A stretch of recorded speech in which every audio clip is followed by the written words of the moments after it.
This is Cerebral Cinema. Movies of the mind. Ladies and gentlemen, I'd like to read a telegram we just received. Final ballot tabulation shows Dragnet has won Michael Award for Best Radio and also for Best Television Mystery Program in 1952. 20,090 qualified members participated in nominations in final ballot. Congratulations and best wishes. Ed Bobley, President, Academy of Radio and Television Arts and Sciences. The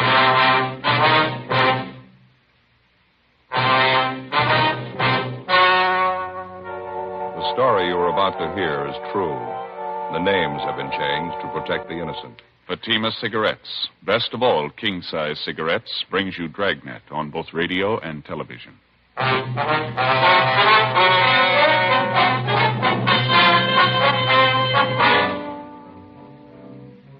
You're a detective sergeant. You're assigned a robbery detail. A United States mail truck is held up and robbed. 22 sacks of registered mail are taken. The holdup men escape. There's no lead to their identity. Your job? Get them. Compare Fatima with any other king-size cigarette. Yes, compare Fatima with any other king-size cigarette. 1. Fatima's length filters the smoke 85 millimeters for your protection. 2. Fatima's length cools the smoke for your protection. 3. Fatima's length gives you those extra puffs, 21% longer than standard cigarette size. Fatima gives you more for your money.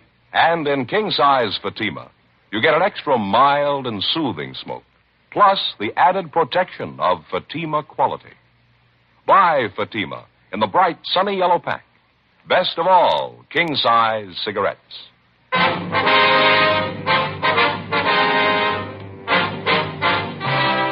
Dragnet, the documented drama of an actual crime.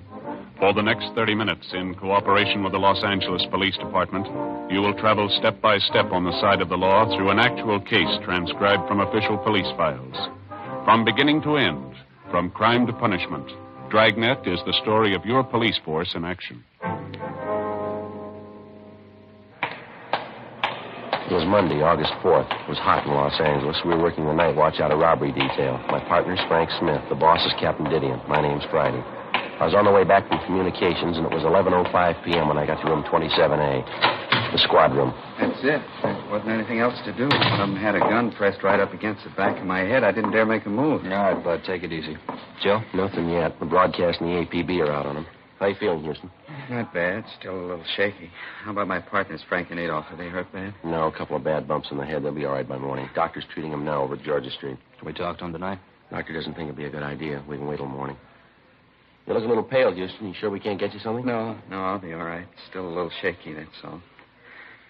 It's the worst scare I ever got in my life. Thought I was gone for sure. How about a glass of water? Yeah, okay, if you got it. You bet. You got a penny, Frank? Yeah. Thank you.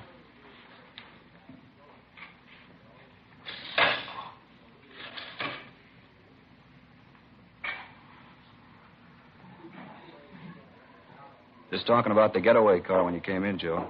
Yeah. Look, Houston here is pretty sure he was right the first time. It was a dark blue sedan, late model. Mm-hmm. Any idea at all what make it was, Bud? I wouldn't like to say definitely. I don't want to mix you up. I got half an idea it was a GM car, maybe a Buick or an Olds. I can't say for sure, though. All right, here's your water. Oh.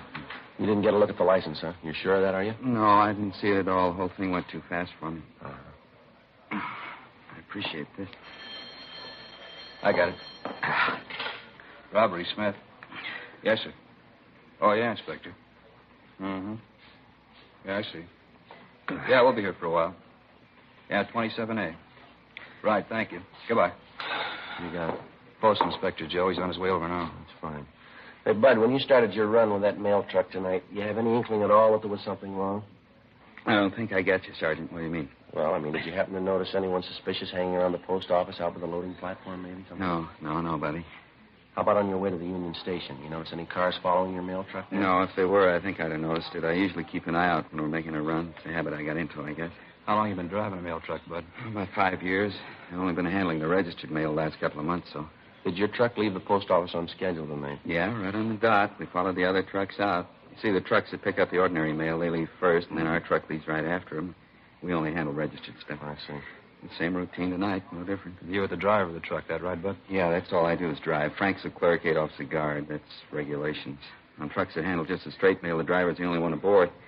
Registered mail trucks got to have 3 men, the driver, the clerk, and the guard. Yeah, we know. You usually drive the same route from the post office to the Union Station, do you? Yeah, we go the same way every night. Straight down Temple Street. Turn right and go down Ferguson to Alameda. Then over Alameda to Union Station. Make the pickup or the delivery, and then we come back the same way to the post office. That's the route you followed tonight, huh? Yes, sir, that's it. Only we didn't make it back this time. I'd like to make sure we got this straight now, Bud. Do you mind checking us out on exactly what happened from the time you got to the Union Station? No, I don't mind. Well, try to relax if you can. Just take your time. Try to remember everything, will you? Say, would you mind very much if I called my wife first? I know I'm going to be late getting home. I don't want her to worry. You bet. Go right ahead, Bud. What's your number? I'll dial it. Thanks. It's Pleasant, 29321. Okay. You got a family, Bud? Yeah, 3 kids. Mother-in-law, too. She lives with us. Here you are, Bud. Oh, thanks. Lorraine? Oh, hi, Mother. Did I get you out of bed? No, nothing's wrong. I just called to say I'd be a little late tonight. I didn't want Lorraine to worry. No place? Oh, I'm not in a bar. Why do you have to say things like that? If that's the way you feel, all right. Just tell Lorraine, will you? Hello? Mother-in-law, they never get off your back. Sorry to interrupt, officer. It's all right, Bud. You want to go ahead now? Let's see. You wanted to know what happened after we left Union Station? Yeah, that's right. What time was it when you left the station? Right after we loaded the mail sacks on the truck, 28 sacks, all registered. We took off. What time was that? Scheduled time, 9:56. Left the station, headed for the P.O., drove the same route, along Alameda to Ferguson, then up to Ferguson. As soon as I turned the corner, I picked up their headlights in the rearview mirror. Then they started crowding us. I knew something was wrong. Too late to do anything then. They pulled up alongside, forced you into the curb, is that it? Yeah, the darkest part of the street, too. It was a big sedan, I know that, a 4-door job. Dark blue, and it was a late model, I'm sure. You notice anything special about the car, Bud? I mean, maybe a dented fender, some special accessories on it, anything like that? No, nothing I'd be sure about. I was too busy trying to keep going, get out of their way. I didn't have much of a chance. They forced us up on the sidewalk. I saw a telephone pole coming on me. I had to stop. What happened then? I threw a bright spotlight on us, blinded me for a minute. And these 3 men got out of the car and came at us, guns in their hands. It all happened in a couple of seconds. I was never so scared in my life. Did you get a good look at any of the men? No, I didn't. It was pretty dark. The place they stopped us at. I couldn't be sure I'd recognize any of them if I saw them again. Well, what'd the men do when they came up to the truck? Put their guns in our face, made us get out of the truck and climb into their car, the blue sedan. And one of them got in the mail truck behind the wheel. His name was Sid. I heard that. One of the men said, "Follow us in the truck, Sid. You know where to go." That's what he said. You happen to hear any other names? No, that was the only one. And Sid seemed to be the boss. He was giving the orders anyway. They put you and your 2 partners in the back seat of their car? Yeah, and the 2 thieves were in the front seat. One drove and the other held a gun on us. He kept the lower part of his face covered with a handkerchief. You could see the mail truck following a little ways behind us. Mm-hmm. They drove you straight down Alameda, is that right? Yes, sir. Like I told you before, I think it was about a mile and a half. And they turned off right into that alley by the warehouse, same place you found it. Mm-hmm. I figured that was the end. They got us out of the car, Frank and me and Adolph. Made us line up against a brick wall there, hands up in the air, facing the wall, and then they opened up the back of the truck and transferred the mail sacks to their car. Well, any conversation while all this was going on? Not too much, no. You see, one of them, I think that was Sid. He covered us with a gun, a shotgun. The other 2 moved the mail sacks from the truck to the car, and every once in a while the Sid would tell them, "Come on, faster. We're short on time." I think that's what he said. Well, why'd they slug your 2 partners, this Frank and Adolph? Any reason for I that? was coming to that. You see, when they got all the mail sacks in their car and they were ready to pull out, the other 2 guys came over to Sid, and one of them said, "What are we waiting for? Let's kill him and get out of here." Yeah? Right away, our clerk, Frank, he began pleading with them not to kill us. I guess Frank was thinking of his wife and his little kid. Mm-hmm. How'd the thieves react? Well, they slugged him, cracked him with a gun, and hit him a couple of times. Frank went down. He started crying. Just a young kid, you know. Yeah, we know. Well, this other guy told Sid again. He said, "Come on, let's kill him. Let's get out of here." He's the one who had something wrong with his voice. It was real husky, you know, like he had a cold. Go ahead. Well, I got to say, this Sid wasn't much for killing us. He told the other guy he didn't think they ought to kill us because they'd set him up for a murder rap besides mail robbery. The other 2 guys told Sid, "What's the difference? If we're going to rob the mails, we might as well go all the way." And they argued about it a minute or so. Yeah. And my other partner, Adolph, he began to plead with him. He said, "Please don't kill us." I was sick to my stomach. I couldn't even talk. What'd you say? I said I was sick to my stomach. I couldn't even talk. Was that when they slugged Adolph? Yeah, this Sid slugged him. He hit him worse than he did Frank. He kept beating him and beating him. I still hear it. I just got sick. Well, make a long story short, the Sid finally said, we'll give him a gambler's chance. We'll toss for it. Hmm? That's just what he said. He said, we'll toss for it. And he says, hey, you. And he motioned to me. He said, I'm going to toss a coin. You call it. If you lose, we kill the three of you. If you win, we don't. So help me, it's the truth. I didn't know what to do. I tried to talk him out of it. Yeah. And they wouldn't listen. The Sid told me either I called it or they'd kill us then. Took a coin out of his pocket and flipped it in the air. I called heads. Guess I don't have to tell you. I won. Something new for the book. How'd it go after that, Bud? Tied up the three of us and drove off in their car. About 15 minutes later that night, watchman found us and called you fellas. You know the rest. And you're sure you wouldn't be able to identify any of the hold-up men if you saw them again? No. You're real sure? No, their general build, that's the only thing I'm sure of. This fellow Sid was tall on the thin side, about 45, 50 years old. The other two were fairly short and stocky. Like I told you, that one fellow's voice, deep and husky, I think I'd know him if I heard him talk again. Excuse me a minute. Robbery Friday. Yeah, Walt. How's it going? Uh-huh. Yeah, not much doubt. All right. Fine. Yeah, fine. Well, the getaway car, they just found it. Where, Joe? Up in Elysian Park, just off Riverside. What about the mail sacks? They find them, too? Yeah, every one of them. Empty.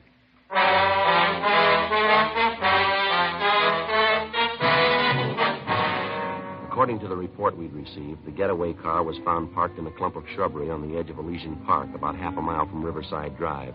All of the 28 registered mail sacks were found scattered in and around the car, and with the exception of a few pieces of mail, the sacks were empty. A crew from the crime lab was dispatched immediately to the scene to check the car and the mail sacks for fingerprints and to cover the entire area for physical evidence. The mail truck was also gone over for prints at the point where it had been located. The officers at the scene, Sergeants Bitteroff and Gonzalez, continued the investigation on their end. 11:50 p.m. After the inspector from the post office department arrived, we continued our interview with Bud Houston, one of the three victims of the mail truck robbery. We ended the interview a few minutes after midnight, and Houston was driven to his home. The following morning, along with the postal inspector, Frank Smith and I talked to the other two victims, the clerk and the guard, who were with Houston at the time of the holdup. They could add nothing to what their partner had already told us. The investigation went on. Every possible angle was checked and rechecked. 3 days passed. Nothing. Thursday, August 7th, 5:40 p.m. Hi, Joe. How'd you make out? Oh, it's sour. Nothing at all. The guy wasn't even in town the night of the holdup, and he can prove it. Do you have any luck? No better than yours. I might just as well have taken the day off for all the good we did. Nothing from the stats office, huh? No. Last one we asked for won't be ready till tomorrow. It's getting a little embarrassing, Joe. We got them checking practically every robbery card they've got. M.O., description, only a few of them come close. We've already ruled them out as possible. The one you just checked on, that was the last. About does it. Might as well close up shop for the day, huh? You ready? Yeah, let's go. All right. I'll sign us out. All right.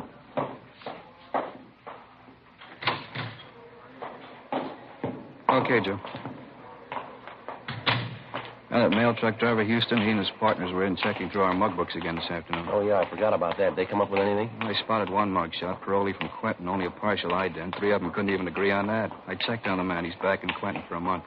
I can't say the 3 of them aren't cooperative. They've sure been working for us, haven't they? Hey, Joe, you in a hurry? How about washing up? Yeah, all right. Been a long time since we've had one start as slow as this one. Yeah, you're really the worst, Frank. Oh, I mean right from the start, Joe. We find a getaway car, plenty of prints on it. Can't get a make on any of them. Yeah, no.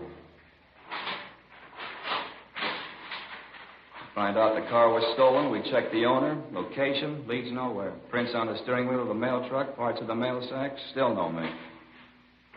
How tough can it get? Well, they might have something when their kickback comes through from Washington. The hold-up men weren't amateurs. We know that. Joe, you checked with Gonzalez and Bitteroff today. I didn't see him.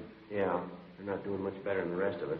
They got an informant hot on the thing. He's supposed to have some word for him tomorrow and a couple of possibles. Say, how about the money taken from the mail they got? List of the serial numbers on the bills going out to everybody? Yeah, revised list went out late last night. Copies sent all over the country. Right? Yeah, Mac, we're in here. Call for the squad. Okay, thanks. Be right there. Okay? Let's go. All right. Hope this call means something, Joe. Wouldn't mind going late tonight. What do you mean? My sister-in-law, Florence, she's having me and the wife over for dinner, some kind of fancy pork dish. What's the matter with that? She never cooks anything until it's done. She likes things raw. Oh, that's all? Imagine what that roast pork's going to be like. We'll all end up with trichinosis. Yeah. Go ahead. Mac? Which one, Mac? 1, 2, Joe. Thank you. Friday talking. Yeah. Oh, yeah, John. Mm-hmm. Okay, fine. About 20 minutes. 20 minutes, yeah. Right, thank you. Anything, Joe? Wilshire detectives, they got a petty theft suspect out there now named Cecil Grant. Picked him up this morning. What about him? Well, he had a $20 bill on him stuffed down in the corner of his pocket. Yeah? They checked out the serial number. It's on the list. 6:05 p.m. Frank and I got in the car and drove out to Wilshire Station, where we double-checked the serial numbers on the $20 bill taken from the petty theft suspect, Cecil Grant. It checked out. The officers at Wilshire Division had already made a run on Grant through R&I, but outside of one other arrest for petty theft, he had no further criminal record. His fingerprints had been checked, but they failed to tie in. The suspect was taken from his cell to the interrogation room, where Bill and I questioned him. He talked a lot, but he didn't say much. Well, now, look, there ain't any reason to get mad. We can settle this thing without a big rhubarb. No reason to get mad. 28 sacks of U.S. mail, mister. A couple of men slugged till they couldn't stand up. We figure that's a good reason. All right. I know. Why bring your troubles to me? That wasn't in. You got a piece of the loot, a $20 bill. You had it in your pocket. You admit it's yours. All right, so what? The holdup's still fresh. It ties you in close, Cecil. You're warm enough for us. What do you mean? What are you getting at? You don't need me to explain it. You got a piece of the loot. You say the bill must have been in your pocket for at least a day. That's right. Then it's a good chance you were in contact with the thieves. Either that or you're one of them. I'm not. You know that. Couldn't have been there. I got an alibi. Now, face it, Grant. You're not going to alibi that $20 bill. Now, how about it? I don't know. I told you I don't know. If it's not your job, you better check us out, Cecil. Robbing the U.S. mail. I think you know what that gets you. I don't know. Money was in my pocket. I just don't know. 25 years, 30, maybe 35. If you're not in, why fool with it? How about it, Cecil? I'm not in. You know that. Then what about the 20? What about it? Well, this is the way it happened. Guy owed me a 20. Owed it to me for 6 months, maybe more. Tuesday he came around, paid off. Gave me that bill you got. This last Tuesday? That's right. Thought it was funny, but he's a nice guy. I didn't want to make trouble. How do you mean? Well, when he paid me the 20 back, he said, well, look, the bill isn't phony, but don't let it out for a couple of days. Bill's okay, but just sit on it, maybe a week or two. That's just what he told me. Who was it? Where did we find him? Well, he's a nice guy, friend. I don't want to make trouble. It's already made. Now, what about it? Johnny Carter, 380 Nashville Avenue, apartment 2.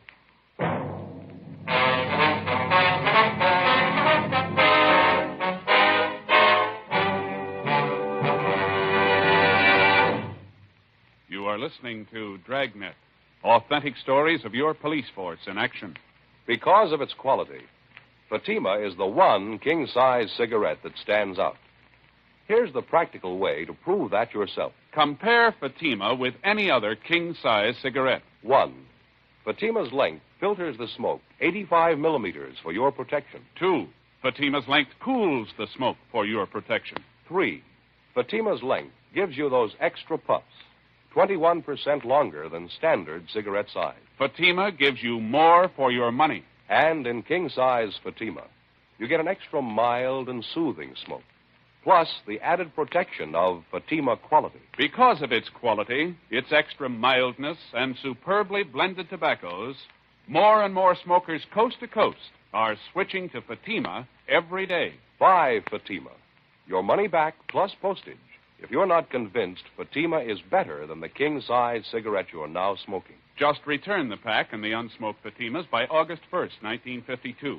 Fatima, Box 37, New York 1. Add to your smoking enjoyment. Smoke king-size Fatima, extra mild and soothing, plus the added protection of Fatima quality. Get Fatima in the bright sunny yellow pack. Best of all, king-size cigarettes.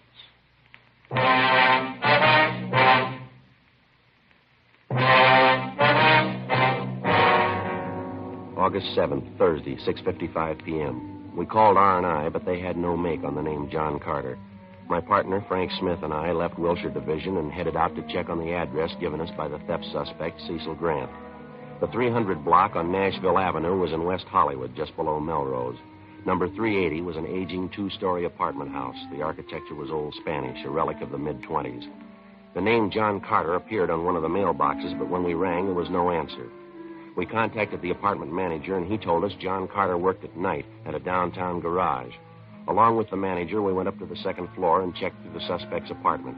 We found nothing to indicate that he'd taken part in the mail holdup. After a routine interview with the manager, we got the name and address of the garage where Carter was employed, and we left. 8:23 p.m. We pulled up and parked half a block away from Carter's place of employment, an all-night service garage on South Figueroa. Frank waited in the car, and I headed up the block alone toward the garage. In the event Carter was one of the mail truck holdup men, there was a possibility his two Confederates might be employed at the same place he was. If this was the case, we didn't want to tip him off.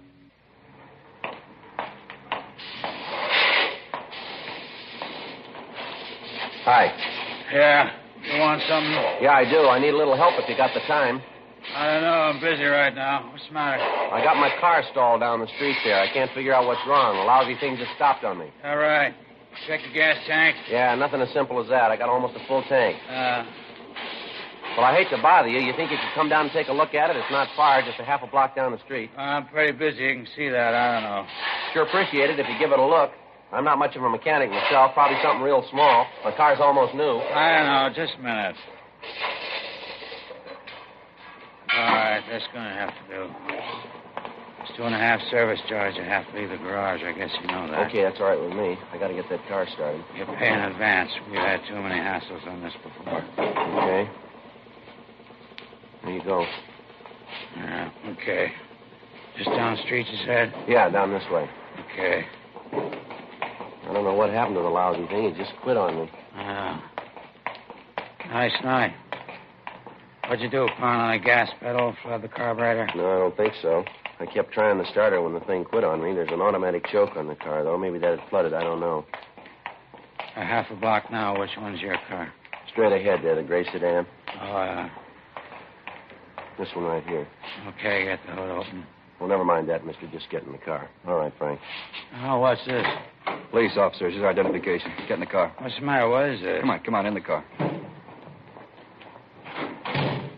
Hey, what's the pitch? What's it all about? Your name, John Carter, address 380 Nashville Avenue. I don't know what you're talking about. Is that your name and address? All right, it is. What about it? Get him behind you. Help him, Frank. Yeah. All right, that's good. What are you trying to pull? What's this about? U.S. mail robbery, Carter. I want to talk to you downtown. I don't know anything about any mail robbery. What are you talking about? Nothing to worry over. If you're cleared, you'll be back on the job in an hour. Well, why pick me? I work at garage. It's my bread and butter. Why don't you go ahead and arrest the newsboy down corner? Same thing. No, there's a big difference. Yeah, you name it. A $20 bill. 9:05 p.m. After checking with the garage manager to make sure none of his employees were possible accomplices of Carter's, we drove the suspect back to the city hall, took him to the interrogation room, and started to question him. In the space of an hour and a half, he gave us 3 alibis, supposedly accounting for his whereabouts the night of the mail truck robbery. In the same period of time, we checked out each of the 3 alibis by phone calls. Every one of them was a lie. The questioning went on. 11:30, midnight, 12:30 a.m. We sent out for coffee. 1 a.m., 1:30. We stayed on it. 2 o'clock, 2:30, 3 a.m. It was like any other interrogation. It's a lot tougher to keep asking the questions than to answer them.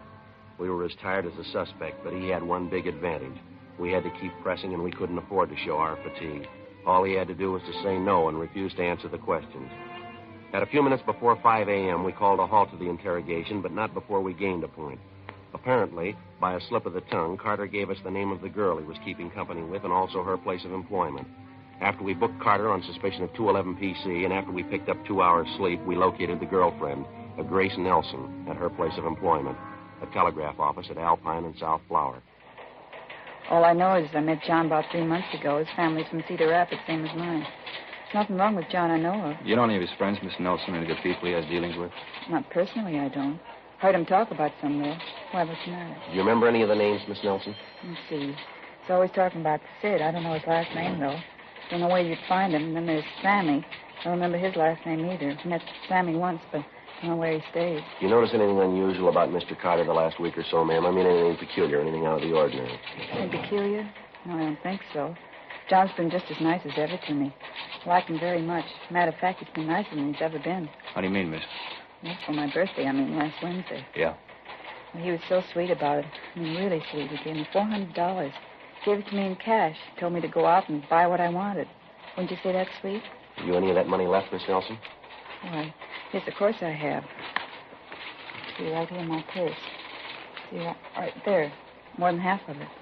Carter tell you where he got this money, Miss Nelson? Gambling game. He said he won it at cards.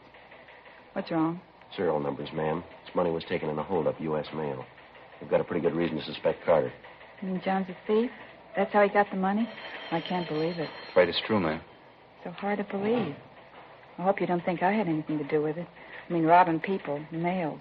Are you sure it's John Carter you want? Yes, ma'am, we're pretty sure. We understand you were pretty close to him. He said the two of you were going to get married. I don't know. We did have it said at one time, but no, I don't know. I mean, I have people in this town, my whole family. I couldn't let this get out, no. You're willing to admit the $400 you got came from John Carter, the same bills that he gave them to you? I don't know. I love John.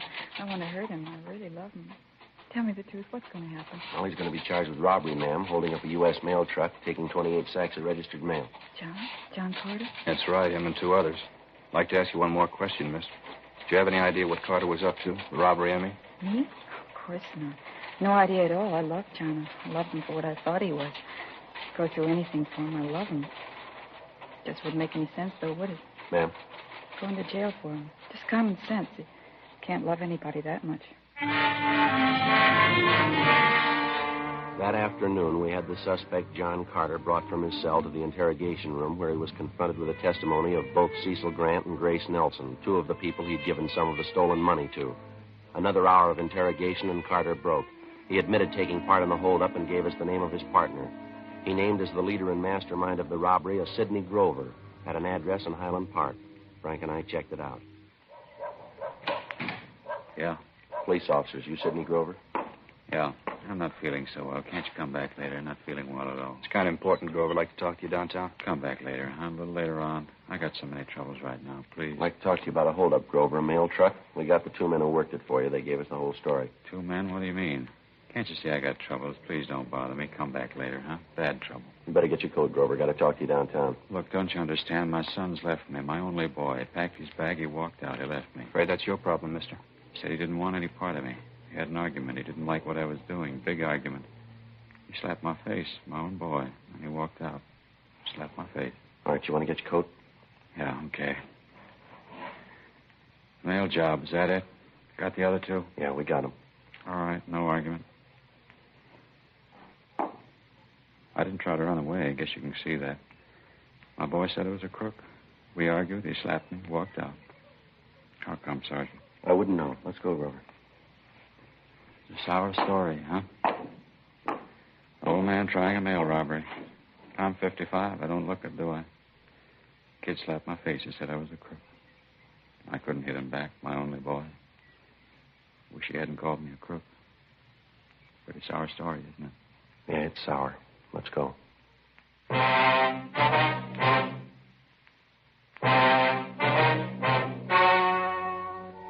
story you have just heard was true.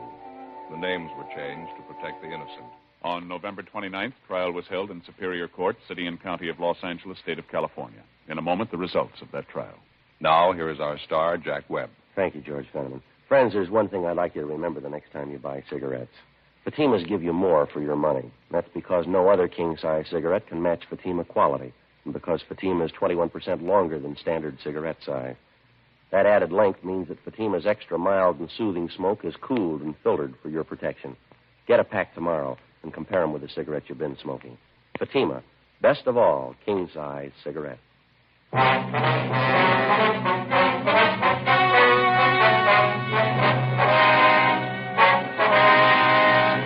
Sidney Allen Grover, along with his two accomplices, John Harold Carter and Samuel Maxwell Johnson, were tried and convicted of robbery in the first degree, 1 count, and assault with a deadly weapon, 1 count.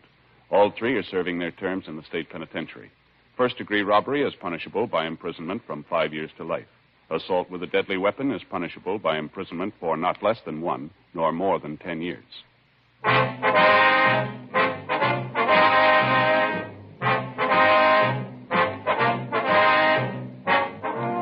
You have just heard Dragnet, a series of authentic cases from official files. Technical advice comes from the Office of Chief of Police W.H. Parker, Los Angeles Police Department.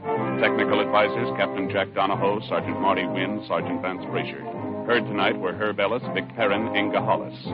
Script by Jim Moser. Music by Walter Schumann. Hal Gibney speaking. Fatima Cigarettes, best of all king-size cigarettes, has brought you Dragnet, transcribed from Los Angeles.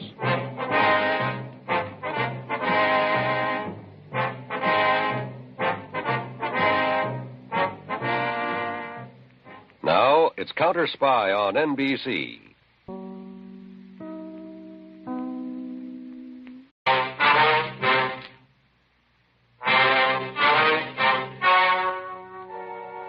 story you were about to hear is true.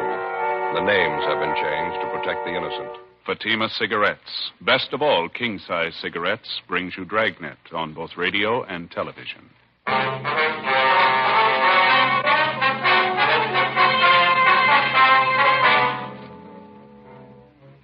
You're a detective sergeant.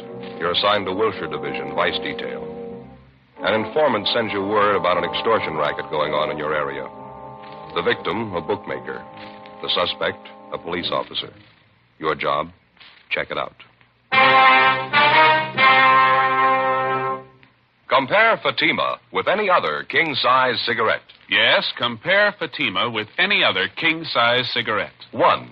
Fatima's length filters the smoke 85 millimeters for your protection. 2.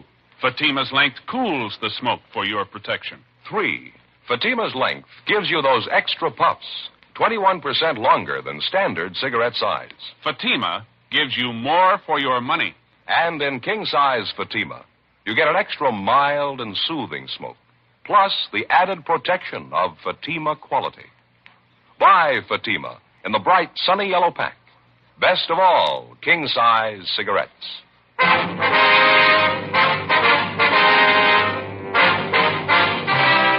Dragnet, the documented drama of an actual crime. For the next 30 minutes, in cooperation with the Los Angeles Police Department, you will travel step by step on the side of the law through an actual case transcribed from official police files. From beginning to end, from crime to punishment, Dragnet is the story of your police force in action.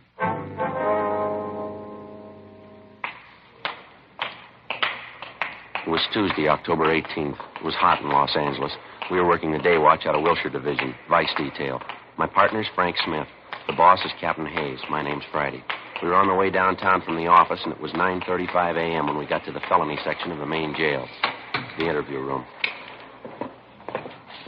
Sit down, Mr. Lawrence. Thanks. Got your message when we checked in this morning. What's it about? Well, I finally made up my mind. I've had enough of this.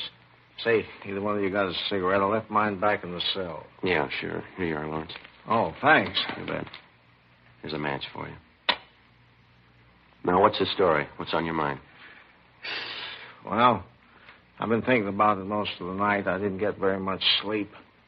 So you remember yesterday? I mean, when you arrested me? Yeah. Well, it's just like I told you then. I'm not trying to kid anybody. I admit it. I've been taking a few bets. It wasn't any big operation, though. You know that. They're just laying off a few bets for my friends, people in the neighborhood. We know all that, Lawrence. We went through that yesterday, didn't we? Yeah, I know. I just wanted to make sure we got it straight. We aren't any big operators. We just ran the bookmaking as a, sideline. Mm-hmm. Business hasn't been too good lately. Had to make it up somehow. Sorry, Lawrence. We can't feel bad about it. You were tagged for making book before. You should have learned your lesson. Oh, I know. And I'm not singing the blues. I'm not trying to alibi. I didn't call you down here for that. Well, now, what's this all about? Well, like I told you, I've been thinking about it a lot. I didn't sleep hard at all last night. I finally made up my mind, though. I'm going to get it off my chest if it kills me. All right, what's that? I'm no stoolie. I don't want to get anybody in trouble, but there's one thing I believe in, and that's playing it square, no matter what you do. Just like now, Sergeant, I ain't beating about the arrest. You know that. What are you getting at? What do you want to tell us? Oh, all right. Here it is. You know what the record is. I stood a pinch for bookmaking a year and a half ago. I got the thing all squared away, and it came back to my business. I learned my lesson. I didn't want any more trouble, so I laid off the books. All right, fill us in. What about this policeman? I'm getting to it. Just a minute. Say, I'm sorry. You got another cigarette, please. I'm a little jumpy this morning. Yeah, Lawrence, here you. Thanks. Oh, thanks a lot. Well, like I was saying, when I cleared up the last beef, I forgot all about the horses. I was off them for good. The wife made me promise. I wouldn't have anything more to do with them. We'd just run the business, live on what we made, and we'd get along fine. All right, go ahead. Everything was going fine, too. Business wasn't too good, but we made out. Then the trouble started. Yeah. My oldest boy, that's Harry Jr. Mm-hmm. He had an accident on the job, and he broke his hip. I had to help his family out while he was in the hospital. Like I say, the business wasn't making too much money, but we made out, though. No. Then, Go ahead. Yeah, well, then just as soon as Harry got well, the wife came down. Gallbladder. She had to have an operation. Really cost money, Yeah. Well, wife was resting at home. She didn't come down to the store. I started with the books again, just taking a few bets on the side, just a few. Mm-hmm. I didn't really want to do it. Just one of those things, I didn't have anybody to go to. The bills had to be paid. Where does this policeman fit into it, this Ray Williams? Well, I'm just coming to it. No. Well, he came in the store. He said he wanted to make a bet. I didn't know him from Adam, so I played careful, I told him I wasn't making books. And then he said he was a good friend of Myra's. Myra, that's a gal who runs a beauty parlor on Crenshaw. She used to make books, but she isn't now. Yeah, we know the spot. Well, when he said that he knew Myra, I figured it was all right, so I took the bet. That's when it started. As soon as he makes the bet, he comes out and says he's a cop working for Vice. I thought he was just kidding, and he flashes this identification. What kind of identification? Badge? What kind of a badge? Well, I don't know. Just a badge. Looked all right. All right, have a look. This one here, was it like this one? I don't know. I didn't get too good a look at it. It might have been something like that. I don't know. You ask for any other identification? You volunteer to show you any? No, I didn't ask for any. I was scared. I just figured I was arrested again, that's all. He seemed to know all about the first pinch. I stood for making book. He told me that I'd been operating for about a month and a half. He said he had his eye on me. Mm-hmm. What did he do after he told you he was a policeman? Well, I started explaining to him how the thing shaped up, why I was making books again, how I had to pay up those doctor's bills. I tried to beg off. I told him that I'd quit right now. Then he turns around and tells me I don't have to. What do you mean? Well, that's just what he said. He didn't make sense to me either. Then he went on. He told me I was operating in his district. He said it'd be okay if I went right along the way I was. He'd see to it that I didn't stand any pinches. Yes, sir. What else did he say? Well, he said he wasn't the only one who'd have to be taken care of. He said there was his partner. And then a couple of guys over him, they'd have to be taken care of, too. He said the juice would cost me $100 a week. I tried to explain to him that. Well, I told him that I wasn't operating big. I was just on the side. I said I wasn't making that much a week. All I was doing is about 50. That's all, just 50. Then he said, "Well," he says, "all right, if that's the way you feel about it, I'll just take you down, book you now." Mm-hmm. Well, I told him I didn't want to stand the pinch again, and I'd do the best that I could. So he finally said, "I'll give you 2 weeks to go ahead and open this thing up." He said I'd have to do more business because the juice was just going to cost me $100 a week. He didn't care how I got it. This policeman told you to go ahead and open up, huh? For $100 a week, you could go ahead and make book and nobody'd bother you. Yeah. Did your wife ever see this policeman, this fellow Williams? Yes, she saw him. She saw him a couple of times. She saw me give him the money. Mm-hmm. Well, when did all this start? About the 1st of July. Paid him $100 every week since then. See, I'm almost glad you fellas picked me up, understand. He was running into the ground. He had me in a bind. You say the man's name was Ray Williams, is that right? Yeah, that's right. That's right. You said he had a partner. Did you ever see him? No, I never did. Did Williams ever come in with anybody? Did you ever see him with anybody? Well, no. No matter of fact, I never did. One time I asked him who his partner was. He says none of my business. What kind of a car does he drive? I don't know. Never came to my place in a car. He always walked. He came on foot. Do you know anything else about him? Where does he live? I don't know. He never told me. He never told me anything, you see? Nothing. Once I asked him what station he was working out of, who his boss was. He got a little hard with me. He told me not to get nosy, not to ask so many questions. Is there anything else you can tell us about Williams? Maybe where he hangs out, people he knows? Anything you figure will help us? Well, he works out Wilshire. You ought to know him. Ray Williams. Yeah, Ray Williams. The policeman. Not in my book. Frank and I continued questioning the prisoner, Harold Lawrence, and he gave us a complete description of the extortionist, the man he knew as Officer Ray Williams. Frank got on the phone, notified the commander of Internal Affairs Division of the latest development, and he advised us to bring the prisoner to his office immediately. We signed Lawrence out of the main jail for investigation and took him to the City Hall, room 37. With the help of Sergeants Lloyd Reiner and Floyd Phillips, we started checking through the personnel files for the suspect.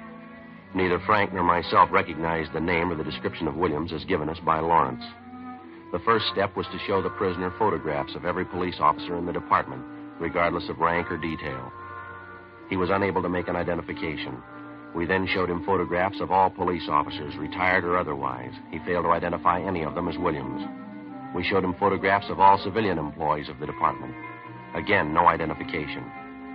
He was unable to find anyone who even closely resembled the extortionist.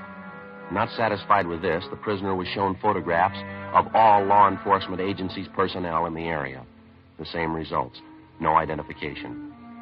4:18 p.m. While Reiner and Phillips continued checking on their end, we returned the prisoner to the main jail, and then Frank and I drove out to see his wife, Mrs. Mildred Lawrence. We located her at Lawrence's place of business, a small pet shop just off Wilshire Boulevard.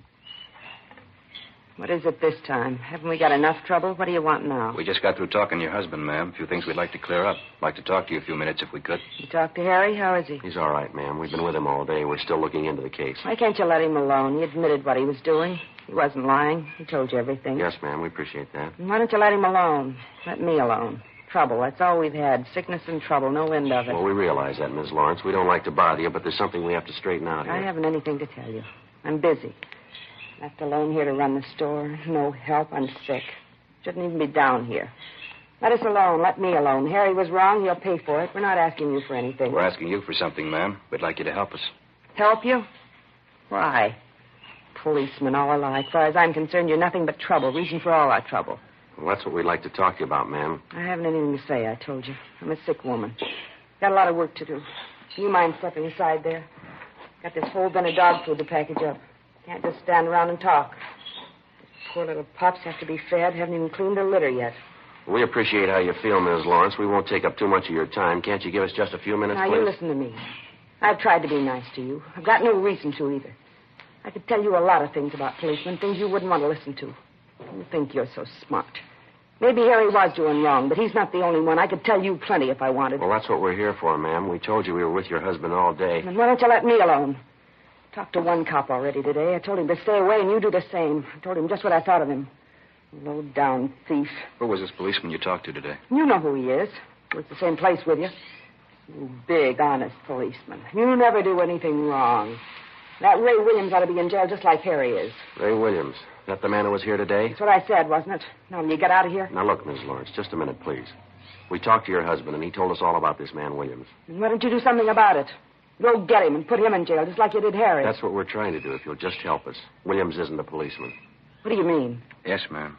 That's what we've been trying to tell you. We talked to your husband. He told us the whole story. How can you tell? How do you know he's not a policeman? He's not, ma'am. We're sure of that. Harry said he was. Showed Harry his badge. Well, that doesn't make him a policeman, ma'am. We had your husband look at pictures of every officer in this area. He convinced himself that Williams isn't a policeman. Well, if he isn't a policeman, who is he? That's what we want to find out. Will you help us? Mrs. Lawrence?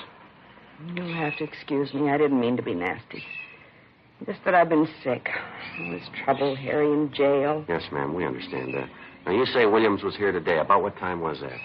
It was before lunch, about 11:30, 11:45, I think. He came here to get money. That's what he always came for. Did he say he'd be back? No, I told him never to come back.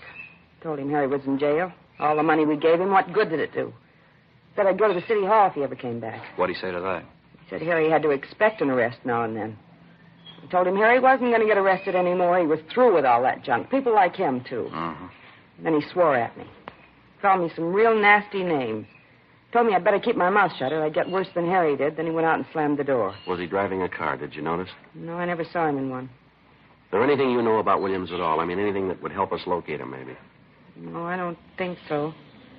All I know is he said he was a policeman. His name was Ray Williams. Couldn't Harry tell you anything? Maybe he knows. No, ma'am, he couldn't tell us much. Oh, excuse me, please. Yes, ma'am. Lawrence's pet shop. Yes? What's that? Oh, what? Hello? He hung up. Ma'am? It was Ray Williams. Said he just drove by here. He saw us. What do you want? Said he saw me talking to you. He knows you're a policeman. Told me to keep my mouth shut. Said if I don't, he's coming back. Yeah? He said he'd kill me. Before we left, we called in and arranged for a 24-hour stakeout on Lawrence's pet shop and also on the Lawrence home. Until the suspect was apprehended, she would be given a 24-hour protection. The next day, we picked up Mrs. Lawrence and brought her downtown to the City Hall, room 23. She was unable to identify any of the photographs of police officers in the area. In addition to the personnel photographs, Mrs. Lawrence also went through a group of pictures which Sergeants Reiner and Phillips came up with. They'd had a run made through the stats office on all known extortionists using the same M.O. Williams used, posing as a police officer. From this group, both Mr. and Mrs. Lawrence gave us 2 partial identifications. Both men were picked up, questioned, and eliminated. Meantime, we'd gotten out a local broadcast, and a teletype was sent to George Brereton, CII Sacramento, asking for assistance in identifying the extortion suspect. The investigation went on. 2 days passed. No leads on the suspect. In checking on other possible victims of the extortionist, Ray Williams, we drove to interview Myra Thomas, operator of a beauty shop out on Crenshaw. She was a tall, good-looking brunette in her early 30s. This man we're looking for, Miss Thomas, Ray Williams, we understand he's a friend of yours. Please, Sergeant, you've described the man to me. You told me his name. It doesn't mean a thing to me. I don't know him. Well, then how'd he get your name, miss? I'm sure I don't know. I'm sorry I can't help you. Well, now, apparently the man knows you, or he knows about you. I don't think I understand you. What makes you think this man Williams knows me? We've already told you, ma'am. Mr. Lawrence says that when Ray Williams first approached him, he used your name as a means of introduction. Now, it's not a coincidence. I think you'll admit that. Well, I just don't understand what it has to do with me. I know how you feel. I have an idea what you're thinking. I was in trouble once, that bookmaking thing. I learned my lesson, though. I'm through with that business. We're not here about that old arrest, ma'am. We don't want to bother you. Just thought you might be able to help us locate Williams. I'm sorry. I don't think I can. Possibly might have been using another name, ma'am. I still wouldn't know him. Description doesn't sound like anybody I ever knew. You know the Lawrences pretty well, do you? Yes, I wouldn't say pretty well, but I do know them. Have you seen them lately, either one of them? No, I haven't. You haven't talked with Mrs. Lawrence the last couple of days? No, why? We thought Mrs. Lawrence might have told you what kind of a man this Ray Williams is. What do you mean? What's so bad about posing as a policeman? Well, it's more than that, ma'am. He telephoned Mrs. Lawrence, threatened her if she talked to the police about him. What? Yes, ma'am. He said he'd kill her. Oh, no. Yes, ma'am, that's right. Couldn't be. He wouldn't do a thing like that. Do you know him that well?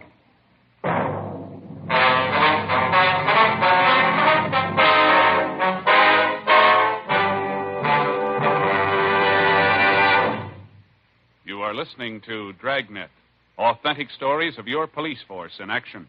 Because of its quality, Fatima is the one king-size cigarette that stands out.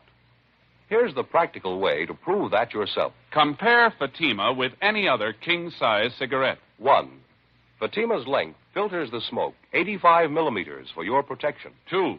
Fatima's length cools the smoke for your protection. 3. Fatima's length gives you those extra puffs, 21% longer than standard cigarette size. Fatima gives you more for your money. And in king-size Fatima, you get an extra mild and soothing smoke, plus the added protection of Fatima quality. Because of its quality, its extra mildness, and superbly blended tobaccos, more and more smokers coast to coast are switching to Fatima every day. Buy Fatima. Your money back plus postage if you're not convinced Fatima is better than the king-size cigarette you're now smoking. Just return the pack and the unsmoked Fatimas by August 1st, 1952. Fatima, Box 37, New York 1. Add to your smoking enjoyment. Smoke king-size Fatima, extra mild and soothing, plus the added protection of Fatima quality. Get Fatima in the bright sunny yellow pack. Best of all, king-size cigarettes.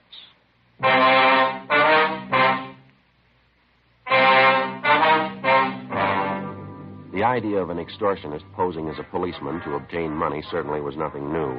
The idea is as old as crime itself. It's one of the most vicious types of extortion in the eyes of law enforcement agencies because so many such cases go unreported to proper authorities by the victims. Usually, the victim is a person of circumstances with something to hide. The extortionist discovers the person's secret by one means or another, and he begins the never-ending process of draining the victim of his last dollar, all under the guise of being a police officer. If the victim's intelligent enough, at the first approach by the extortionist, he takes the matter to the proper authorities. If he isn't, and he's lucky enough eventually to escape the extortion trap, he goes on for the rest of his life believing that a man who was hired to protect him was the source of all his trouble. And for the rest of his life, he hangs on to his idea, and he passes it on to others, a complete disrespect for law and law enforcement officers. Saturday, October 22nd, 2:15 p.m. Frank Smith and I continued questioning the beauty shop operator, Myra Thomas. The more we talked with her, the more we were convinced that she was acquainted with the suspect, Ray Williams. In order to convince her of the suspect's viciousness, we drove her over to see Mrs. Lawrence at the pet shop. After their talk, we drove Myra Thomas back to the beauty shop, and she told us the story. Guess I have to admit it. He certainly had me fooled. I thought he was a policeman. You say he showed you his identification, ma'am. I mean, when he first approached you. Yes, he showed me a badge. It looked authentic to me. And the way he talked, the things he said. I thought he was a policeman. I really did. Now, you've heard our end of the story, Miss Thomas. You've talked to Mrs. Lawrence. Are you willing to help us now? It won't get around, will it? Won't be in the newspapers? They won't get it from us, no. You won't tell my husband, will you? He doesn't have to know all about this. No, ma'am. Not unless you want him to. Well, I don't. We're not getting along too well as it is. Williams is the trouble, too. Guess I should have told you when you first asked me. What's that, miss? Just like the Lawrences, I was paying him off, too. A lot longer than the Lawrences. Every week I paid him, and I couldn't tell anyone. Couldn't even tell my husband. What's that, ma'am? Guess I thought I was smart, the bookmaking thing, I mean. Started taking a few bets from the girls in the shop, just small ones. I didn't mean anything by it. And Miss Williams came in one day. Said his girlfriend made a bet with me and wanted to place one, too. Mm-hmm. Did you take it? Yes, like I told you, I thought I was smart. As soon as I took the bet, he showed me the badge, told me he was a police officer. That's when it started.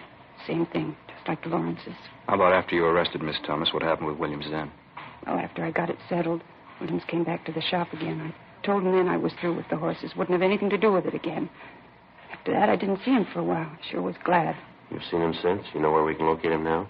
No, I don't. I have seen him since, though. You promised me my husband won't know about this. You give me your word. Miss Thomas, if you don't want your husband to know about this, it's your business. He'll never hear it from us. It's got to be that way, believe me. I love my husband. Ray Williams has caused us nothing but trouble. Can't tell you the worry he's caused me. I mean, besides all the money I paid him, too. You mean you're still paying him? Yes, that's right. Every week. You know how low that man is. I can't begin to tell you. I thought he was a policeman. Well, why are you still paying him off, ma'am? You mind telling us that? No, I guess I don't mind. I've gone this far. All right. It was while my husband and I were separated. We had a fight. We were separated. I started going out on dates. Nothing serious. One night I was out with a fella from out of town. A nice fella. This Ray Williams saw me and a fella sitting in the car. Parking lot right in back of the bar. We were necking. Williams come by and he knew that I saw him. I see. There wasn't anything wrong, really. I love my husband. He wouldn't understand about the fella that night, though. I mean, if Williams ever told him. That's what he's been holding over your head, has he? Yes, it's more than a year now. I've paid him every week. I'll tell you the truth, Sergeant. I can't go on much longer. I can't. Well, you don't have to worry about it anymore. Just help us locate the man. That's all you have to do now. Well, I don't know where he lives, but I know he's going to contact me. He always does. And that's what we'd like to know. How does he contact you? He phones usually once a week, maybe every other week. Calls me and tells me to meet him someplace and bring the money, $50 every week. Do you have a regular time that he calls you? No, almost any time. It's never the same day, never the same place I meet him. I haven't heard from him in over a week now. He should be calling pretty soon, I guess. Mm-hmm. He usually call here, or does he phone you at home? Both places. He seems to know where to reach me. I don't know what I'm going to do this time. I just don't know. Ma'am? I haven't got the money for him. I'm broke. $4 or $5. That's all I have. Well, don't worry about it. But he's going to want his payoff. You know that. What am I going to do? This time it's on us. Before we left Myra Thomas at the beauty shop, we had a definite understanding that as soon as she heard from the extortionist, Ray Williams, she was to call us immediately, any time of the day or night. Then we called the office and made arrangements for stakeouts to be placed both at the beauty shop and at Myra Thomas's home in case Williams decided to contact her in person. The Thomas woman was given a plain envelope containing $50 in marked bills, which he was to hand over to the suspect the next time he demanded his regular payoff. 2 days went by. Tuesday, October 25th. No word on the suspect. Thursday, the 27th. Still no word. Saturday morning, October 29th. I got it. All right. Vice detail, Smith. How's that? Oh, yeah. Uh-huh, I see. Hold on, huh? Pencil, Joe? Yeah, here you go. What was that place again? Okay. The time? Mm-hmm. Yeah, surely. In about half an hour. Yes, ma'am. We'll be there. Goodbye. What you got, Frank? Anything? Yeah, Myra Thomas. Yeah? He wants to see us. I told her we'd be over in about half an hour. What's the deal? Williams called her. He wants his money. 11:15 a.m. Frank and I got in the car and drove out to see Myra Thomas at her apartment. She told us that the suspect, Ray Williams, had telephoned her shortly before 11 o'clock that morning and set up a date to meet her for his regular payoff at 10 o'clock that night. The designated meeting place was a small nightclub out on Santa Monica Boulevard. The Thomas woman was to meet Williams at the bar. We told her to get there a few minutes ahead of time, and if she happened to spot Frank and I in the nightclub, she was to give no sign of recognition. As far as the actual payoff was concerned, we instructed her to hand over the envelope containing the money to the suspect when he demanded it, without any argument. Shortly after 9 o'clock that night, Frank and I entered the nightclub and got a table directly adjoining the bar. It was a modernistic affair, lighted from below with a blue fluorescent lamp. A four-piece orchestra was playing at the rear of the place. Nobody was dancing. Only a few of the tables were occupied, but the bar was doing a good business. We waited. 9:30, 9:45. We spotted Myra Thomas as she entered the club. She went to the far end of the bar, sat down on one of the stools, and ordered a highball. 9:50, 10 p.m. We kept waiting. 10:15, 10:30. Still no sign of the suspect. We watched Myra Thomas order another highball. Getting late, Joe. Yeah, what time you got? 25 to 11. Joe, Huh? just came in, coming this way, gray suit. Yeah, What do you think? Well, the description fits, doesn't it? Yeah, must be. Going up to Miss Thomas, talking to her. All right. He's got the envelope. All right, just a minute. Let's give him room. He's leaving. Going for the front door. What do you say? All right, let's go. Not wasting any time. Come on, let's hurry. Down the street. Come on. All right, mister, hold it. What's the matter? What do you want? Police officers would like to talk to you. Me? What about? What's the matter? You got your identification? Oh, sure, right here. What do you want? We'd like to look at it. Oh, sure, here you are. Oh, excuse me. That's your badge? Oh, no, it's nothing. Where'd you get that phony badge? Friend of mine? Why, what's the matter? What do you got in your right-hand pocket? Oh, nothing, just an envelope. Why? Is there money in that envelope? What'd you say? I said, is there any money in that envelope? Currency. Yeah, I think so. Why? What's the difference? You know the serial numbers on the bills in that envelope? Look, I don't know what you mean, serial numbers on the money. What are you getting at? You got 7 pieces of paper money in that envelope. 3 $10 bills and 4 5s. Yeah, what about it? Extortion, mister. You know the pitch. Now, come on, let's go. Now, hold it. Wait a minute. Let's get this straight, huh? So I got an envelope in my pocket. Ordinary envelope. That's supposed to make me a criminal? No, no more than that badge makes you a cop. Come on.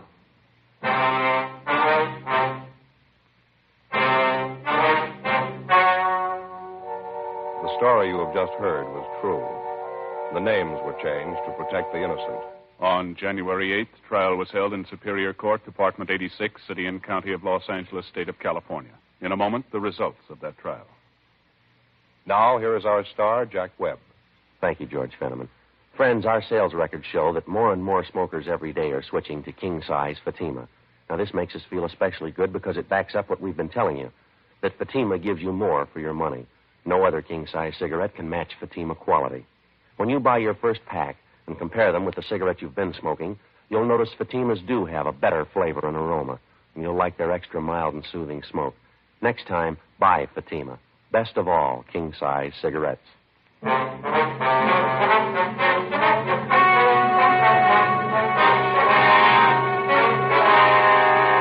Raymond Edward Williams was tried and convicted of extortion, 1 count, and impersonating an officer, 1 count. He received sentences as prescribed by law and is now serving his term in the state penitentiary. Extortion is punishable by imprisonment for not less than 1 nor more than 10 years. Impersonation of an officer is punishable by a fine of not more than $1,000 or by imprisonment for not more than 1 year or by both such fine and imprisonment. Friends, sometime during the next 2 weeks, you'll be asked to buy a poppy in memory of those who fought to keep freedom alive. Give generously when you're asked, and wear your poppy proudly.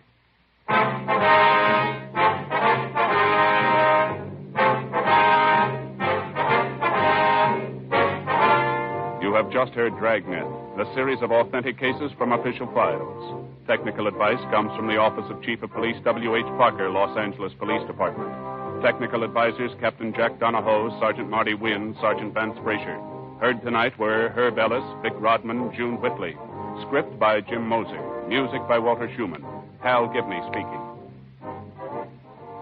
King-size Fatima, made by the same people who make popular Chesterfield cigarettes, has brought you Dragnet, transcribed from Los Angeles.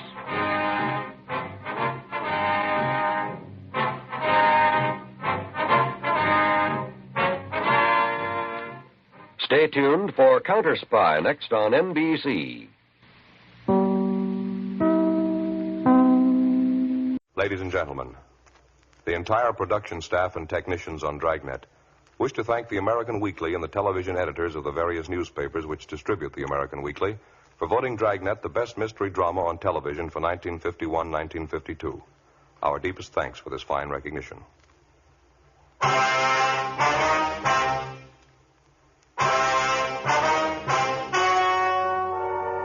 The story you are about to hear is true. The names have been changed to protect the innocent. Fatima Cigarettes, best of all king-size cigarettes, brings you Dragnet on both radio and television. You're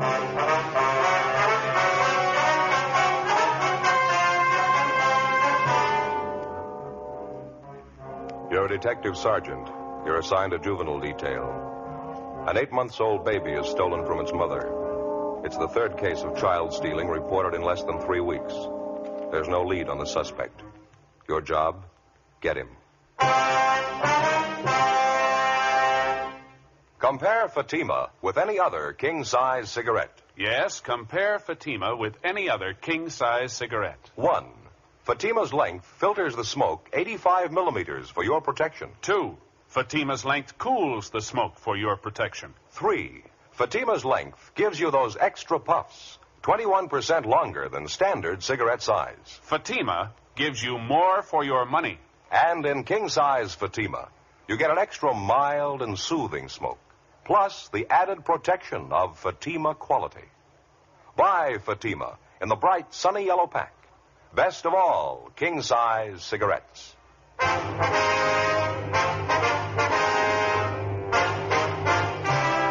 Dragnet, the documented drama of an actual crime. For the next 30 minutes, in cooperation with the Los Angeles Police Department, you will travel step by step on the side of the law through an actual case transcribed from official police files. From beginning to end, from crime to punishment, Dragnet is the story of your police force in action.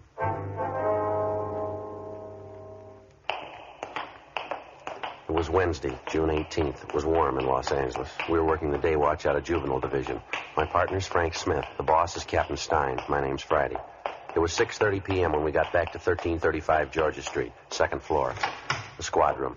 Hi, been waiting for you. Hi, Captain. How's it going? Any sign of the baby? No, not yet. We're doing everything we can. We haven't got a lead to our name. Lousy thing. How's it stack up? Anything like the last 2 cases? Yeah, quite a bit. Same neighborhood, same general M.O. We checked with just about everybody in the vicinity. No one saw the baby taken. Happened about 10 o'clock this morning? 10:15. This Mrs. Donaldson drove down to the neighborhood shopping center to do her marketing. She had the baby in a bassinet in the back seat of her car. Baby boy, 8 months old. She pulled into the parking lot right behind the market, left the baby asleep in the car. She went in to do her shopping. When she came out, the baby was gone. How long was she in the market? She told us about 20 minutes. We talked to a half a dozen people who drove their cars in and out of the parking lot about that time. They couldn't help me. They didn't see anyone loitering around. How about delivery trucks? They usually unload supplies at the back door, don't they? Already checked on that. We talked to the driver of a bread truck. He was making a delivery about that time. He couldn't help us either. The mother, Mrs. Donaldson, she's the only one who came up with anything at all. It's not much, but it's better than nothing. Yeah? Well, when she parked her car and got out to go in the market, she noticed a woman sitting in the car parked next to hers. When she came back and found her baby was gone, she noticed that this woman's car was gone, too. Mrs. Donaldson described the woman for you? Yeah, she was middle-aged. She had gray hair. That's all she remembered. How about the car the woman was in? It was a green sedan. That's the only thing Mrs. Donaldson could tell us. She's not even sure of that. And there's no one else around the market that remembered the car, huh? Well, if there is, we haven't found him. We covered the whole neighborhood, Skipper. Talked to everybody we could. Got us nowhere. Smoke, Captain? Oh, thanks. You, Joe? Yeah, thank you. I got a light. Okay. Captain? No kickback yet on the broadcast. The old points you got out on the baby? No, nothing. Up to now, it's a carbon copy of the last 2 jobs. No suspect, no motive. Mrs. Donaldson can't think of any reason at all for it. No, not a one. Her husband's a teamster. They don't have much money. She couldn't think of any friend or relative who might possibly want to take their baby. The baby normal, in good health? Yeah, perfect. It's got me. This makes it about 1 a week. Just about. Martin baby was taken on the 5th. The Andrews baby was taken on the 12th. Both of them recovered in 24 hours. Nothing wrong with either of them. Sure doesn't make sense. Must be a psycho case of some kind. I think we can go along on that. Well, this one happened near 8th and Dinehart, that right? Yeah, same neighborhood as the other two. About a 12-square block area there. How about that lead you had on the old man out there? Did you exhaust that? Yeah, the old gardener? Mm-hmm. We double-checked him this afternoon. He wasn't anywhere near the market when the Donaldson baby was taken. How about the other 2 people you had your eye on? Either of them anywhere near the scene at the time? Neither one of them, Skipper. Both clear. How's it stand now? Well, we're doing everything possible. Dean Bergman went over the Donaldson car for prints. The bassinet, too. There's no word from him yet. Special detail from Metro Division still going over the neighborhood. Nothing from them either. No sign of any physical evidence, huh? I mean, besides any possible prints. No, nothing, Captain. The usual number of tips from people in the neighborhood. Checked on all of them. They went nowhere. Well, we've just about run the gamut on this thing. You have anything in mind? Well, Joe and I were kicking around an idea on the way back in. Figure it might be worth a try. I mean, providing we get the Donaldson case cleared. Yeah? Joe? Well, for one thing, we figure the neighborhood out there works in our favor. All 3 of the babies were taken in the same 12-square block area. It's the strongest part of the M.O. that we got to work on. Now, if we get good enough coverage in that area out there, it might lead somewhere. What kind of coverage? Well, maybe a system of decoys, something to draw the suspect out at the right time, the right place. Makes sense. What have you got in mind? Well, Frank and I were figuring if we could round up half a dozen policewomen or so, let them work different points around the neighborhood and make it obvious that they're housewives. Yeah. Have each one of them with a baby carriage. Spot them at the shopping centers out there in that area. They leave the carriages outside the stores, go through the motions of doing their shopping, and cover each one of them. Mm-hmm. What do you do for bait? I think we can fake it, Skipper. Put a life-size doll in each of the carriages, keep it pretty well covered. Fair chance it'll get us a nibble if we work it right. About half a dozen policewomen, that's what you figure? Yeah, I figure that ought to do it. Excuse me. Yeah. Juvenile Division, Captain Stein. Yeah, that's right. Uh-huh. How's that? I see. Mrs. Bolger. Yes, ma'am, I understand. How's that? Yes, ma'am, if you like. All right, thank you. Goodbye. Queer one. Yeah? Either one of you contacted Mrs. Marion Bolger the last month or so? No, it's not familiar to me. How about you, Frank? Don't recall the name. Why? Oh, sure. That was her on the phone. She wants to be investigated. Says she wants to prove to us that she's not involved in any of these child stealing cases. How do you spell that name? Marion Bolger, Bolger, Ewing Street address. No, I never heard of her. What's the pitch? Got me. She kept saying she's got to have her name cleared. She's innocent. Kept insisting she didn't steal the Donaldson baby. Well, we didn't say she did. We don't even know the woman. You're going to. Check her out. We ran the name Marion Bolger through R&I, but there was no previous criminal record on her. 7:25 p.m. Frank Smith and I left the office and drove out to the Ewing Street address to interview the Bolger woman. Before we called at her home, we checked with some of the neighbors. Most of them had a favorable opinion of her. They described her as a pleasant woman, slightly eccentric. The only complaint was that the Bolger woman was very fond of children and that she kept most of the youngsters on the block well supplied with cake and candy, despite repeated objections from the youngsters' parents. Other than that, they seemed to like her. 8:05 p.m. Frank and I called on Mrs. Bolger, and she ushered us into a neatly furnished living room. She was an older woman, possibly in her early 60s. Dark brown hair, streaked with gray. It's the honest truth, Sergeant. Anybody who really knows me would tell you I wouldn't do a thing like that. I love children. I want all of them to be happy. I wouldn't steal anybody's Just baby. a minute, Mrs. Bolger, please. Something we'd like to get straight. I don't care how it looks. I don't care what they say. I didn't do it. I didn't steal those other two babies. I didn't steal the Donaldson baby either. How'd you know the Donaldson baby was missing, ma'am? It just happened this morning. The evening paper. The whole story's in there. It's the first I knew about it, so help me. But I got my evening paper. Please, Sergeant, you got to believe me. All right, now try to take it easy, ma'am. What gives you the idea that we're accusing you of taking those babies? Well, you haven't yet. Not in so many words. You're thinking about it, though. I know that. You've been told. How do you mean, told what? You know what I mean. All those stories going around about me. And just because I like children, because I enjoy them, I understand them. Just because of that, they try to make me out a witch or something, trying to say I took those poor little babies. All right, just a minute, ma'am. Who said you took the babies? Down at the store this afternoon. I heard them. That grocery clerk and that silly Mrs. Murdoch. They laughed about it. Tried to make out there's only fooling. Well, I knew better. They weren't fooling. They meant it. Accusing me of such a terrible thing.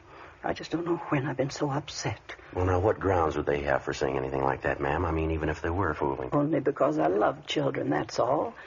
People in the neighborhood are the same way. They don't like me. They go around saying things about me. Just because I understand their children better than they do. Just because I know how to treat children. No, I think you got it wrong, Mrs. Bolger. The only complaint your neighbors have is that you treat children too well. A little too much candy, huh? Well, nothing wrong with giving a child candy. Good homemade fudge. I make it myself. Besides, how would you know about that? We talked to your neighbors, ma'am. They had a lot of nice things to say about you. Yes, I just bet they did. Nasty, dirty stories. They've been passing them all over the neighborhood about me. No, ma'am, you've got it wrong. Just let me show you. Come in here, this way, the dining room. Yes, ma'am. Look at that. Look at that. Yes, ma'am, it's very nice. You see how I decorated the table? Paper streamers all over the room. It is supposed to be a party for the children in the neighborhood. I worked a whole week getting it ready. I made the cakes myself, decorated them, too. I made everything in my own kitchen. Candy, sandwiches. Took me a whole week. And they didn't even come. They didn't come. Ma'am? The neighborhood children. It was supposed to be for them. Special summer party I wanted to give them today. They didn't even come. The parents wouldn't let them. Not one of them. It's a crime. Terrible crime. All this good food. Well, now, maybe there was a mistake, ma'am. There wasn't any mistake. I invited the children, 14 of them. Mothers wouldn't let them come. I had everything ready. Little favors for each one of them. Now, look. Ice cream's all melted. Hot cocoa boiled away to nothing. Yes, ma'am. Even the paper streamers are coming down. Such a mean thing to do. Keeping children from a party. Such a mean thing. Well, we don't like to bother you, Mrs. Bolger. Just like to ask you a few routine questions, and we'll let you alone. Anything you want to know, Sergeant? Can you account for your time this morning, ma'am, between 9 a.m. and 11 a.m.? Yes, of course I can. I was right here in the house getting things ready for the party. My friend Aggie Benson was with me. She's a school chum of mine. She was helping me get things ready. Well, then you didn't leave the house at any time this morning, then? No, sir, I didn't. You can ask Aggie. She'll tell you. Do you have a car, Mrs. Bolger? Oh, my, no. I wouldn't know what to do with it if I had one. I never learned to drive. Why'd you want to know? Just routine, ma'am. Well, I guess we better be going, Frank. All right, Jim. And you don't believe those stories, do you? I mean, just because I like children, I'd steal those babies. You don't believe that, do you? No, ma'am. We haven't any reason to believe it. I knew you'd understand. I wouldn't do a thing like that. I just love children, Sergeant. Never had any of my own. Living here by myself. No husband, lonely. Terrible thing being lonely. Yes, ma'am, yes. There's only one answer for it. Children. Big family. It's an old saying. It's very true. Ma'am. When you get to be 63, you want something else to wake up to beside the morning paper. 8:40 p.m. Before we headed back for the office, Frank and I made a thorough check on Mrs. Bolger, her background and her alibi. We found nothing to link her in any way with the child stealings. 9:15 p.m. We got back to the city hall and went directly to Leighton Fingerprints, where we met with Dean Bergman. He'd found several sets of prints on the Donaldsons' car and on the bassinet from which their baby had been stolen. Most of them were those of the parents, Mr. and Mrs. Donaldson. Bergman was unable to identify the 2 foreign prints found inside the car. We contacted the officers in charge of the special detail checking the neighborhood where the latest child stealing had occurred. They'd failed to uncover a lead. 7:48 a.m. the following morning. Friday? Morning, Captain. Good piece of news. The Donaldson baby, they just found him. Where? Highland Park area. They found him in a cardboard box. Apparently he's all right. A little exposure. Doctors are checking him over now, Georgia Street. How about the suspect? Any sign of him? Not a trace. It was little or no different than the first 2 cases. Some 21 hours after he'd been abducted from the car in the parking lot at the rear of the market near 8th and Dinehart, the Donaldson baby had been recovered apparently unharmed. The cardboard box in which the baby had been found was gone over for fingerprints. Routine investigation at the scene and in the neighborhood where the child had been found failed to turn up a lead on the abductor. Frank and I checked with Dr. George Hall, who'd examined the child. After that, we talked with Mr. and Mrs. Donaldson. The details of the case coincided almost point for point with the first 2 abductions. The baby had been taken and recovered in a 24-hour period. Outside a slight exposure, the child was unharmed. Also, like the 2 cases preceding it, something which the child was wearing at the time of his abduction was missing.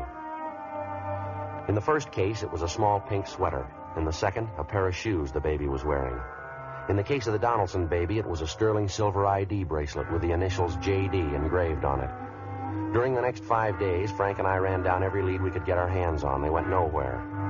Our system of policewomen decoys was put in effect. It failed to get a rise. On the 6th day, Thursday, June 26th, 5:30 p.m., we got word of another child stealing, this time in the Echo Park area. We drove out to talk to the mother, a Mrs. Chester Osborne. Yeah, that's right. Did the same thing I do every morning. Gave the baby her bath, dressed her, put her out in the backyard in her buggy. She usually plays a while, then she takes her nap. And about what time did you discover your baby was missing? I don't know exactly. About 2 o'clock, I guess. Maybe a couple of minutes after. Went out to see how she was, looked in the buggy, and she was gone. Well, it's almost 6 o'clock now, Miss Osborne. How is it that you waited so long before you notified us? Just kept hoping it was a mistake, that's all. I went from house to house all over the neighborhood. Went as far as 3 blocks away. I asked everybody. Nobody saw my baby. You don't know what it means to me. Telephone, Miss Osborne. Would you answer it, please? Whoever it is, take the number. I'll call him back. Yes, ma'am. Be glad to. Hello. Yeah. Yes, sir. Oh, yeah, Harry. We're here now. This is Friday. How's that? When? I see. Where? That's all. Uh-huh. Okay, Harry, thanks. Yeah, tell him we'll be right in. Right away. Okay, bye. Well, that was our office, Mrs. Osborne. You can stop worrying now. What? It's about your little girl. She's all right. What do you mean? I just found her 3 blocks from here. Again, with the lone exception of the time element, the Osborne baby's abduction resembled closely the 3 previous cases. The crime occurred in the same general area. The same general method of operation was employed. And again, outside of slight exposure, the child was recovered unharmed. There was also an article of clothing missing, a pink knitted bonnet. And, as in the previous 3 cases, the suspect had abandoned the baby without detection. Routine investigation by the crime laboratory crew and juvenile officers working the case failed to turn up a lead. During the week that followed, additional personnel for both decoys and stakeouts were assigned to the area without results. Friday, July 4th, 10 a.m. Joe, you busy? What do you got, Frank? Gal by name Mildred Leslie just called in on this child stealing thing. Looks like it might be something. Yeah, what's the pitch? Well, this Leslie girl's employed as a maid for a Mr. and Mrs. Roth, R-O-T-H. Mm-hmm. She's a stockbroker. She's worked for him a year or so, she says. Yeah. The Leslie girl's an upstairs maid for the Roths. She's been following this baby stealing case in the papers right along. She thinks maybe Mrs. Roth can tell her something about it. Yeah, how's that? Well, the Leslie girl was cleaning Mrs. Roth's bedroom yesterday. She came across a few things stored back in one of the closets. Baby things. Pink sweater, pink bonnet, and a pair of baby shoes. Uh-huh. And she says they've all been used. They're not new. Well, a lot of mothers save baby clothes, things like that. No, the Roth woman wouldn't have a reason to. Yeah? She's never had any children.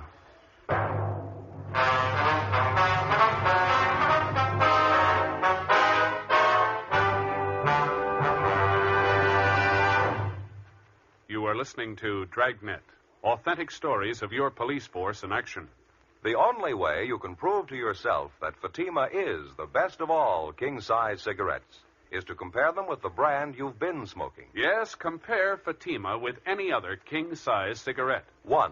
Fatima's length filters the smoke 85 millimeters for your protection. 2. Fatima's length cools the smoke for your protection. 3.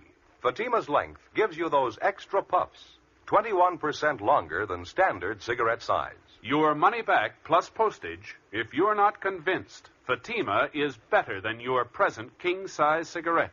Just return the pack and the unsmoked Fatimas by August 1st, 1952. Fatima, Box 37, New York 1. More and more of your friends are switching to king-size Fatimas every day. Compare them yourself tomorrow. Buy Fatima in the bright, sunny yellow pack and enjoy the added protection of Fatima quality.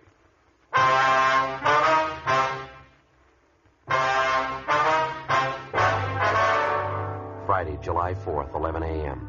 Frank Smith and I left the office and drove out to interview Mildred Leslie at her apartment. She told us substantially the same thing she told Frank on the phone. The Leslie girl had been employed as a maid by Mr. and Mrs. Roth for almost a year. She went on to tell us that for the last few months or so, Mrs. Roth, who was a fairly prominent clubwoman, had been acting peculiarly, and that Mr. Roth was worried about her. According to the Leslie girl, he'd consulted a doctor several times about his wife. As for the articles of baby clothing, they'd been found stored back on a shelf in Mrs. Roth's bedroom closet. The Leslie girl told us that she happened to find them while cleaning and dusting Mrs. Roth's bedroom. Each of the articles she claimed she saw seemed to tie in directly with the child stealings. A pink sweater, a pink bonnet, a pair of baby shoes. Identical items of clothing had been taken from each of the previous abduction victims. After we left Mildred Leslie, Frank and I got to a phone, called the record bureau, and had them make a run for us on Mrs. Roth. She had no previous criminal record. 1:20 p.m. We called Mr. Roth at his place of business, but the office was closed because of the 4th of July holiday. We got in a car and drove out to the Roth home, an old 2-story mansion just above Silver Lake Reservoir. Mrs. Roth wasn't at home. We interviewed her husband in the living room. What seems to be the trouble, Sergeant? Why would you want to see my wife? There's a few questions we'd like to ask her, Mr. Roth. Can you tell us where she is now? She took a drive with some friends of hers. I think they were going down to the beach club. Why? Well, we're investigating a juvenile case, Mr. Roth. We think maybe your wife can give us some information on it. Well, I'm sorry she isn't home. It's too bad you didn't call this morning. She didn't leave until after 11. She'll be home later tonight if you care to call back. You're sure it's not something I can help you with? Well, yes, sir. Maybe you can. I'd like to ask you a few questions about your wife's activities the last month or so. Well, how do you mean? Some of the social work she does with the club? Not quite, Mr. Roth. You said you were from the juvenile division. Is it something regarding her work with the underprivileged kids? Her club does quite a bit of that, you know. Afraid I don't know too much about it, though. No, sir, it's not that. Well, I don't think I understand. What is it about? Well, Mr. Roth, we want you to understand that this is merely a routine investigation. We don't want to offend you in any way, but we have some information that we've got to check out. What do you mean? What kind of information? Well, there's been a series of child stealing cases the last month or so. We're the investigating officers on it. Maybe you read about them in the papers? Yes, I have, but what would my wife have to do with that? You think she has some information for you? She didn't say anything about it to me. Yes, sir. I think she can help us quite a bit. I don't know exactly when she'll be home. I don't have any place to contact her. I do know the club's taking a group of children to the Coliseum tonight, the big 4th of July fireworks display, you know. Yes, I see. I'm going to meet my wife there tonight. Maybe I could give her a message for you, tell her to contact you. All right, fine, Mr. Roth. There is something that you can do for us right now, though. Yes? Would you take us up to your wife's room? I'd like to have a look at it. Take you to her room? I don't understand. What for? Well, like we told you before, sir, it's a routine investigation. I think if you take us to your wife's room, I think we can clear the whole thing up now. It probably won't be necessary to bother you tonight. Well, I certainly don't understand, but come along if you like. The Doris's room is right at the head of the stairs. Thank you. Certainly has me baffled. What would there be about Doris's room? It has to be investigated. We don't know that there is anything, sir. Just appreciate your cooperation. Not at all. We haven't anything to hide. Here we are. This is her room. Now, what is it you're looking for? That's the bedroom closet, is it? Yes, that's right. Like to look at it if we could? Certainly. Go right ahead. All right. There's a shelf up there, Joe. Can you reach it all right? Yeah, I think so. What is it? What are you looking for? Here you go, Frank. Yeah. Pink bonnet, pink sweater. That's it. Here's the baby shoes. The ID bracelet. Yeah, initials J.D. Not much doubt. No. Baby clothes. Bracelet. Never seen them around here. How'd you know they were here? Well, we weren't sure that they were. But I've never seen them before. What are they doing in Doris's room? Why would she have them? I have to talk to her about this. Yes, sir, so do we. After finding the evidence in his wife's bedroom closet, we continued to interview Mr. Roth. We briefed him on the details of the case and explained about the articles of baby clothing. He was very cooperative, but he found it hard to believe that his wife was responsible for the abduction of the babies. He told us that early in their marriage, his wife did have a child which died shortly after birth. Complications left her unable to have any more children. When she found out about this, it resulted in Mrs. Roth having a nervous breakdown, but apparently she recovered completely. Roth went on to tell us that his wife was very fond of children and that she devoted a great deal of time to social work, caring for underprivileged children. He also told us that during the past month, with the recurrence of her nervous condition, she'd been under a doctor's care. Shortly after 8 o'clock that night, along with Mr. Roth, we drove to the Coliseum, where crowds of people were gathering for the annual July 4th fireworks display. Roth pointed out his wife. We went over and he introduced us. These officers would like to talk to us, honey. Let's step over here. Well, I can't leave the children alone. Can't we talk later? No, honey, it's pretty important. I think you better talk to them now. Well, all right. If you say so, you'll have to stay and watch the children, though. They'll be all right. We can keep an eye on them from over there. No, I can't leave them alone. You'll have to stay. Well, all right. Ma'am, I wonder if you step over here, please. Yes, all right. This ought to be all right here. Beautiful night tonight, isn't it? Children just love these things. I think they're just about ready to start the show. Yes. Just look at that, the colors. Isn't that gorgeous? Yes, ma'am. We'd like to drive you and your husband downtown to Juvenile Division. We'd like to talk to you. What do you mean? I can't leave now. I have these children with me. What did you want to see me about? What's the trouble? I think you know why we're here, Mrs. Roth. I don't. Why do you want to talk to me? Well, we can start here, ma'am. We were at your home this afternoon. Your husband showed us your bedroom, the closet. We found the things up on the top shelf. What? The baby clothes, the bracelet. Oh, beautiful. Just beautiful. How about it, Mrs. Roth? You want to come along downtown? Just baby clothes. Had them in my closet. It doesn't mean anything. I'm afraid you're wrong. It means a good deal, ma'am. You know that. Yes. All right. Would you want to tell us about it, Ms. Roth? Ms. Roth? Where do I start? There's no beginning. Just started. I couldn't help myself. What can I say? You just tell us what happened. Start any place. My baby died. Then they said I couldn't have any more. Guess it started then. I told my husband, told the doctor, too. They didn't understand. Nobody understands. It's all I wanted. My children, my own children. How about the Martin baby, Mrs. Roth? The first one you took. How'd that happen?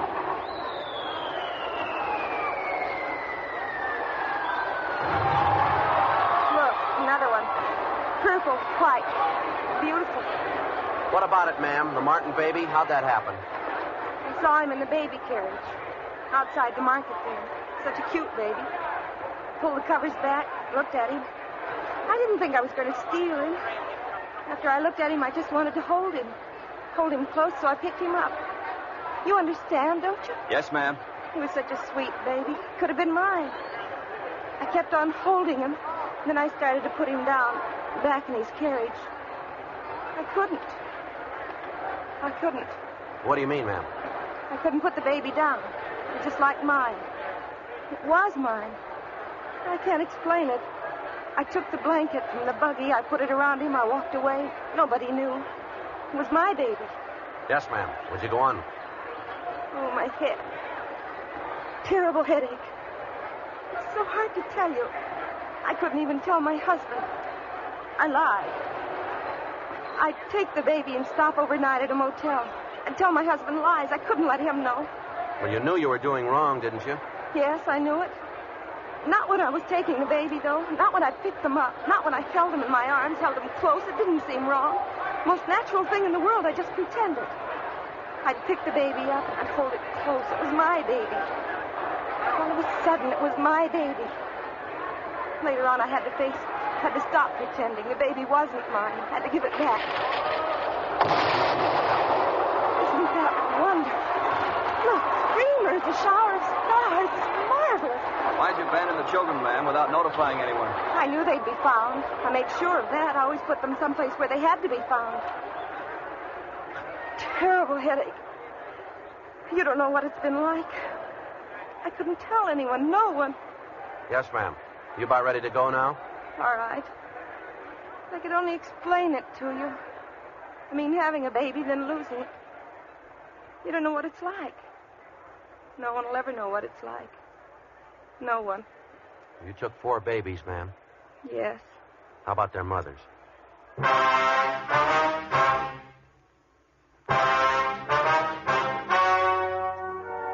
The story you have just heard was true.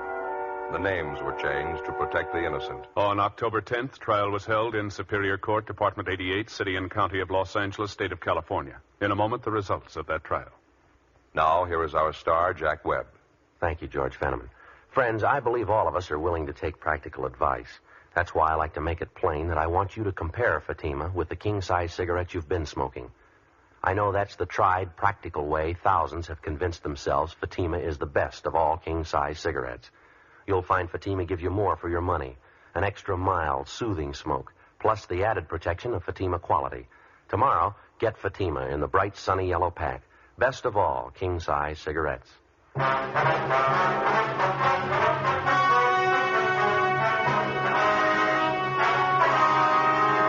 Doris Evelyn Roth was tried and convicted of child stealing under Section 278 Penal Code, 4 counts. She was placed on 5 years probation.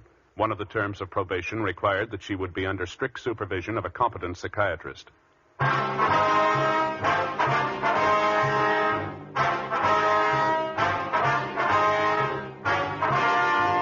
You have just heard Dragnet, a series of authentic cases from official files.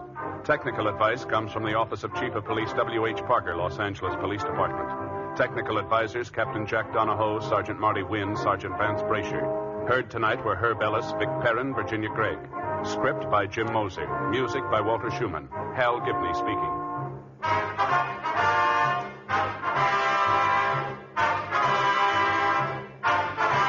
King-size Fatima, made with the same people who make popular Chesterfield cigarettes, has brought you Dragnet, transcribed from Los Angeles.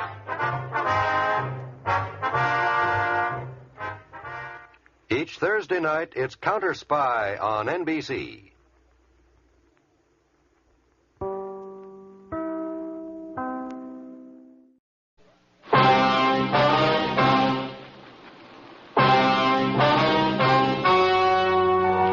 The story you are about to hear is true. The names have been changed to protect the innocent.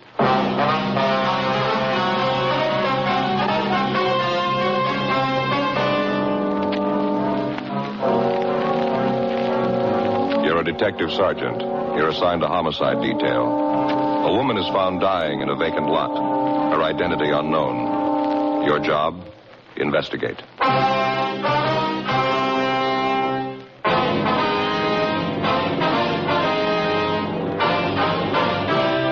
Dragnet, the documented drama of an actual crime. For the next 30 minutes, in cooperation with the Los Angeles Police Department, you will travel step by step on the side of the law through an actual case transcribed from official police files.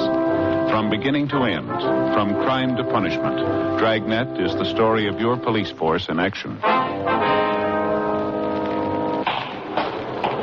Thursday, October 16th. It was cloudy in Los Angeles. We were working the night watch out of homicide detail. My partner's Frank Smith. The boss is Captain Warman. My name's Friday. It was 9:48 p.m. when I got to Georgia Street Receiving Hospital, Dr. Hall's office. Joe, how are you? Hi, Doc. How about that case you got in from 7th and Union? How's she doing? She died about 5 minutes ago. Oh, fill me in. What do you got on it? You talked to the radio car officers, ones that handled the call? Frank's talking to him now out in the lobby. Thought I'd check in with you while he was handling that end. Not an awful lot to tell you, Joe. Ambulance G2 brought her in from the location. She was alive when they brought her in. Did everything I could for her. Didn't help much. Too far gone. Yeah, what's it look like?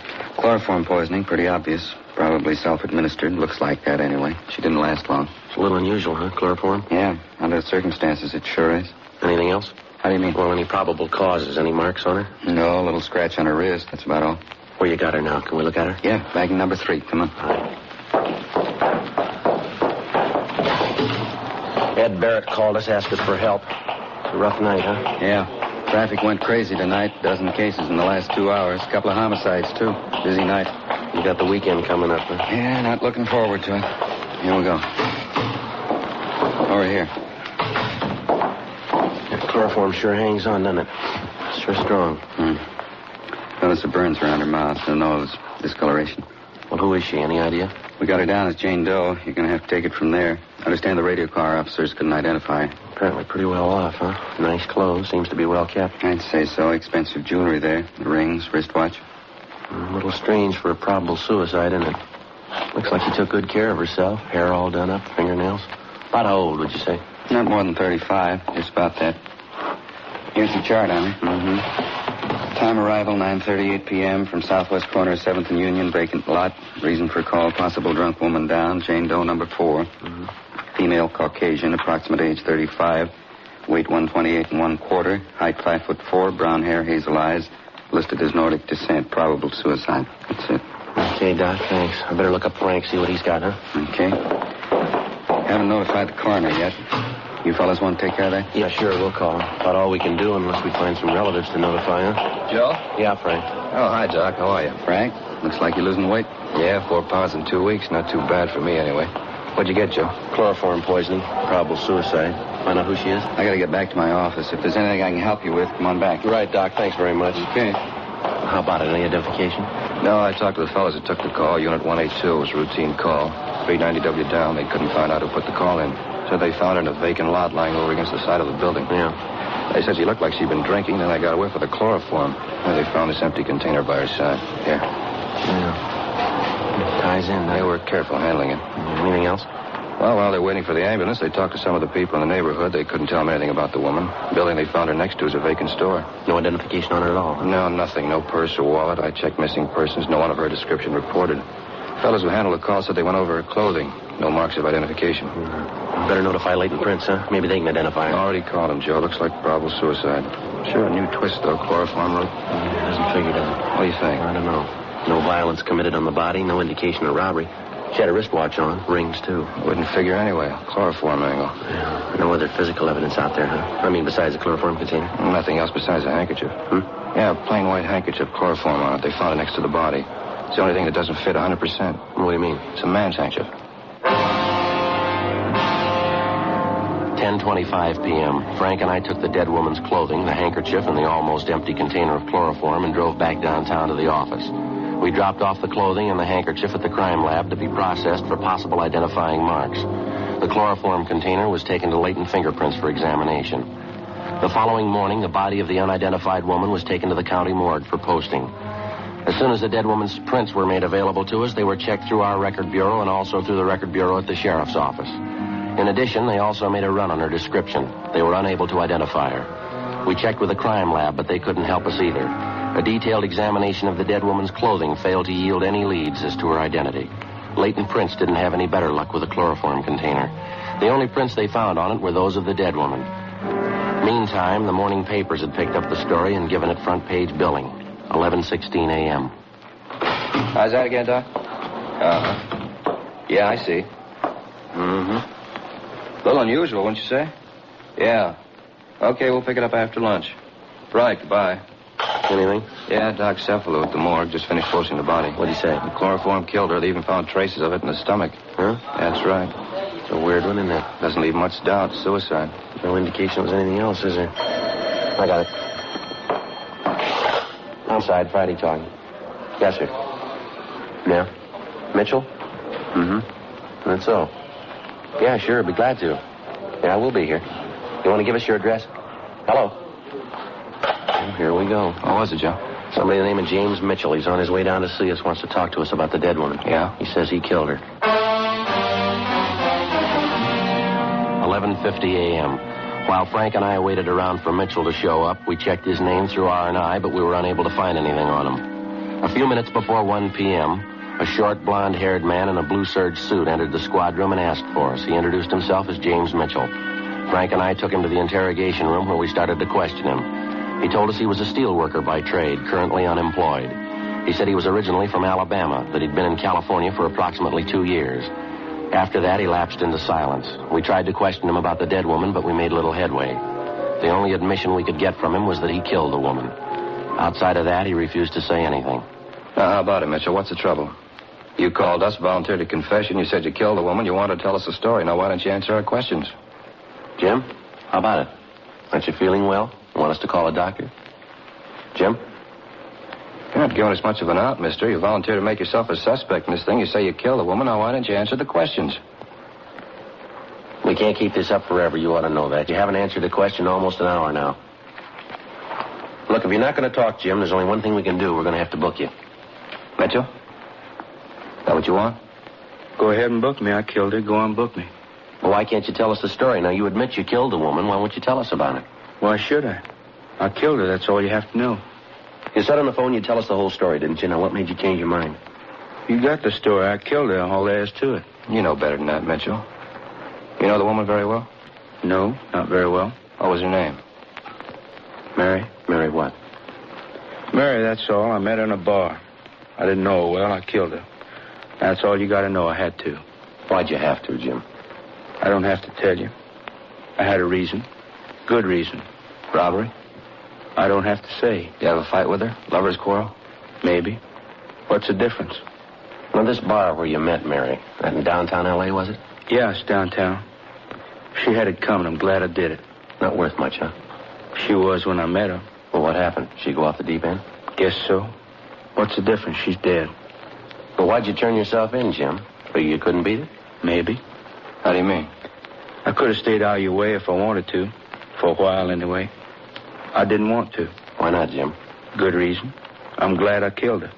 She had it coming. Now go ahead and do what you want. I know what the rap is. I'll pay for it. Well, if you're willing to take the rap, Jim, why not tell us the whole story, huh? You got the story. I killed her. That's all you need. Don't you want to brief us in on the details? How it happened, how it came about? Might be extenuating circumstances. You can't tell. Well, how you mean? Different things that might throw a new slant on the case. Court's not going to hand down a decision until they get the whole story. You mean about Mary? I'll never tell them about her. Lousy things she did to me. Never tell anybody about it. Must have been pretty bad, huh? I mean, the way you took it out on her. She was rotten. All the way through. I had to kill her. What happened with the chloroform, Jim? Didn't it work fast enough for you? Chloroform? Yeah, uh-huh. Didn't it react on her fast enough for you? No, it didn't. I hated her. Yeah, I guess you did. Must have had quite a scrap with her. Struggled quite a bit, didn't you? Yeah, she fought me all the way. I got her, though. I hated her. Out of my mind, I hated her so much. Well, we've been trying to figure it out, Jim. What'd you hit her with? I mean, around the head and on the neck. What'd you use? Piece of metal? Yeah, angle iron. Uh-huh. Kind of lost my head. I kept beating her. She tried to scream, but I had my hand over her mouth, and then she fell down. She didn't make a sound after that. I see. Well, how come you took her jewelry? I mean, if you just wanted to kill her, how is it you took all her valuables, too? Jim? How about it, Mitchell? Well, I don't know. Spur of the moment, I guess. I took them, but I didn't keep them. I threw them away. I don't remember where. I'm glad it's over. All right, Jim. Now, what's this all about? You didn't kill that woman. You know that as well as we do. Well, what are you talking about? Of course I killed her. She's dead, ain't she? How many times do I have to admit it? The woman had one mark in her body, Mitchell, a small scratch on the wrist. Huh? Not a single wound on the head, none on the neck either. Well, I killed her. That's all you got to know, not saying anything else. All the woman's valuables weren't taken either, Jim. She was found with a couple of rings on her hands, an expensive watch, a bracelet, too. Now, come on, Jim. What's the angle here? You can't prove I didn't do it. You can't prove that. I think we can. Now, why can't you just take my word for it? It's the queerest setup I ever saw. I'm willing to admit I killed her, and you won't believe me. What kind of cop saw you, anyway? Where'd you spend last night, Jim? Where were you? I don't know. I don't remember. You remember. Now, how about it? The queerest setup I ever saw. Whole town, you wouldn't believe it. Yeah? Look, I come here from Alabama. I told you that. I've been here for 22 months. A long time. It's almost 2 years. Queerest town I ever saw. Thousands of people all over, millions of them. People all around you, all over the place, everywhere you go. I didn't know any of them. Not a one. They didn't know me. 22 months. Couldn't get to know nobody. I still don't. They don't know me either. Yeah. Tried to get acquainted. Just seemed I never could. Nobody knew me. Nobody cared. They didn't even know who I was. Well, what kind of town is that? 22 months right here. They don't even know who I am. Nobody knows. Living alone, you just get sick of it. Get sick and tired of it. That's what brought all this on, huh? Well, I mean, at least they'll notice me. They'll know I'm here. I killed a woman. They'll know who I am now. You ever spend any time in a hospital, Mitchell? Institution? Now, what'd you have to ask that for? Just because I want to know people, want to notice me? That doesn't make me crazy. Can't be alone all the time. You got to have somebody notice you. Were you ever in an institution, Jim? Just once, only a couple of months. It wasn't anything. Look, can't you just forget what I said? I told you I killed a woman. The papers are going to be out pretty soon, pictures and things, probably a big write-up. Yeah. Well, can't we let it go at that? I killed her. Just forget the rest? No, I'm afraid not. Why not?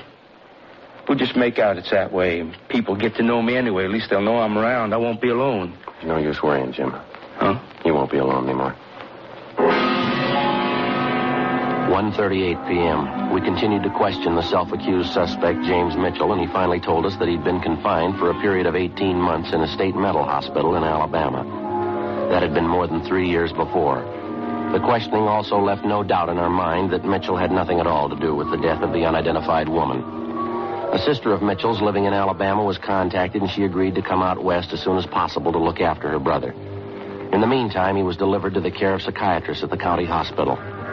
The incident of a man confessing guilt of a crime of which he's wholly innocent certainly wasn't anything new. Like police officers all over the country, all over the world, we've come to accept it as almost a routine part of a criminal investigation. Most of the time, the would-be criminal's suffering with mental trouble. Sometimes it's a thirst for notoriety. In any event, they all have to be checked, every one of them. It means time, trouble, and money.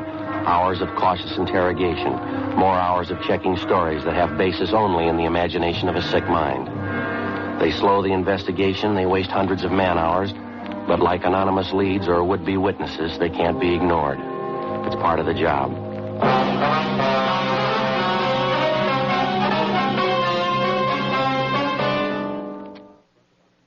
Let's pause right here. More from Dragnet in a moment. Some people believe the world is getting smaller. At United Van Lines, we believe the world is still the same size. We've just helped to make it easier to get around. Let United show you how making a move to another country is a lot like making a move to another block. The same quality service that helped make us America's #1 mover has also made us one of the world's leading movers with over 1,000 agents worldwide. Moving soon? Check the Special Value Move Plan with your local United agent. Did you know your used car can take someone off the street and put them on the road to recovery? The Salvation Army's Vehicle Donation Program is a legitimate charitable program that literally helps thousands of local individuals. The proceeds from your donated car, truck, or boat help them to change lives every day in the Chicagoland area. Make your motor vehicle into a miracle. Call the Salvation Army today with your vehicle donation at 1-877-SA3-AUTO. That's 1-877-SA3-AUTO to arrange the donation of your operable car, truck, boat, or motorcycle. All donations are tax deductible, and transportation can be arranged. Make your gift count in your community. Call the Salvation Army at 1-877-SA3-AUTO. That's 1-877-SA3-AUTO. Don't just make a donation, make a difference.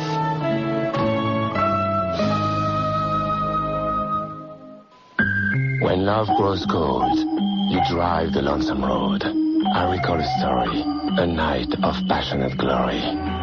As she merged into my lane, my heart felt light as a feather, for I knew destiny would bring us together. You idiot! She teases, but it was kismet, for we both had farmers' insurance. At Farmers, we're all about getting you back behind the wheel. Nothing fancy, just auto insurance doing what it's supposed to do. Isn't that what you want? With our cars mended, our paths crossed again as fate had intended. My love is indeed alive. Farmers, get you back where you belong. In Elmhurst, call Vincent Valenti. Or in Downers Grove, call William Wittenberg. Or consult the Yellow Pages for the farmer insurance agent nearest you.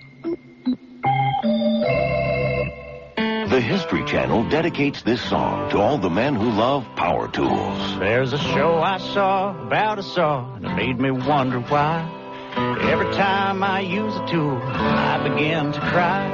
And when I start to hammer things, it makes me want to sing, 'cause I'm a fool for power tools. From hand tools to power tools to earth movers, Men at Work Week on Modern Marvels begins Monday night at 10 Eastern, 11 Pacific on the History Channel. Power tools. Chocolate pecan pie and nuts over chocolate are not flavors you normally associate with healthy eating. At healthshop.com, we know this. And in fact, it would be tempting to suspect a cruel prank. But we don't believe in hair shirt health anyway. So, we're just going to abandon caution and introduce you to Luna Bars at half price. Luna Bars are made especially for women by the women of Cliff Bars who seem frankly obsessed as we are with enjoying health. So right now, log on to healthshop.com, and with every box of Cliff or Luna Bars you buy, you get another box absolutely free.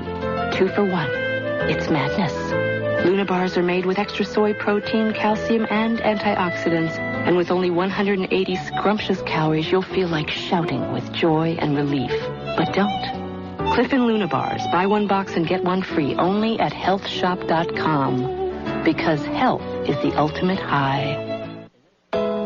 Hi, I'm Stephen Benario. And I'm Paul Benario. And we want to tell you where you can get the best selection and lowest prices on all your home appliance needs. That's KB Television and Appliance Company, right, Dad? That's right, Paul. At KB TV, we carry all the best brand names in kitchen appliances, like Maytag, KitchenAid, Sub-Zero, Viking, Bosch, Decor, GE, and dozens more. And all at great low prices. Plus, we have a great selection of big screen TVs, VCRs, and DVD players from Mitsubishi, Toshiba, and Zenith. We also have convenient evenings and Saturday deliveries available. Right now, save 40 to 70% on all camcorders and audio equipment in stock. Come give us a try. We want your business. KB Television and Appliance Company is located in Darien at Plainfield and Cass, just north of the Stevenson Expressway. Or call 1-800-696-TV-KB for more information. Remember, KB TV says yes to overall customer satisfaction.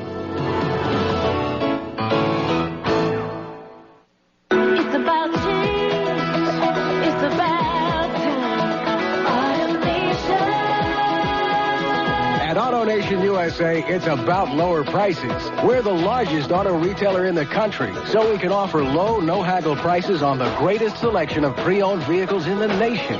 It's about higher standards. All our quality certified pre-owned vehicles have a money-back guarantee and limited warranty. See us for details. And right now, stop by AutoNation USA in Downers Grove on Finley Road. You can view our inventory on a touchscreen computer or shop outdoors from the convenience of a golf cart. So whether you're looking for a car, truck, van, or sport utility, you're sure to find the vehicle that fits your lifestyle and your budget. Visit us in person at AutoNation USA in Downers Grove on Finley Road, north of Ogden Avenue and south of Butterfield Avenue. Or visit us online at AutoNationUSA.com. It's about change, and it's about time for AutoNation USA.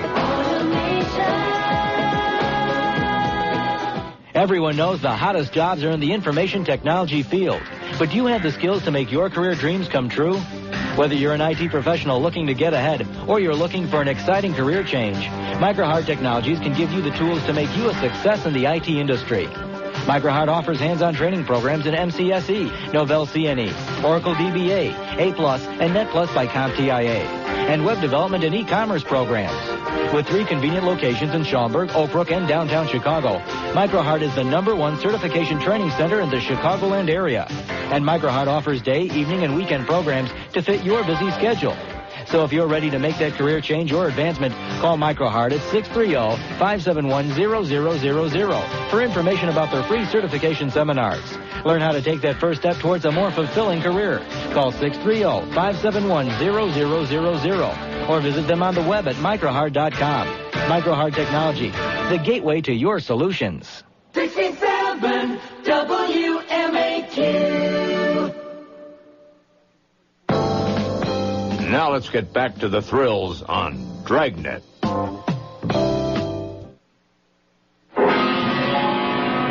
Saturday, October 18th. The newspapers continued to cooperate by giving his front page space to the story of the unidentified woman. Joe? Yeah, how'd you do? Nothing. Identification wasn't even close. How about Brian and Lopez? What'd they do on that call of theirs? Well, they're over at the morgue now with the boy, 16-year-old. Kid was pretty wrought up when he came in. Well, we sure had a parade of them. All last night, all this morning. Well, it doesn't hurt our chances any. The more, the better. I suppose so. Not going to make much headway if we can't identify her. Any answers on that all points we got out on it? Yeah, 4 of them. They all been checked. Nothing. Chewing gum, Joe? New kind, tangerine flavor. No, thanks. How about that check of the hospitals around town? Anything show up there yet? No, not so far. The scar on the woman's leg was from an operation, all right. Doc figures it might not have been done in a hospital, though. It was a minor operation. Could have been done in a doctor's office, maybe. Yeah, that'd stop it, sure. Tough enough checking hospitals for a record of the operation. Next to impossible to check every doctor in town for it. Well, even then we could miss. Don't know where the woman's from. She could have had the operation done anywhere. Mm-hmm. I'll get it. Homicide. Friday talking. Yeah, Tom. No. You did? That's so. Yeah, okay. Fine. You bet. Thanks, Tom. It was Brian. He and Lopi are driving that boy over to Georgia Street, the 16-year-old. What happened? Well, they took the boy to the morgue. They showed him the body. Asked him if he recognized it. What's he say? It's his mother. 2:05 p.m. Frank and I left the office and drove over to Georgia Street Receiving Hospital. The 16-year-old boy who had identified the dead woman as his mother was being treated for shock and hysteria. The youngster told Brian and Lopez that his name was Arnold Hopkins and that he'd been living with his mother at a Norwood Street address. After he was given a sedative and recovered himself a bit, the boy was driven to the home of his aunt and uncle out near Barnesdale Park. That night, Frank and I called on the boy and found him sufficiently recovered to answer a few questions. He confirmed his identity of the body he'd viewed that afternoon as that of his mother, Mrs. Jeanette Hopkins. He said he was an only child and that his father was dead. He told us his mother had been working for the past 6 years as coast representative for an Eastern cosmetics firm. We asked him what had happened the night his mother disappeared. The phone just rang about, when we were finishing dinner. Mm-hmm. About 8 o'clock, maybe quarter after. Uh-huh. Well, when Ma hung up, she said something important come up. She had to go out to see somebody. She said she had to see him right away. She got her coat and left. It's the last time I saw her. Well, who was she going to see, Arnold? Did she tell you? No, she didn't. I heard her talking on the phone, though. Heard her say Leo. She said it a couple of times. Leo. Where was she going to meet this person, Arnold? Did you happen to overhear that? No, I didn't. I think she said, okay, I'll meet you there, Leo, and she hung up. Then she got her coat, kissed me goodbye, and she went out. Did she leave on foot or was she driving, you remember? Oh, on foot. My mother didn't drive. Who's Leo? So? Your mother ever talk about him? Heard her talking to him on the phone a couple of times. That's about all. Well, do you know where he lives? What he looks like? Can you tell us anything about him at all? No, sir, nothing. I wouldn't know him if I saw him.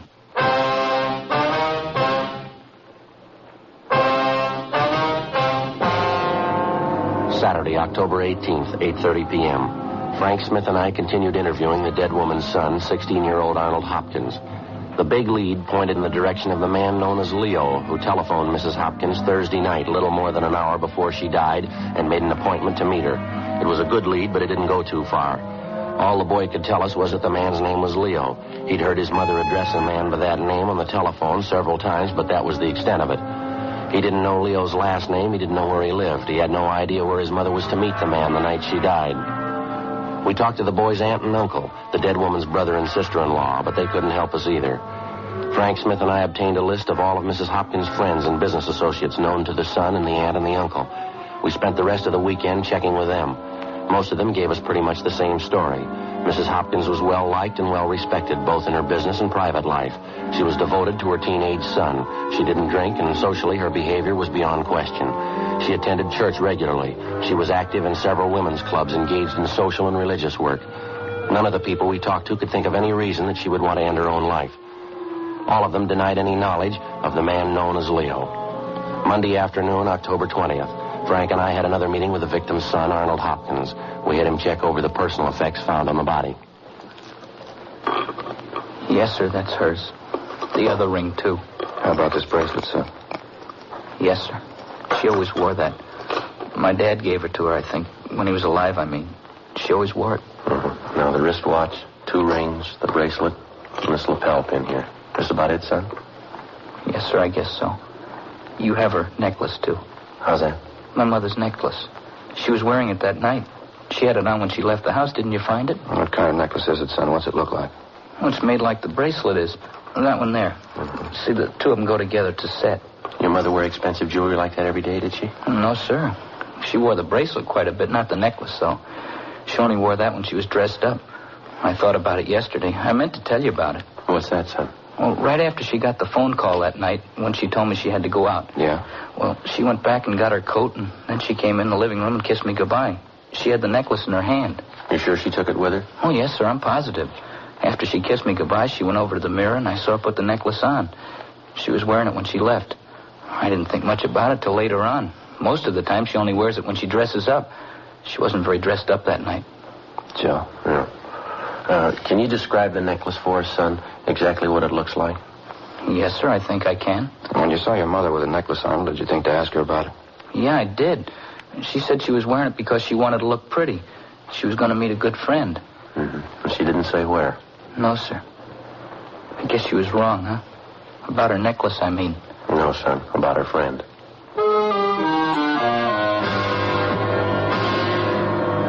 Monday, 3:18 p.m. We got a description of the necklace from the Hopkins boy, confirmed it with his aunt and uncle, and then we double-checked it at the jeweler's, where it had been purchased. After that, we contacted the pawn shop detail and burglary division. The necklace and its description was put on the stolen property list, and copies were sent to second-hand jewelry stores and pawn shops throughout the area. We also got out a broadcast and an APB on it. 4:15 the following afternoon, we got a reply from the San Diego Police Department. A pawn shop owner down there had reported taking in the necklace the Friday before, which matched the description of the one we were looking for. The man who pawned the necklace listed his name in the pawn shop's buy book as Raymond Butler. San Diego officers had checked out the home address that he'd given. It was a vacant lot. The necklace was sent back to Los Angeles, where it was identified as Mrs. Hopkins. The description of the man who'd pawned the necklace was forwarded from San Diego together with a photostatic copy of the suspect's signature, and we got out an all-points bulletin on him. 2 days passed. Nothing. Along with Brian and Lopez, we continued checking all public places in the general area where the body of Mrs. Hopkins had been found. You got anything, Frank? Talked to a man by the name of Wagner, Joe. He told me she used to do a lot of traveling, business trips, most of them to San Diego. Wagner says he heard she had a boyfriend down there, a tall, dark-haired fellow. That's all, no name. I get it. Homicide Friday. What? Oh, yeah, Lopey. Mm-hmm. Where? Checks out, does it? Yeah, that's good. Fine. Okay, thanks, Lopey. Yeah, right away. Anything, Joe? Lopez, he and Brian just checked a bar out in the neighborhood where the body was found. They talked to the bartender in the place, showed him the description of the man who pawned the necklace. Bartender says he knows the man. You sure? Pretty sure. He told Brian and Lopey that the man's either a boxer or a wrestler, something like that anyway. You know the man's name, where he lives? Says his name's Taylor. No home address. You know his first name? Yeah, Leo. 1:25 p.m. After interviewing 4 other people who were in the bar the night of Mrs. Hopkins' death, Lopez and Brian checked back in at the office. They told us that at least one of the 4 persons they talked to, in addition to the bartender, was sure that the description of the suspect who pawned the necklace fitted a man known as Leo Taylor, who was in the bar the previous Thursday night. He was seen in the place between 8:30 and 9 p.m., and he was seen with a woman answering Mrs. Hopkins' general description. The bartender had no idea where the man lived, but he seemed fairly certain of the man's name, Leo Taylor, and his occupation, either wrestling or boxing. 5:05 p.m. We made a run on Taylor's name and description through R&I, and we got a make. We checked his handwriting, and that matched out also. He had 1 previous arrest for assault and disorderly conduct. His residence was a West 11th Street address. We checked it out, but he'd moved 6 months before. The landlady had no forwarding address on him, but she told us one of the places he used to frequent was a gym on South Olive down near Olympic. We ran it down.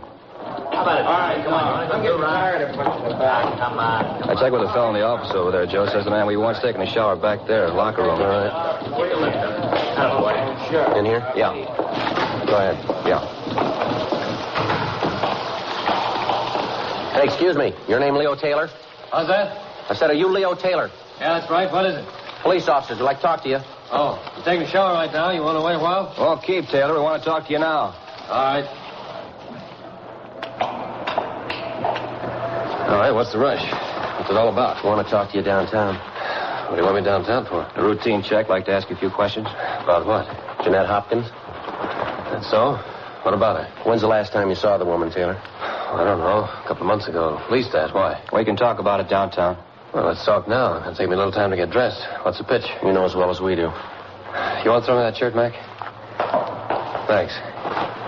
What do you mean I know as well as you do? Know what? No rush, Leo. We can talk downtown. I read about it in the papers. Terrible thing. I was going to look her up one of these days. It's too bad. You live in Los Angeles, Taylor? Yeah, why? Ever get down to San Diego? Once in a while, not too often. You don't think I had anything to do with it, do you? How do you mean, Leo? With what? I mean, Jeanette, she's dead. You don't think I had a hand in it, do you? I tell you, I'm on a level with you, Leo. We've been on this thing a week. We've got you placed in San Diego. We've got you placed here. You say you haven't seen Mrs. Hopkins for 2 months. We can do a lot better than that.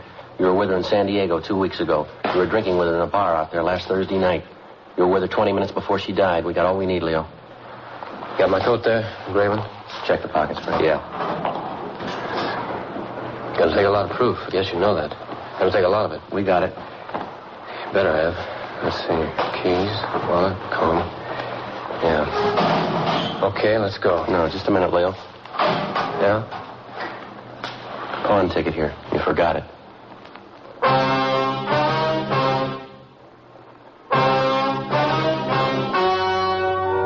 The story you have just heard was true. The names were changed to protect the innocent. On January 28th, trial was held in Superior Court, Department 89, City and County of Los Angeles, State of California. When confronted with the evidence and testimony against him, Leo Francis Taylor broke down and confessed to the murder of Mrs. Jeanette Hopkins. She'd been paying blackmail to Taylor in order to keep their affair secret, but a month before her death, she refused to pay him any more. Taylor threatened her again, and she agreed to give him the necklace as a final payoff. At their meeting, Taylor demanded cash. His victim threatened him with arrest, and he administered the chloroform. Taylor was tried and found guilty of first-degree murder and was sentenced to a life term in the state penitentiary.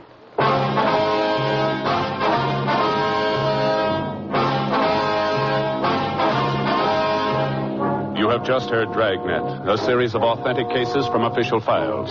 Technical advice comes from the Office of Chief of Police W.H. Parker, Los Angeles Police Department. Technical advisors Captain Jack Donahoe, Sergeant Marty Wynn, Sergeant Vance Frazier. Heard tonight were Herb Ellis, Vic Perrin, Gil Stratton, Jack Crucian. Script by Jim Mosey. Music by Walter Schumann. Hal Gibney speaking. You may now read Dragnet every day on the comic page of your favorite newspaper. Please consult your local daily paper. The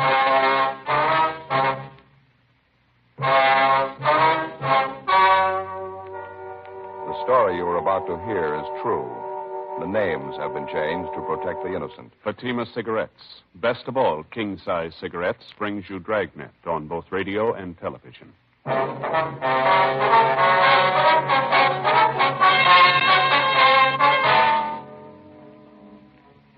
You're a detective sergeant.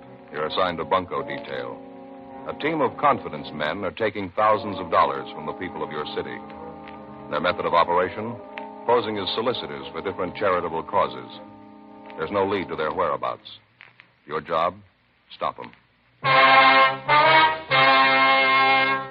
Compare Fatima with any other king-size cigarette. Yes, compare Fatima with any other king-size cigarette. 1. Fatima's length filters the smoke 85 millimeters for your protection. 2. Fatima's length cools the smoke for your protection. 3. Fatima's length gives you those extra puffs, 21% longer than standard cigarette size. Fatima gives you more for your money. And in king-size Fatima, you get an extra mild and soothing smoke, plus the added protection of Fatima quality. Buy Fatima in the bright, sunny yellow pack.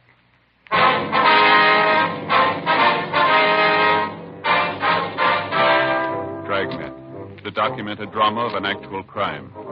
For the next 30 minutes, in cooperation with the Los Angeles Police Department, you will travel step by step on the side of the law through an actual case transcribed from official police files.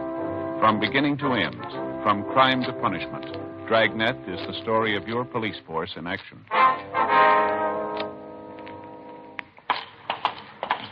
It was Tuesday, February 16th. It was cold in Los Angeles. We were working the day watch out of bunco detail. My partner's Bill Lockwood. The boss is Captain Steed. My name's Friday. We were on the way out from the office, and it was 2:18 p.m. when we got to First and Valencia, the West Valley Hotel. Over here to the left, Joe. No. Excuse me? Sorry, we're all filled up. No more room. No, we don't want to register.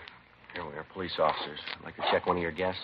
You have a Raymond Seidel registered? Seidell. Let's see.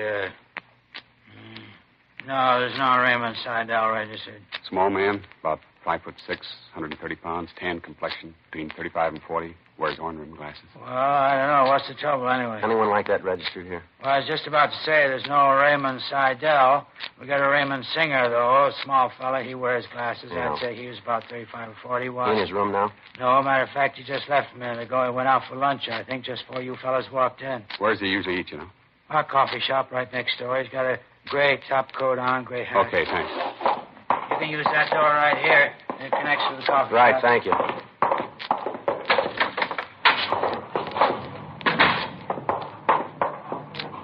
Spot him? Yeah, far into the counter up to the front door, see him? Yeah, description checks out. All right, come on. Spotted us going for the front door. All right, police officers, hold it up there. Making a run for it. All right, come on. This way. Where'd he go? I lost him. Alley up ahead. He ducked in there. Down the ramp, Joe. Hotel garage. Ran in there. All right, come on, let's hurry. You spot him, Bill? No. Any other way out beside this ramp? Wait a minute. Yeah, down the far end there. Another exit. I'll take that. You cover this end. Right. Hey, watch it, Bill. He's coming out. The blue sedan. All right, hold it. Look out, Joe. Coming at us. I'll go for his tire. All right, come on, Bill. All right, stay where you are. All right, don't shoot, don't shoot. All right, then hold it right there. What's the pitch, anyway? Wasn't doing anything. Hands behind you. Raymond Seidel, is that right? That's right. I wasn't doing anything. What's this all about? You know as well as we do. Look what you did in my car. Just look at it. You cracked it up, mister. We didn't. Come on. Come on, where? I haven't done anything. We want to talk to you downtown. I'm not saying anything. You can talk to my lawyer. Get the story from him. We already got it. Come on, let's go. 2:35 p.m. We took the suspect, Raymond Seidel, back to the hotel with us, where we checked his room thoroughly. Bill got on the phone, made arrangements to have Seidel's car impounded and a stakeout placed at the hotel. Then we drove back to the city hall and took the suspect to the interrogation room. A check through our Records and Identification Bureau earlier in the day had revealed a fair-sized record for Seidel. He'd had 4 previous local arrests, 2 for petty theft, 1 for second-degree burglary, 1 for grand theft auto. He'd been convicted on one of the petty thefts and also on the burglary charge, for which he'd served time in the state penitentiary at San Quentin. Bill and I started questioning him. The first half hour, we got nowhere. I told you, I haven't been doing anything. I've been clean ever since I got out. Where were you last night, Ray? Knocking around town. What'd you do? Had a couple of drinks, went to a show, came out and went to see some bimbo I know. What's your name? Helen lives up on South Custer, and you can ask her. She'll tell you I was there. What time did you see her? About 10 o'clock. Yeah, just about. You're a liar, Ray. Hmm? You're a liar. Who gives you a call to say that? It's the truth. And 4 other people must be lying. Well, what do you mean, what other people? You know what I mean. Now, how about it, Ray? I don't know what you mean, so help me. I don't. Why don't you give it up, Seidel? You ought to know better. We wouldn't have you down here if we didn't have you pegged. Pegged for what? I don't even know what you're talking about. All right, then I'll tell you, Ray. About 8:30 last night, you put in a call to a Mr. and Mrs. Gerald Keyes. They live out in East Hollywood, Gladstone, 3962. Mrs. Keyes answered the phone. You told her you were taking contributions for European children, war orphans. You knew she was interested in the cause. You asked her for a donation. You're crazy. That wasn't me. I don't even know the You woman. done Mrs. Keyes, and she agreed to contribute. She offered $50. You talked her up to $150. She asked you where to send the money, and you said never mind. You'd be out to collect it. 45 minutes later, you were out there. You parked your car by a candy store down the street from the Keyes' home. You walked up the block to the Keyes' place, collected the money, and you left. Now, you prove it was me. You prove We got it cold, Seidel. Mrs. Keyes' husband got suspicious about the setup. 45 minutes after you phoned, you were at the front door with your hand out. You had no credentials, nothing. He noticed you parked your car down the street instead of in front of the house. You got the license number of your car when you pulled away. So the owner of the candy store. You parked your car just outside his place. All 3 of them can describe you and your car. Mr. Keyes, Mrs. Keyes, the man at the candy store. Yeah, they're right. Getting over to you, Ray? Gonna take more than a couple of people to build a case. All right, we got more. You gave Mrs. Keyes a signed receipt for the $150. You signed it Tom Seidel. Our handwriting man checked the signature with a specimen of your handwriting we got from your package. Now, they both checked, not a doubt in the world. What do you say? I don't know. What would you say? It's your jam. What's the story? There isn't any. Why should I dig my grave? Any way you want it. You're going to stay on the load for the last 2 months, including the one you pulled last night. It makes 14 cases. It's a lie. It's a lousy lie. Cigarette, Ray? What are you trying to do to me anyway? 14 jobs. I never hustled that hard in my life. That's how many we've had in the last couple of months. Why load them on me? Every one of them follow the same general M.O. Same way you worked it last night. We don't know where you got your list of names, but you contact people who are interested in different charities. You pose as an authorized solicitor. You get their money and then you take off. The last 2 months, you've been collecting for more than 10 different drives. European Orphans, the Milk Fund, Summer Camp for Underprivileged Kids, Crippled Children's Fund. The people give their money in good faith, and you take off with it. Look, Your MO follows all the way through. It's a sour racket, Ray. We're going to lean hard on you. I said, will you wait a minute? No, when I'm done, I'll give you the story. Yeah? I'm not taking the whole load on my back. I'll cop out to the one last night, but that's all. You look good for all of them. Look, will you give me a chance? The one last night was a first try for me. It's the only one I ever tried. I'm squaring with you. I was crazy even to make a pass at it. Should have known better. I'm not a bunk man. We already told you, Ray.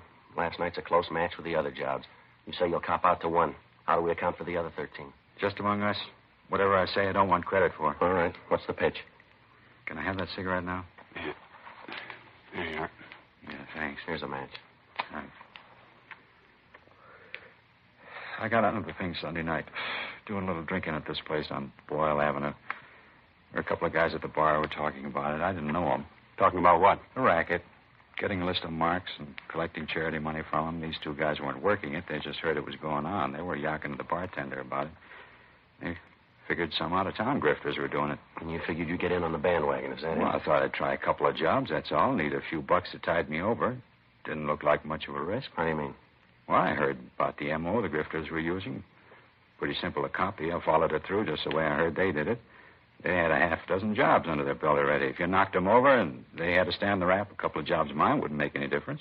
Free ride, is that what you figured on? Well, what's the difference? I didn't get it. Figured you'd catch up with them and they'd take the rap for my jobs along with their own. And just my luck.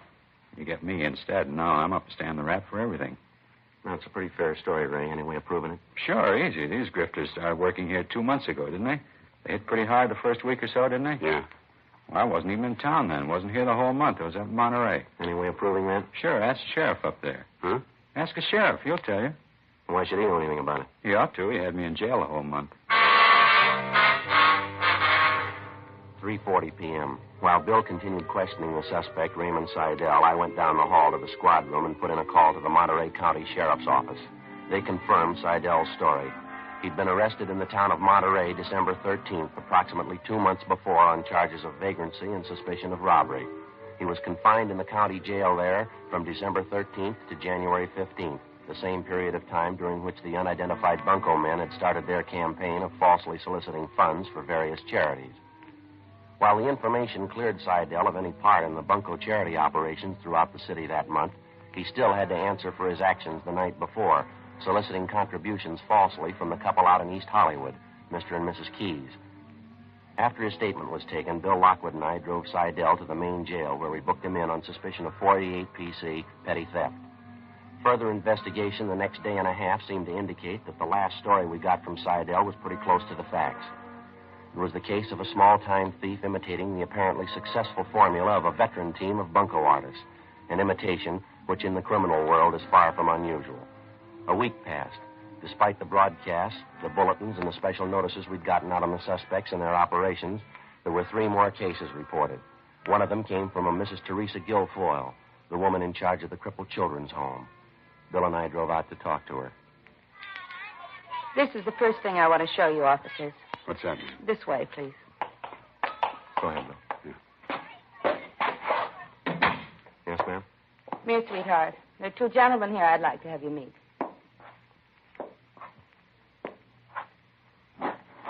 Stephen, this is Sergeant Friday, and this is Officer Lockwood, their policeman. This is Stephen, officers. He's 3 years old. Well, how are you, Stephen? Hello, son. He'd like to say hello, officers, but he can't.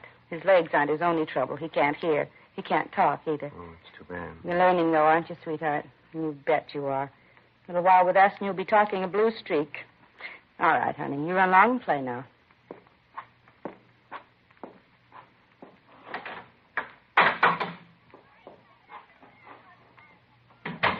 Real sweetheart, isn't he? I wanted you to meet him, so you'd see what this means to us. When I look at children like that, this whole mess just makes my blood boil. Yes, ma'am. We see what you mean. Hard enough getting people to contribute money to keep this place open, help those poor kids to walk and talk. Thieves have to make it even harder. The way things are, I can't see how we're going to get through the year. Oh, how much you estimate it's cost you, Mr. Guilfoyle? I mean, how much in donations have these phony solicitors taken? Well, I know of at least $700 they've collected from different people. Lord knows how much more money they got that was supposed to go to the home. I suppose a lot of people still think they gave their money to the right person. Well, did you receive the notice we sent out about 6 weeks ago, ma'am, about how these thieves operated? Yes, I did. I made a special note of it. When we sent out our annual appeal letter to our regular donors, most of your notice was incorporated right in it. Mm-hmm. I don't know what happened. I guess they didn't pay any attention to it. When did you first find out something was wrong, ma'am? It was yesterday morning. One of our regular donors, Mr. Baxter, called me. He wanted to know if we received his contribution all right. He wondered because he didn't receive his regular thank you note. That's when he told me about this man who came to his house and collected the money. I see. As soon as I heard that, 2 of the other girls and myself got on the phone and called every one of the regular donors. There were 10 of them, just like Mr. Baxter. Gave their good money to help these tots, and they never received a penny of it. I've got all their names and addresses here if you'd like them. Yes, ma'am. You're welcome to them if you want them. Yes, that'd be fine. We'd like to check with each one of them. Now, this is the complete list, all the regular donors who contributed and their money wasn't received. Is that right? Yes, sir, all those we know of. There's probably a lot more, I suppose. You've been in police work for a few years, haven't you, Sergeant? You must have met all kinds. Yes, ma'am, I suppose so. What kind would you say these men are? I mean, going around and stealing the little regular income we have from donations. What kind of persons can they be? Well, there's thousands of them, Miss Guilfoyle. They walk every city in the world. They want money. They want everything that goes with it. They'll do anything but work for it. But the money these men are stealing, they must know it's for these crippled children to help them walk again, help them talk, little kids like Stephen. Yes, ma'am. And these men call themselves human beings. And they take help away from a child like that. Humans. I couldn't be more ashamed of them. Ashamed to live in the same city with them. Yes, ma'am. You'd think God would punish them. You'd think God would come down and punish them right now. Well, maybe he's even ashamed.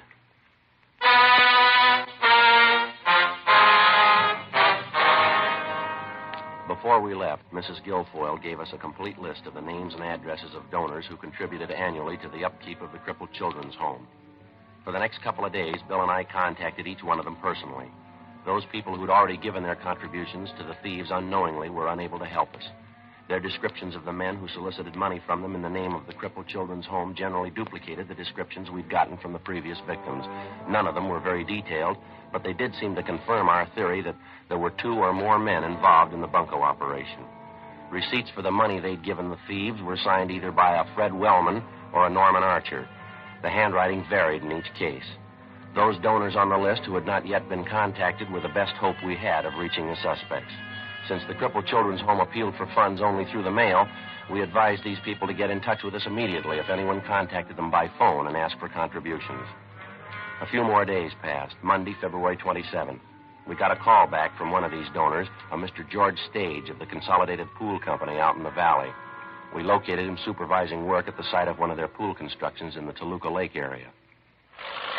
Oh, yeah, glad to see you again, Sergeant. Say, could you hold on just a minute? I want to test that batch of mud and see if the mixture's right. Won't take a minute. Yes, sir. Go right ahead. Andy, come here a minute, will you? How's that mixture look to you? Sure a nice-looking pool, isn't it, Bill? Big one. Sure be nice to have, wouldn't it? Yeah.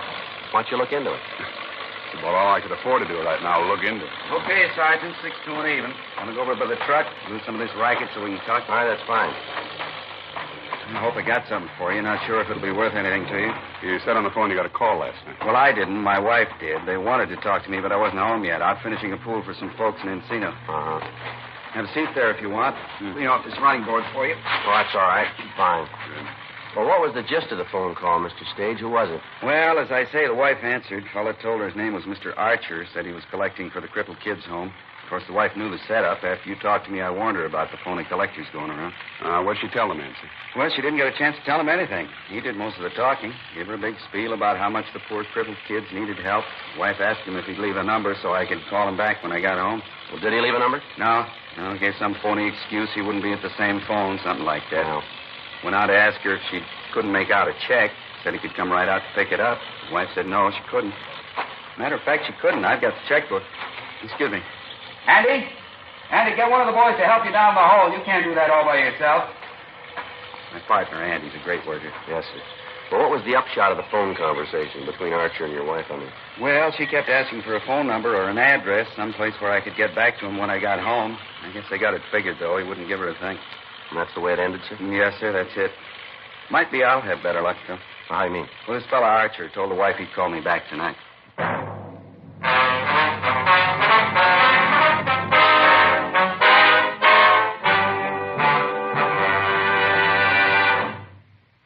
listening to Dragnet, authentic stories of your police force in action. Because of its quality, its extra mildness, its better flavor and aroma, more smokers coast to coast are switching to king-size Fatimas every day. Prove Fatima quality yourself. Compare Fatima with any other king-size cigarette. 1. Fatima's length filters the smoke 85 millimeters for your protection. 2. Fatima's length cools the smoke for your protection. 3. Fatima's length gives you those extra puffs, 21% longer than standard cigarette size. Fatima gives you more for your money. And in king-size Fatima, you get an extra mild and soothing smoke, plus the added protection of Fatima quality. Friends, in Fatima, the difference is quality. Fatima contains the finest tobaccos superbly blended. And Fatima is extra mild, with a much different, much better flavor and aroma. Remember, Fatima gives you more for your money because it's king size and because you get the added protection of Fatima quality. Look for the bright sunny yellow pack. Switch to Fatima today.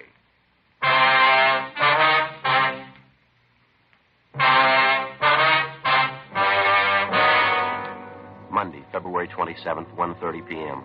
As soon as we found out there was a possibility that one of the bunco suspects might contact the potential victim, George Stage, that night, Bill and I started making arrangements to be ready for him.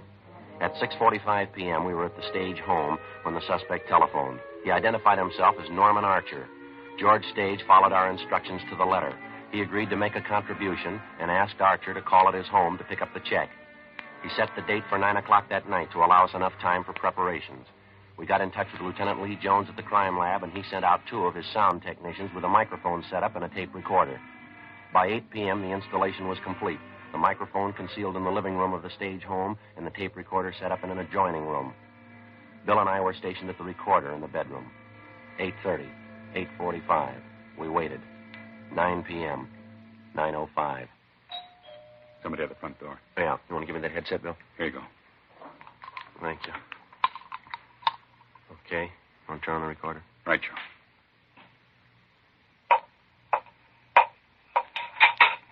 Yo, Mr. Stage?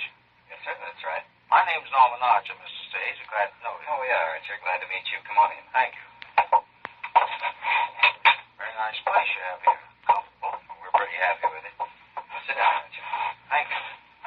Well, say, I hope I'm not interrupting your evening, Mr. Stage. Oh, no, that's all right. Just sitting here watching television. I see. Well, I'll only take up a moment of your time. I don't suppose I have to tell you what a worthy cause it is I represent, Crippled Children's Home. I'm glad to make a donation. It's one of my favorite charities. I'm certainly happy to hear that, sir.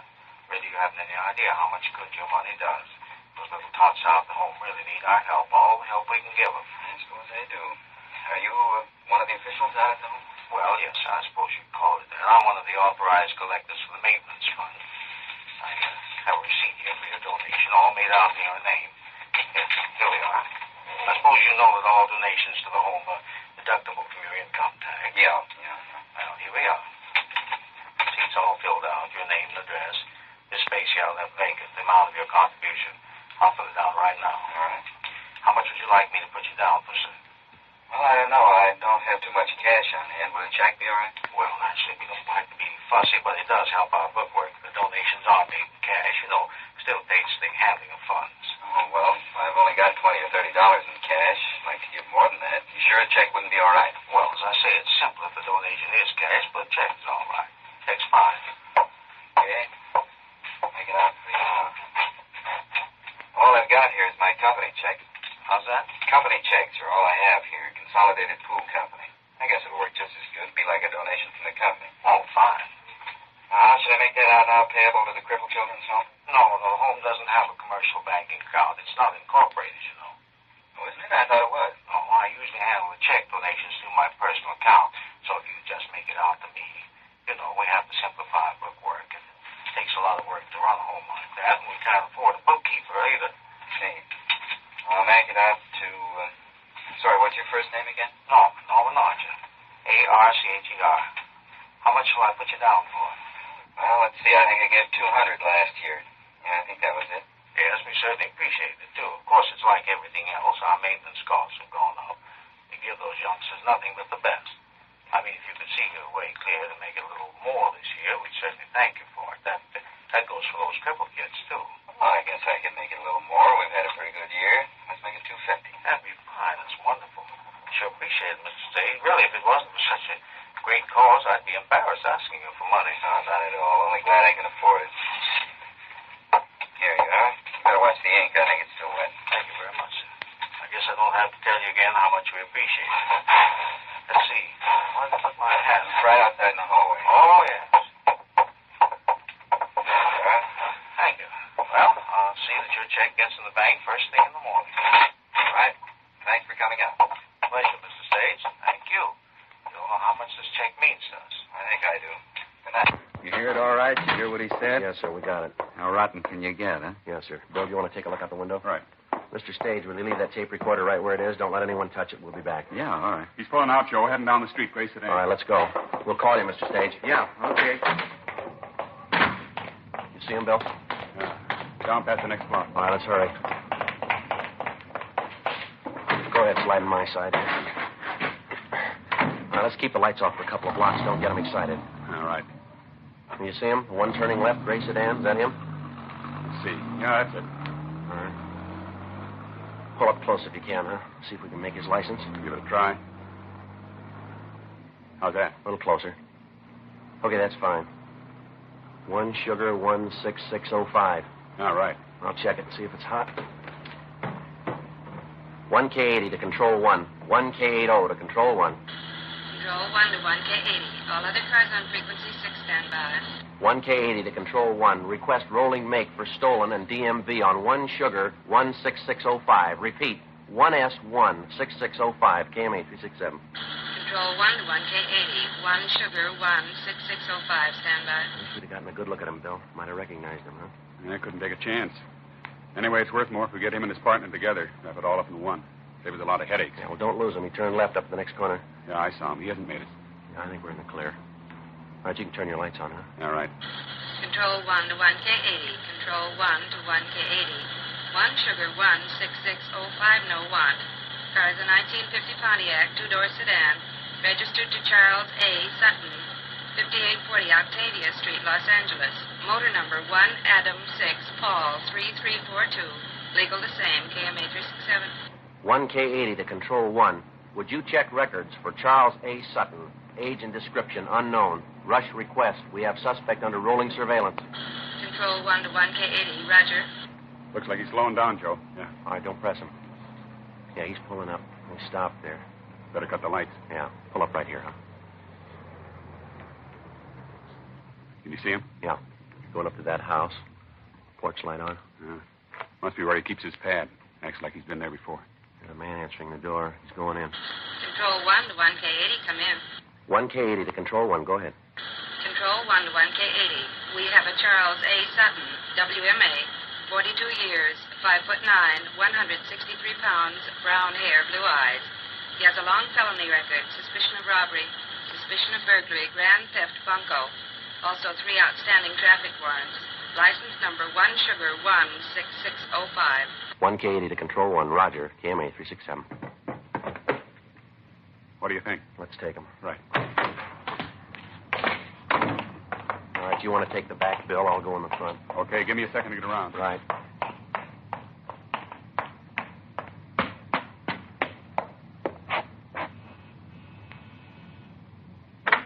Yeah? Police officer want to talk. All right, come on, open it up. Cops, hurry, the cops! All right, hold it right there, against the wall. All right, you're back inside, police officers. Joe, all right? Yeah, did you get him all right? It's okay. Come on up front, you. What are you trying to do? What's this all about? We'll talk downtown. You know what it's all about. All right, over next to your partner. What are you doing anyway? You haven't got anything on us. You want to get the cuffs on him, Bill? Stand still, both of you. Here's mine. What's the pitch here anyway? Harry and I haven't done anything. Busting in here like this, private house, you got no business here. $250 says you're wrong. What? This check in your right-hand pocket. All right, come on, let's go.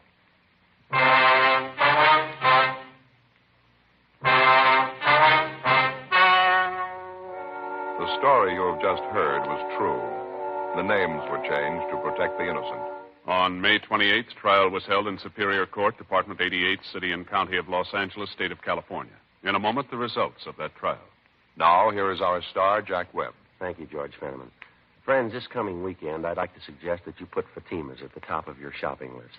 You'll find it's mighty convenient to have enough Fatimas around the house to last into the next week. When you shop, just look for the bright, sunny yellow carton. You'll find Fatima gives you an extra mild and soothing smoke. And remember, Fatima gives you more for your money because it's king size and because you get the added protection of Fatima quality. Get a carton tomorrow. Fatima.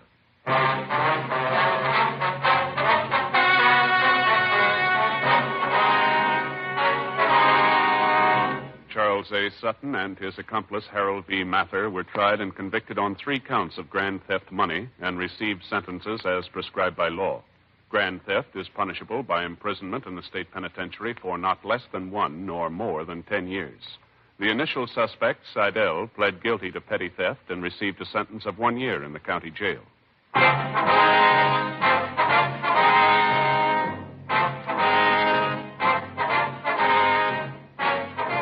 You have just heard Dragnet, a series of authentic cases from official files. Technical advice comes from the Office of Chief of Police W.H. Parker, Los Angeles Police Department. Technical advisors Captain Jack Donahoe, Sergeant Marty Wynn, Sergeant Vance Frazier. Heard tonight were Ken Peters, Virginia Gregg, Vic Rodman. Script by Jim Moser. Music by Walter Schumann. Hal Gibney speaking. King-size Fatima, made by the same people who make popular Chesterfield cigarettes, has brought you Dragnet, transcribed from Los Angeles.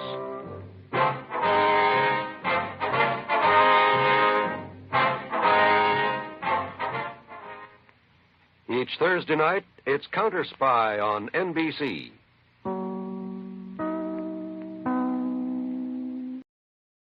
The story you're about to hear is true.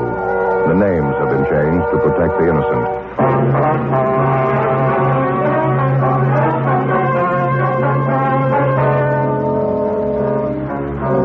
You're a detective sergeant. You're assigned to narcotics detail. A steady supply of high-grade narcotics is finding its way into your city. For 2 months, you've been trying to run down the source. The first real break finally comes. Your job?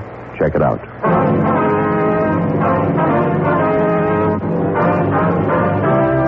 Dragnet, the documented drama of an actual crime. For the next 30 minutes, in cooperation with the Los Angeles Police Department, you will travel step by step on the side of the law through an actual case transcribed from official police files.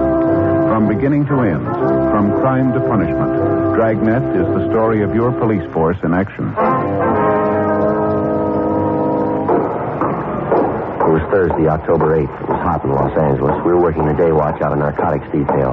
My partner's Frank Smith. The boss is Captain Kearney. My name's Friday. It was 4:05 p.m. when I got to 318 West 1st Street, the first floor. Narcotics detail. Joe? Hi, Frank. You all threw up in court, eh? Yeah, I went to the jury. I don't think he'll be out long. Well, I hope they hook him this time. He's overdue. I don't see how they can miss. You can't tell, though. Never know what a jury's going to do. Yeah. What do you got here? Felony car brought him in about a half hour ago. Pretty high. What's he shooting? H.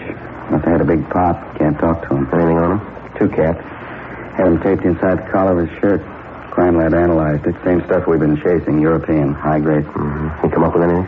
Nothing. He talks a lot, but he doesn't say anything. Why don't you take him on? I'll give it a try. Mr. Jennings, this is my partner, Sergeant Friday. Well, how do you do, sir? Sure happy to know you, Sergeant. Have a chair. Yeah, thank you. A cigarette? Yeah, don't mind if I do. Here, I'll give you a light. Thank you. By the way, Sergeant, if you have any influence around here at all, I'd sure appreciate it if you tell this young fellow here to relax. He worries too much. Keeps telling me there's something wrong. Well, isn't there, Mr. Jennings? Well, no, of course not. It's not that I don't enjoy the boy's company, but I've got an appointment. Very important one, 11 o'clock this morning. That's so? Yes, very important. I have to be there at 11 sharp. You're a little late, aren't you? It's past 4 in the afternoon now. Oh, no, it couldn't be. Clock on the wall right behind you. Well, what do you know about that? That time sure flies. Well, they'll wait for me. Well, I better get a move on. Sure glad to have met you, Sergeant. Glad to meet you too, young fellow. Now, just a minute, Mr. Jennings. It's not that simple. You better sit down. But I told you I have an appointment very important. Sorry, it'll have to wait. Sit down. All right. How about it, Jennings? When'd you have your last fix? What do you mean, when I have a fix? You know what we mean. Your arm looks like a punch board. Oh, the scars. Yes, of course. I take vitamin shots. Hey, what's your doctor's name? Dr. Young, Eldon Young, down on South Hoover. You know his phone number, do you? No, I don't. It wouldn't do any good to call him anyway. No, why? Well, he's not there. He's dead. You sure of that? Well, I ought to be. I went to his funeral. When'd he die? Oh, I don't know. 2 or 3 months ago. Sure was a nice fellow. Fine doctor. That's a sample, Joe. Been rattling off like that ever since they brought him in.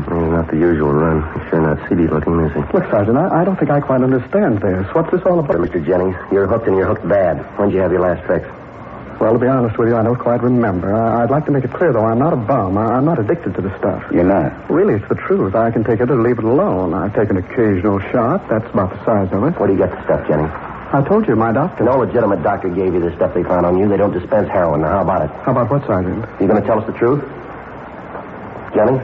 Well, frankly, Sergeant, no, I don't think I will. I'm not an informer. It's up to you, mister. We're going to find out sooner or later. I'm sorry, you're not going to find out from me. Now, look, let's not get into an argument, shall we? I don't have anything against you. Matter of fact, I like you. I'd like to get along with you. We're not going to argue, Jennings. It'd be useless to tell you that we're trying to help you. Are you married? Do you have a family? Yes, sir. Where do you live? Sorry, I can't tell you. I'm not dragging them into this. That's why I don't carry any identification. All right, Jennings. You want to get your hat? Let's go. Go? Where? Main jail. We're booking you in. Why? What for? Possession of narcotics. But I told you I'm not an addict. You can't keep me in jail. I only use it occasionally. Yeah, sure. Is there anything wrong with that? Can't see any harm in that, can you? Are you listening? 1 minute. I'll tell you that in the morning, will you?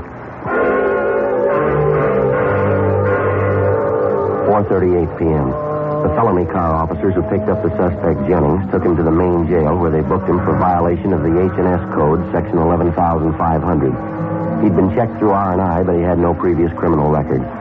Knowing that he was bound to become ill, he was ordered into isolation, and the jailer instructed to notify the doctor in attendance if Jennings needed attention. 5:15 p.m. We went over to the crime lab and checked with Jay Allen, who'd analyzed the 2 capsules found taped to the inside of Jennings' shirt collar. He told us it was the same grade of high-test heroin which had been found in the possession of other addicts during the past 2 months. We knew it was of European origin. We knew it was finding its way into the city. We knew it was being made available to addicts. We picked up half a dozen pushers in the last few weeks with heroin of identical quality in their possession. But the basic source of supply still remained unknown. We were convinced that none of the pushers knew who or what the ultimate source was. The following morning, after Frank and I signed in, we went over to the main jail, signed out the suspect, Jennings, for interrogation, and he was brought to the interview room. His face was white and he was trembling. It was only a matter of time before he got worse, when the withdrawal pain set in. Morning, Jennings. I got to get out of here. Nobody told me it'd be like this when I got started on the stuff. I can't stand any more of this. Bad? I'm going to die. I wish I could die. Why can't they give me something? Well, we'll talk to the doctor. It's the best we can offer. He'll do what he can for you. Can you get him now? I'd like to ask you a few questions first. Then hurry, will you? I'm sick, awful sick. Where do you get your stuff, Jennings? What's the man's name? I don't know. It's the truth. I don't. How do you get your junk? A fellow named Eddie, bartender. I give him the money. He brings the stuff back. How much you pay for it? $6 a cap. I don't know what he pays. I pay him $6. Do you use it? Says he isn't. I don't know. I think he is. How about that, doctor? I can't take this. Where do we contact Eddie? Bar on South Main near 4th. One with a big airplane on the sign. What's his last name, you know? Eddie what? I don't know. What's he look like? Tall. He's got blonde hair. Wears a big signet ring. Eddie, that's all I know. Good guy. He was trying to help me. Any idea where he gets the junk? I don't know, except one night I was with him. Yeah? Drove out to a little joint in Manchester, beer garden. He went in alone. When we got back downtown, he had the stuff. I don't know. You know if he got it from a man who worked there, or do you think it could have been one of the customers? I didn't see him. I didn't go in. I don't know. You know anybody else who's in with this Eddie? Anybody with $1? He'd do anything for money. Eddie ever tell you where this junk's coming from? Who's bringing it in? Oh, I asked him once. He got a little sore. Said, what do you care as long as you get yours? I don't know. A cigarette, Jennings? No. If I could just rest. If I could just let go. Can't you do anything for me? Why don't they tell you it's going to be like this? I'd like to have you help us. Now, as long as there are men like Eddie running loose, there's going to be men like you that he's going to feed on. How about it? Or anything else you can tell us? That's all I know. I got the stuff from Eddie. Talk to him. No more questions, huh? One more, Jennings, about your family. Don't want to talk about it. Your wife called. She found out you're in jail. No. She's coming down to see you. She can't. I don't want to see her. Tell her not to come. We can't stop her. Caused her enough trouble. 20 years of it. First the booze, now this. How long you been on it, Jennings? A year and a half. Been downhill all the way. 3 kids. I don't know what's going to happen. Gonna lose our house. Lost my business already. All our friends. You don't know what it's like. We got an idea. No, you haven't. You got no conception. It's been hell. Nobody's gone through what I have. Lost what I have. Suffering. Year and a half of it. Really suffered. Nobody knew either. Nobody suffered the way I did. Nobody. I can think of one. What? How about your wife? Jennings was returned to his cell, and we contacted the jail doctor and briefed him on the suspect's condition. That afternoon, Frank and I drove to the bar on South Main Street near 4th, where we located the bartender, Eddie, whom Jennings had told us about. It was fairly apparent that he was under the influence of narcotics. We arrested him, took him back to the office, and began questioning him. A check with R&I showed that his true name was Eddie Hartsook, and that he'd had several prior arrests for possession of narcotics and one arrest on the ABC Act. Unlike Jennings, he broke almost just immediately. He wouldn't confess to being a pusher, but he did admit that he was an addict and that he was supplied by a Jules Zimmerman, the owner of a German beer garden out on Manchester Avenue. He told us he'd met Zimmerman through a mutual friend who was now doing time in Folsom for robbery.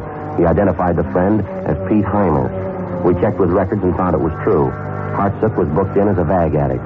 Then we contacted Captain Larry O'Brien up at Folsom Penitentiary, who filled us in on Pete Heimer's background. After that, we checked R&I on the owner of the beer garden, Jules Zimmerman. We found he was registered as an ex-con from Minnesota, where he'd done time for burglary and grand theft.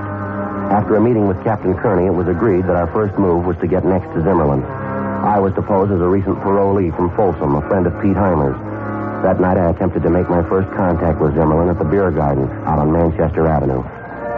Waiter? Yes, sir. Can I help you? Yeah, draft beer. Bring me a bag of peanuts, too. All right, sir. Just a minute. Is the boss around? Sir? Jules, the boss. Is he around? I'd like to see him. I saw him around a minute ago. Yeah, there he is. I'll tell him. Right.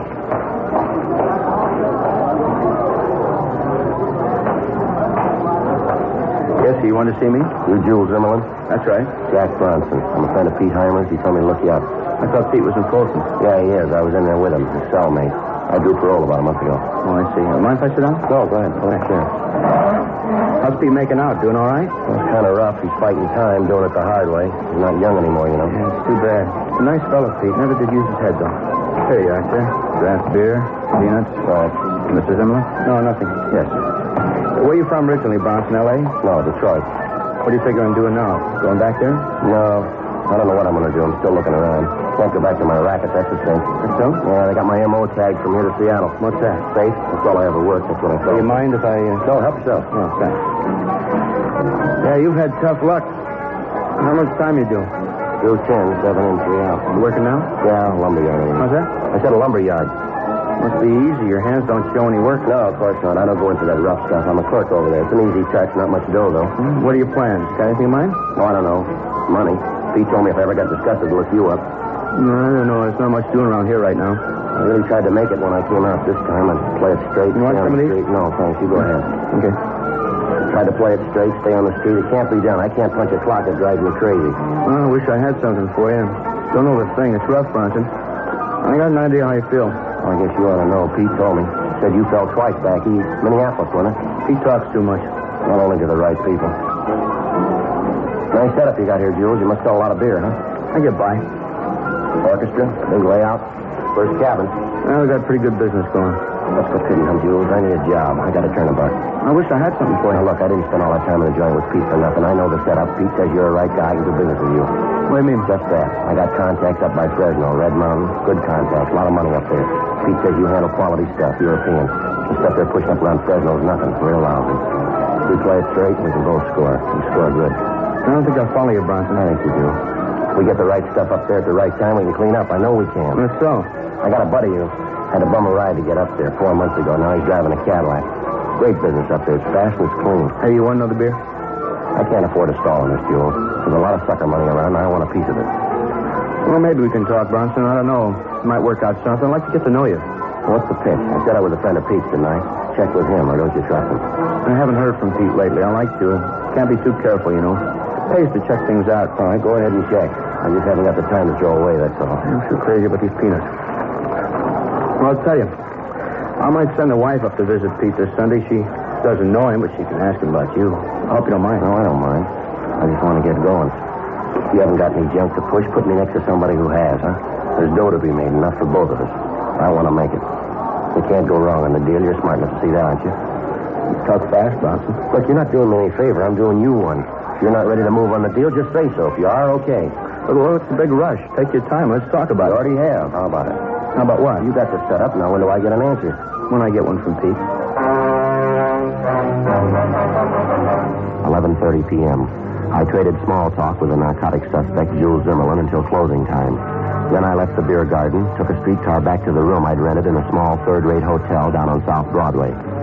The following morning, I got in touch with the office, and they, in turn, contacted Captain Larry O'Brien at Folsom Penitentiary and acquainted him with the facts of the case.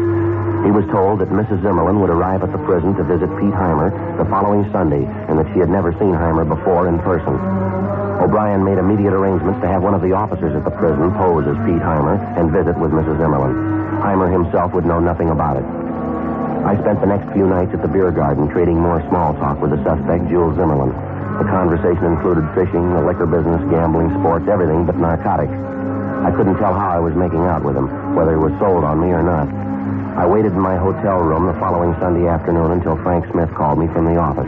He told me Captain O'Brien at Folsom had just contacted them. He said Mrs. Zimmerman had visited the prison, that she talked with the guard posing as Pete Heimer, and that apparently everything had gone off well. 9:30 the following Monday night. I went back to the beer garden and met with Jules Zimmerman. Yeah, not a bad crowd for a Monday night. Usually a lot slower than this. Well, I'll let you worry about that, Jules. We've been through enough small talk. Now, how about it? What's the answer? Gotta be in a hurry, don't you? Relax, it'll work out. Not without a push, it won't. Now, how about it? You said you'd have an answer tonight. I got one. All right. It's no. What? The idea's all right. I just don't like the way you figured it, that's all. Yeah. I don't take the risk of getting the stuff up to Fresno. If you buy here. After that, I don't care. How you get up north is your work. Well, if that's the way you feel, I'm not going to fight you on it. Your wife checked with Pete, huh? Just Pete gave the go-ahead. You're everything you say you are. Understand you did a couple of big favors for Pete up there. Well, I'd expect the same from anybody of mine. If Pete told the wife you stood a beef for him, could have talked, you kept your mouth shut. Only one more thing I want to know. You asked enough, haven't you? You ever chippy around with the junk? Do I look like it? I wouldn't touch it for $1 million. I know the things I'm weak on. H isn't one of them. Good. I don't want anyone around to shoot your stuff. Seen it happen 100 times. Cops pull them in and you're gone. They all talk when they get sick. Let's back business. Come on, back me off. All right. You say you got these friends who want to buy. How much money can they raise? Well, it depends. How much stuff can you come up with? I mean, good stuff. Everything I handle's good. Here, go ahead. All right. How about it? How much they want? I told you, it depends. How much can you deliver? That's up to the big man. I don't know how much he's got left. I figure stores are pretty low. Thought you were the big man. Bum guess. I handle the stuff for him, that's all. I get my cut. Well, he must be big. Who is he? None of your business. You don't make the deals with him, you make them through me. All right, with me. You say you figure he's pretty low on the supply, huh? Mm-hmm. When's he going to have enough to deal? I mean, a big buy. Maybe this Saturday, I don't know. When will you know? Saturday when I see it. How much cash can your friends raise? 10,000, maybe more, depends. You have the money by then? Maybe. I'll have to have a couple of days, contact my friends. Probably they'll want more. How's the stuff come in? Why? Well, what do you think? Why? I want the right slant. Where's it coming from? I'm not going to get loaded down with Mexican stuff. We can help it. Don't worry. European comes in by ship. Yeah, well, it doesn't gel for me. How do they get it by customs? They don't. I do. By the way, you doing anything Saturday? Why? I'll take a little run in my fishing boat. One of the boys is sick. I'll need another deckhand. What kind of sailor are you? I can make out. All right. Come along. We'll do a little fishing. You might learn something. Yeah. Smuggling's not as tough as it looks.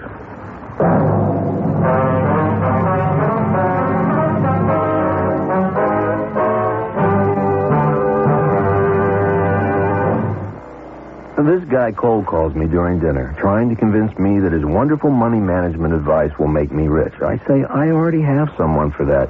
He says, oh, yeah? What does your guy do for you? I say, well, let's see. He helps plan my investments for long-term growth. He administers my 401k, and he's got people managing my trust real estate holdings and dealing with all the zoning and entitlement stuff that drives me crazy. He can get me $1 million line of credit to help pay my capital gains tax, and he can occasionally talk some financial sense into my brother-in-law. Well, there's this pause on the other end, and then he says, do you need any mutual funds? At City National Bank, we realize you do things not everyone can do, and you need things not every bank can deliver.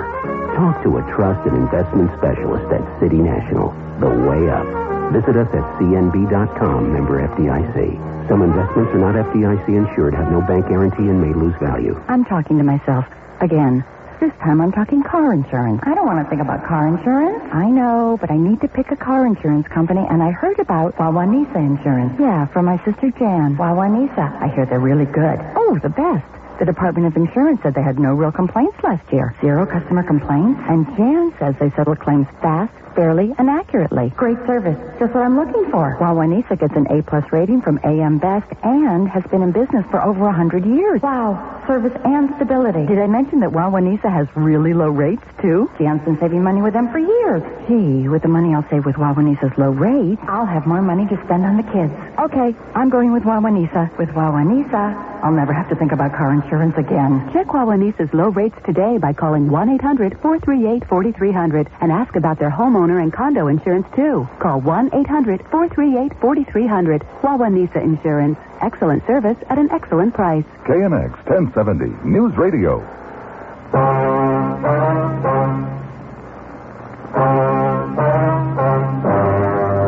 Tuesday, October 13th, 9 a.m. I called the office and briefed him on the results of my conversation with the suspect, Jules Zimmerman, the night before at the beer garden. Captain Kearney put my partner, Frank Smith, on the phone, and we set up a meeting for that afternoon. 2:30 p.m., I left my hotel room and took a streetcar downtown to Pershing Square. Excavating work for the new underground garage at the square was still going on. A temporary wooden fence circled the construction area. I went to the southeast corner of the square where a courtesy stand had been put up for the sidewalk superintendent. I stood around with a dozen other people watching the excavation. I waited. 2:45 p.m. Joe, how's it going? Hi, Frank. Not bad. Hey, they're moving this thing right along, aren't they? Looks like they got that hole just about dug. I think you're going to have to go deeper than that. It's kind of hard to judge from up here. Looks deeper than it really is. Well, I had some pretty good luck last night. That's what I hear. How's it shape up? He told me the stuff's been coming in by ship. Zimmerman did. I think maybe he's telling the truth. How do you think they're working? I don't know. He wouldn't say. Might have a chance to find out this Saturday. What's the pitch? Well, Zimmerman's got a boat. He offered to take me out this Saturday. He mentioned they're expecting a shipment of the junk the same day. Could be he's got some connection on one of the ships coming in from overseas. He takes his boat out, meets the ship, and somehow they transfer the junk without attracting attention. Any chance you can get the name of the connection, if there is one, I mean? Well, I'm going to try. Supposed to be a big man in the setup, too. Haven't got his name yet either. Somebody over Zimmerman? Yeah. You handle the details for Saturday, will you? I'll keep you brief. Okay. Check on all the ships that are due into Wilmington Friday and Saturday, will you? I'll find out where Jules keeps his boat moored, and you can make arrangements to have the dock area covered, and notify customs, too, huh? Right. Any kind of a deal set up with Zimmerman yet? Yeah, I'll buy for $10,000. I'm supposed to be making it for friends up in Fresno. Tell the captain I'll need some dough. How much? Well, all you can rake together, 1,000 if you can. You know, small bills make it look big. Right. I'm a little worried, Joe. Things seem to be rolling out too fast. How do you mean? Possible Zimmerman might be wise. Maybe he's just stringing you along. You're not going to be able to follow you out in the bay, not without tipping the whole thing. Yeah, I know. You're going to be strictly on your own on that boat. If Zimmerman's wise, he and the gang will be in a perfect spot. Maybe we could set it up to have a boat standing by if you need help, maybe half a mile away or so. Well, it might scare him off, ruin the whole deal, Frank. Yeah, that's the trouble, Joe. If they're wise and they get you out on that boat, they got you cold. They won't give odds on your chances. Well, then we're even. I'm not giving any on theirs. For the rest of the week, I spent the days in my hotel room and my nights at the beer garden setting up the buy with Zimmerman. Thursday night in Zimmerman's office, we agreed on the final details for the buy. In the process, I succeeded in finding out the plan for the meet. At 2:30 Saturday morning, Zimmerman, 2 of his gang members, and myself would board his boat at a private dock in the San Pedro area and proceed 5 miles out from shore. How the actual transfer of the narcotics was supposed to be made, I still couldn't find out, but I did learn that Zimmerman's main contact on the deal was a Marcus Torricelli. He was supposed to be a steward aboard an inbound freighter. The next day, I relayed the information to the office and gave him a final briefing on the plans for the meet as Zimmerman outlined them to me. Saturday, 2:30 a.m. Zimmerman and I, along with the 2 members of the gang, boarded his boat at the private dock and proceeded out to sea. It was a fairly new boat, well appointed, a 38-foot motor cruiser. The 2 men kept busy above deck. Zimmerman and I played cards, talked, and drank beer down in the cabin. 5 a.m. 2 pair of queens up. You do better? Well, you dealt it. 3 trays. Had enough? $40 worth, plenty. Want another beer? No, I got a headache. What time you got? Later than I thought. 20 after 5. Let's go topside gear. About time we start looking around anyway. So I better get up there and check our course. All right. Sure nice boat you got, Jules. Just set you back plenty, huh? Wouldn't believe it. I got it insured for $20,000, cost me $500. You paid $500 for this? Yeah, a society woman owned her. Husband left it to her. She got hooked. Oh. One of my best customers. Spent everything she had on the junk. I got this for $500 worth of H, high grade. What's she do for stuff now? She doesn't need it. She's dead. It's really a nice boat. Never enjoyed anything more in my life. Just a minute. What's the matter? Yeah, must be it. Uh-huh. What are you talking about? The freighter. A couple of points off starboard. Oh, yeah. Uh-huh. George? Hey, George. Yeah, Jules. Okay, I see it. Want a signal now? No, hold on. Let's make sure. Hand me glasses there, will you? Yeah, sure. Here. Thanks. Have a look here. What's this? Just a minute. Yeah, Panamanian flag. That's it. Very no. All right, George, let's try. Swing around. Okay, Jules. Give the rudder a hard right. 3 complete turns, keep astern of us. Right. Neat setup, Jules. What happens now? Another pair of glasses there. Watch for yourself. All right. Delivery comes from the ship, huh? Big boy on board? That's right. On board here. You really had me fooled. Let's keep it that way. Tell you the truth, I thought you had it figured. No, I didn't. I'll swear with you. You got a good front, Jules. Keep it that way and you'll be hard to make. I'm on the home stretch. You're not going to make me. 2 more trips and I'm getting out. Then I really go fishing. There he is, Jules. Back on the stern. Gonna dump it? All right, keep an eye out. Hey, train your glasses on the stern of that freighter. Yeah? What about it? Just a minute. Now, you see it? Now?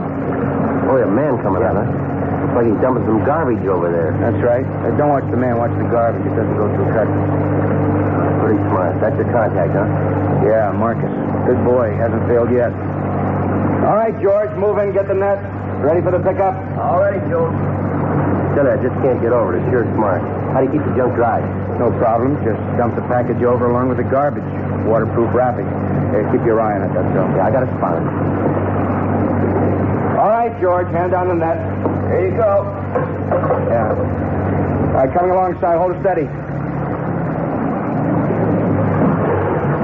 I got it. All right, let's go. George, let's go. Okay. All right, Bronson, down below. Okay. Sure make it look easy. All it takes is a little savvy. Now, let's have a look here.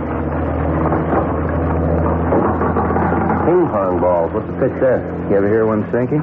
Oh, yeah, sure. 3, 4, yeah. All here. Good delivery. Hey, Bronson, your share, 10 grand worth. How about the money? How about a look? Suit yourself. All right? Okay, fine. Well, bet the money? I don't know. I'll give you 1,000 now. What do you mean 1,000? There's 10 grand here. That's what you wanted. Take it easy, will you? How'd I know what I was getting into out here? Could have been a heist. I couldn't bring all the dough along. I want the money. I told you, I'll give you 1,000 now. You'll get the rest when we get in. Wait, if there's something wrong here, I don't like this. I'll call George. We'll head out again. Relax, will you, Jules? There's nothing wrong. Don't try to con me. I'm not taking a chance there's something wrong. All right, hold it right there. I'm calling George. Call him loud first time. You won't get a second one. Nice gun. Fuzz. Lousy Now, you go back and sit down. No, right where you are. Hands on the table. Look, Bronson, we got time to talk this out. I got a big investment here. I got a lot to lose. All you have to lose is a pinch. You keep your hands on the table, will you? I'll make it right by you. You won't be sorry. I'm a wealthy man. How much you want? Keep your voice down. Believe me, I'll make it right to you. You said you liked the boat, didn't you? You can have it, huh? Everything with it, okay? No deal, Jules. It doesn't smell any better than your delivery. What? Garbage.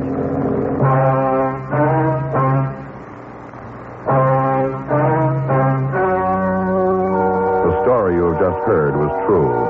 The names were changed to protect the innocent.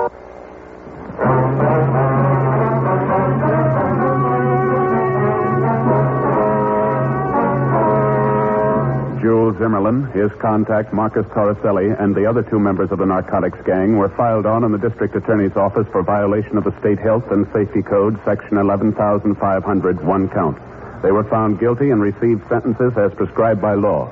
The violation carries a penalty of imprisonment in the state penitentiary for not less than 5, nor more than 10 years. Ladies and gentlemen, defense of our country against aggression abroad and inflation at home depends on our ability to fill both our military and civilian requirements. All Americans must work together. Remember, the better we produce, the stronger we grow.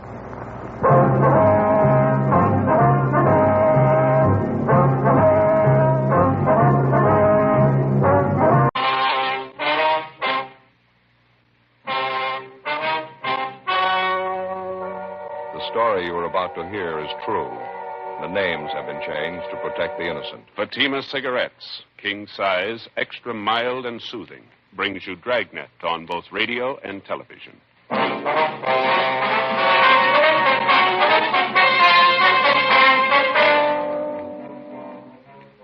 You're a detective sergeant. You're assigned to homicide detail. An unidentified man is abducted from a downtown street. The scene is checked where the man was reported taken. Bloodstains are found on the sidewalk. The abductors escaped in a gray sedan. No one saw the license number. Your job? Get them.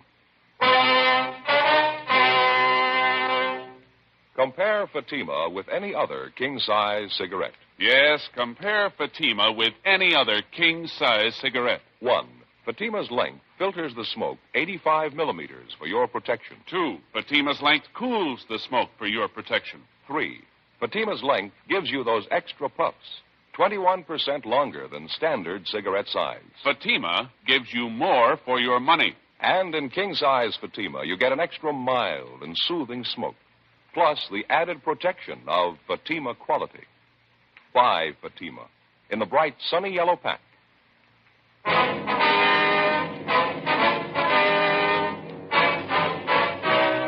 Dragnet, the documented drama of an actual crime. For the next 30 minutes, in cooperation with the Los Angeles Police Department, you will travel step by step on the side of the law through an actual case transcribed from official police files. From beginning to end, from crime to punishment, Dragnet is the story of your police force in action. It was Monday, March 18th. It was overcast in Los Angeles. We were working the night watch out of homicide detail. My partner's Frank Smith. The boss is Captain Lorman. My name's Friday. It was 6:48 p.m. when we got to the corner of 11th and South Pierce Street, the 797 Club. Sorry, no more service tonight. Closing up. Your name, Leon Morley? Yeah, I can't serve you any drinks, so closing up. Police officers, Mr. Morley. I'd like to talk to you a minute, if you don't mind. Oh, I'm sorry. I thought maybe you were after a drink. We were just talking to the officers in the radio car up the street, the car that answered the call out here tonight. They told us you're one of the people who saw what happened. Well, yeah, I guess I did. I saw part of it anyway. Lousy deal. Kind of thing makes your ulcers pop. That's why I'm closing down early, going home. We're following through in the investigation, Mr. Morley. I'd like to have you tell us everything you know about it, if you would, everything that you saw. I told the cops in the radio car everything I know. It was about 6 o'clock, and I heard this big commotion out in the street. I didn't know what it was. Sounded like somebody was hurt. I went out and took a look. Marie in the beauty shop next door, she was outside rubbernecking, too. She saw as much as I did. You talked to her? Yes, sir, we have. She wasn't too clear on some of the details. Maybe you can straighten it out for us. I'm glad to if I can. What do you want to know? You mind telling us in your own words just exactly how it happened? I mean, how you saw it? Well, there's not an awful lot to it. I was working behind the bar here, and it was around 6 o'clock, like I say, maybe a couple of minutes after. I was just fixing up a round of drinks for some fellows when I heard this noise outside. Yeah. Didn't know what it was at first. It sounded like somebody screaming, like they were hurt. You said you heard this commotion outside the bar about 6 o'clock. Yeah, that's right. Well, I didn't go out right then. I finished mixing the round of drinks. First, I thought the racket was just a couple of early drunks, but it kept on. Man screaming. It got louder, and I decided to take a look. Mm-hmm. I went out and looked down the street a couple of doors, down toward the corner. Which corner is that, Mr. Morley? The nearest one, down to the left.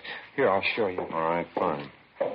I didn't know what was happening. It was a terrible sound. Man screaming at the top of his lungs. You recognize who the man was? No, I didn't. Never saw him before. Didn't get too good a look at him anyway. It was getting kind of dark. Here, let me show you. Over here by the window. Fine. I see it was right down there, just next to that mailbox. Mm-hmm. These two guys had hold of the man who was screaming. They were trying to drag him into a car, a gray sedan. The man was trying to fight him off. Can you describe any of these three men for us? No, I couldn't be sure about it. Like I say, it was getting kind of dark. Well, you can see for yourself they were about 75 or 100 feet away. Mm-hmm. This man they were trying to drag into the car, he kept screaming, "Leave me alone, you can have the money. Leave me alone, you can have my car." Looked like he was hurt to me, blood on his clothes. Didn't anybody try to help him? Well, you know how this neighborhood is. When there's trouble, they all cut out. They don't want to get involved. It happened pretty fast anyway. These two guys got this man in the back seat of the car, and the big guy got in the back seat with him. The smaller guy got in the front seat, and they took off. Now, which way did they go, Mr. Morley? Straight down the street there. They turned right at that corner. Mm-hmm. Did you happen to see the license number? No, I thought of it, though. They didn't turn the car lights on and went by pretty fast, too. I couldn't get a good look at it. Was it a California plate, do you know? Oh, yeah, I noticed that much. That's about all, though. What kind of a car was it? Like I told you, a gray sedan, 4-door. I couldn't tell the make. Fairly new car. Well, did you notice anything outstanding about the car? Anything at all? Well, I don't know. What do you mean outstanding? Well, special markings of any kind. Anything unusual. Maybe some of the accessories. Spotlight? Anything like that? No, nothing I noticed. The rear bumper was bent out, I think. Matter of fact, I'm pretty sure of it. Rear bumper? Yeah. I saw it when they drove off. They drove right past the place here. How about the men, sir? Can you describe them at all? No. One was pretty tall and thin. The other one was smaller. About the same build on the thin side. They sure must have worked that guy over. He was all bent over. Looked like he was holding his stomach. Stains all down the front of his suit. On the sidewalk, too. I guess you saw that. Yes, sir, we did. Now, you're sure that you've never seen any of these men before? Nothing familiar about them at all? No, sir, not to me. I think if I saw him before, I'd know it. Oh, just a minute. It's probably the wife. Excuse me. Be right back. Yeah, sure. What do you think, Joe? Well, it doesn't look too good. Stains on the sidewalk down there. If it was just a robbery, why'd they take the guy with them? Got me. Possibly might have recognized him. Well, maybe you got some, but I hope you're wrong. If he can make the hoods, a good chance they're not going to turn the man loose alive. Sergeant. Yeah. It's your office on the phone. I want to talk to either one of you. Oh, I'll get it, Joe. Right, thanks, Frank. Phone straight back, Sergeant. End of the bar. Yeah. Okay, thanks. Look, Sergeant, I got to have something to quiet my nerves. How about you? You want a drink? No, thanks. Besides the woman in that beauty shop next door, Mr. Morley, did you notice anyone else around who saw what went on? No, as far as I know, Marie and I were the only ones. Just like I told you, when there's any trouble around this neighborhood, they get off the street quick. You can't think of anything else that might give us a break on this? Anything at all now? Wish I could. I think I told you just about everything. Sure feel lousy. Joe. Yeah. I was talking to Harry. Yeah? 1A1 found the car, gray sedan. Where'd they find it? 3rd and Bixel. It was empty. Key's still in it. You sure it's the right car? Bloodstains in the back seat. 7:18 p.m. Frank and I left the 797 Club, got in the car, and drove down to 3rd and Bixel, where the abandoned gray sedan had been located. It matched the same general description of the abductor's car, a 4-door gray sedan, late model, with a damaged rear bumper. Dean Bergman from Leighton Prince dusted the car and succeeded in raising a half a dozen fingerprints, which he took back to the office for possible identification. The crime lab crew went over the car for additional physical evidence. The stains found on the back seat were identified as having been made by human blood. The white slip attached to the steering post showed the car was registered to a Kenneth L. Gorman at a Canal Street address. Before Frank and I left the scene, we got a report that approximately 20 minutes prior to the time the gray sedan had been located, another car had been stolen. It was a maroon, late model Club Coupe, license 7-Tom 7972. It had been taken in the same neighborhood, less than 2 blocks from where the gray sedan was abandoned. A broadcast and an APB was gotten out on it immediately. 8:05 p.m. After checking by the office, Frank and I drove down to check on the home address of the registered owner of the gray sedan, Kenneth L. Gorman. It was a white wood-frame cottage at the upper end of Canal Street. The woman who answered the door identified herself as Mrs. Elsie Gorman, a small middle-aged woman, blue eyes, partially graying hair. No, I'm sorry, officers. My husband isn't home right now. Where is he, Mrs. Gorman? Do you know? Well, he went downtown to see a friend of his, business appointment. Is it anything I can help you with? Are you expecting your husband home pretty soon, ma'am? Yes, I am. Matter of fact, he should have been home long before this. I don't know what's keeping him. Told me he was going downtown to collect some money a friend of his owed him. Said he'd be right back. I don't know what could be keeping him. When do you leave the house, ma'am? About 2:30, 3 o'clock this afternoon. It's almost 8:30 now. It could be he stopped to have a beer with his friend. He usually phones, though, if he's going to be late. I don't understand these men sometimes. You and your husband own a car, Mrs. Gorman? Yes, we do. My husband has it right now. Why? What kind of a car is it, ma'am? A 49 Chevy sedan. Gray color, 4-door? Yes. License number 7T7972? Well, yes, I think that's it. Why? What's the matter? Something happened? Nothing to get worried about, Mrs. Gorman. We located the car in the downtown area, parked on a side street. The keys were still in it. Thought we'd check on it. Where was it parked? Near 3rd and Bixel. Well, that can't be right. This man my husband was going to see has his store on Alameda. It's on Alameda between 9th and 10th. No reason for Kenneth to drive the car way down on 3rd Street. Possible he might have had another business appointment down there, ma'am. Maybe something he didn't mention to you. Well, I don't know. I suppose it is possible. You'd think he'd call, though. He usually does when he's going to be out late like this. What about this man your husband was going to see, Miss Gorman? You happen to know who he is? Yes, Fred Bernard. He's in the sheet metal business, has his shop on South Alameda. He owed my husband $300. My husband went down this afternoon to collect it. You a friend of your husband's, is he? Oh, yes, they're good friends. Fred and my husband have done business for years. There wasn't any ill feeling between them about this debt? No, of course not. It was just a bill for some materials. Why do you ask that? Just routine questions, ma'am. Can you think of anyone at all who might have a quarrel with your husband? Somebody who has a grudge against him, maybe? No. Why are you asking questions like that? Is there something wrong? Something you're not telling me about? No, ma'am. It's just a routine check, Miss Gorman. Nothing to worry about. I want to make sure everything's all right, that's all. The way you talk, it isn't all right. It's far from right. Ken, it's never gone this long without calling me. There must be something wrong. No use getting yourself all worked up, ma'am. You admit your husband might have had another appointment after he left Bernard. By the way, have you checked with Mr. Bernard yet, ma'am? No, to tell you the truth, I haven't. I don't usually like to call my husband when he's out on business. I don't like to bother him. This is different, though. I think I'll call Fred Bernard right now. It's a good idea. Do you mind if we wait, ma'am? No, not at all. It'll only take me a minute. Excuse me. Yes, ma'am. What do you think? I don't know. Doesn't look too good, does it? Car's abandoned, stains in the back seat. Man's late in getting home. It's all there. Could be anything, couldn't it? Doesn't look good. Sergeant? Yes, ma'am. I just talked to Fred Bernard. He said my husband's been there and left. What time did he leave Bernard's? About 3:15, 3:30. Fred Bernard paid my husband the $300 he owed him, and my husband left. Fred told me my husband asked him if he wouldn't have a glass of beer with him, but Fred said no, he was busy. So my husband said all right, he was going to have a beer at home. Told Fred he was going right home. That was at 3:15 this afternoon. Yes, ma'am. Well, there must be something wrong, I know it. It just isn't like my husband. He wouldn't leave the car like that. If he was late, at least he'd call me. Oh, would you excuse me again? I've had the dinner on the stove. Boiled away to nothing. I want to turn it off. Yes, ma'am. Go right ahead. I hope it works out all right. Seems like a nice woman. Yes, she does. Sure doesn't figure, does it? He's had plenty of time to get home. No reason why he shouldn't be here by this time. Well, I can think of two. Yeah? An empty car and $300. We continued interviewing the wife of the missing man, Kenneth Gorman, and she told us that occasionally he did some drinking at neighborhood bars.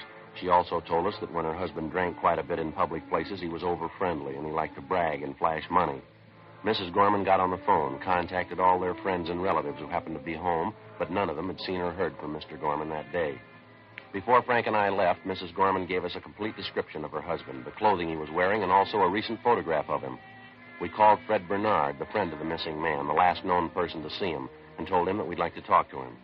He told us that he was working late, getting out a rush order, and that we could find him in his shop.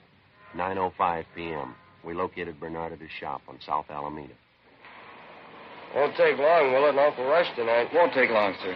Did Mr. Gorman give you any idea where he was going when he left here this afternoon? No, just like I told his wife on the phone. I paid him the money I owed him. He asked me if I wanted a beer, took a rain check on it, and he left. Went right out that door there. You seem worried about anything, Mr. Gorman? No, not that I could see. Seemed all right to me.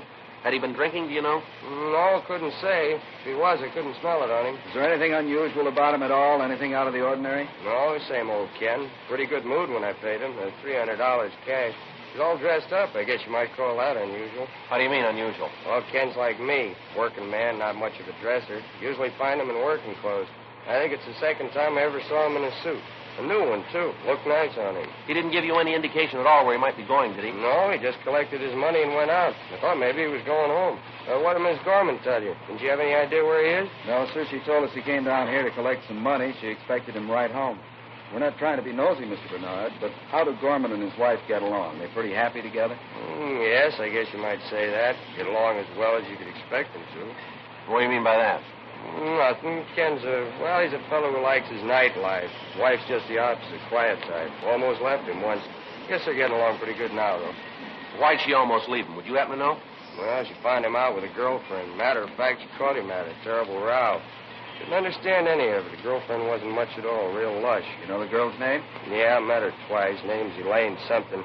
She works at a cafe 3 blocks from here. Real lush. He sure took it. You know if Gorman's been seeing her lately? Well, he says he hasn't been. I don't know. I never can tell when he's drinking, though. Didn't his wife mention the girl at all? No, I guess she wouldn't. Must have been a terrible thing for her when she found out. Terrible. How long ago was all this, Mr. Bernard? I mean, this affair Gorman had with this girl. Oh, 6 weeks, maybe 2 months ago, just about that. I tell you, it was the queerest thing I ever saw. Ken has a nice, quiet wife of his at home, and they get along fine together, never fought, never quarreled. And he picks up with his girl Elaine, sure different. How's that? Real mean girl. 2 of them fought all the time. 9:40 p.m. We left Fred Bernard at his shop, drove to the restaurant where Gorman's girlfriend reportedly was working as a waitress, and we checked with the manager. He told us a girl by the name of Elaine Summerall had been employed there, but that she'd been fired for drinking on the job. He also told us that he had reason to suspect that Elaine Summerall was not the girl's true name. We showed the cafe manager a picture of Mr. Gorman, and he identified it. He said Gorman had been in that afternoon inquiring about the Summerall girl. Gorman had asked for the girl's forwarding address, but the manager told us that he'd thrown it away. We left our card with him and asked him to contact us immediately in the event the girl returned. 10:18 p.m. We drove back to the city hall and checked in at the office. We ran the name and description of the Summerall girl through R&I, and they told us they had a Summerall girl in the files who answered the description. Elaine Summerall, alias Elaine O'Donnell, alias Elaine Shellman. There were wants out on her for forgery, 3 counts, and grand theft merchandise. We signed out of the office, went across the street to the Federal Cafe, and had a sandwich and a cup of coffee. Wouldn't look so rough if it wasn't for the stains they found in the backseat of that car. It's hard to get around. It points to more than robbery, doesn't it? Yeah, Mo sure strikes me pretty funny, pulling the man off the street like that. Must be either hard up or crazy, huh? Double Cafe. Just a minute. Friday? Yeah. Phone. Right, thank you. I'll be right back, Frank. Okay. Yeah, Friday talking. Yeah, Glenn. Where? How long ago? Yeah, I see, uh-huh. It wasn't, huh? Yeah, we'll roll on it right now. Tell them we're on our way in, will you? Yeah, right. Thanks, Glenn. Bye. Yeah? Chandler. They just found the maroon coupe, the one stolen in the neighborhood where Gorman's was dropped. Where'd they find it? Picked it off going up through Lancaster, sheriff's deputies. Does it look good on our job? Well, there were 2 men in the car. One of them had a knife, bloodstains on their clothes all over the inside of the car. How's it figure? It doesn't. Not a scratch on either one of them.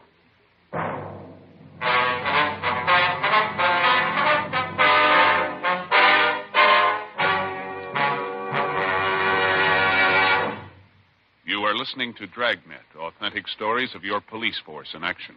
Friends, because of its quality, its extra mildness, its better flavor and aroma, more smokers coast to coast are switching to king-size Fatimas every day.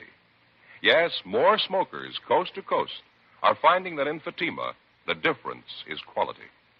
Now, here's the practical way to prove Fatima quality yourself. Compare Fatima with any other king-size cigarette. 1. Fatima's length filters the smoke 85 millimeters for your protection. 2. Fatima's length cools the smoke for your protection. 3. Fatima's length gives you those extra puffs, 21% longer than standard cigarette size. Fatima gives you more for your money. And in king-size Fatima, you get an extra mild and soothing smoke, plus the added protection of Fatima quality. Remember, more and more of your friends are switching to king-size Fatimas. Compare them yourself. King-size Fatima, extra mild and soothing, plus the added protection of Fatima quality. Look for the bright, sunny yellow pack. Buy king-size Fatima.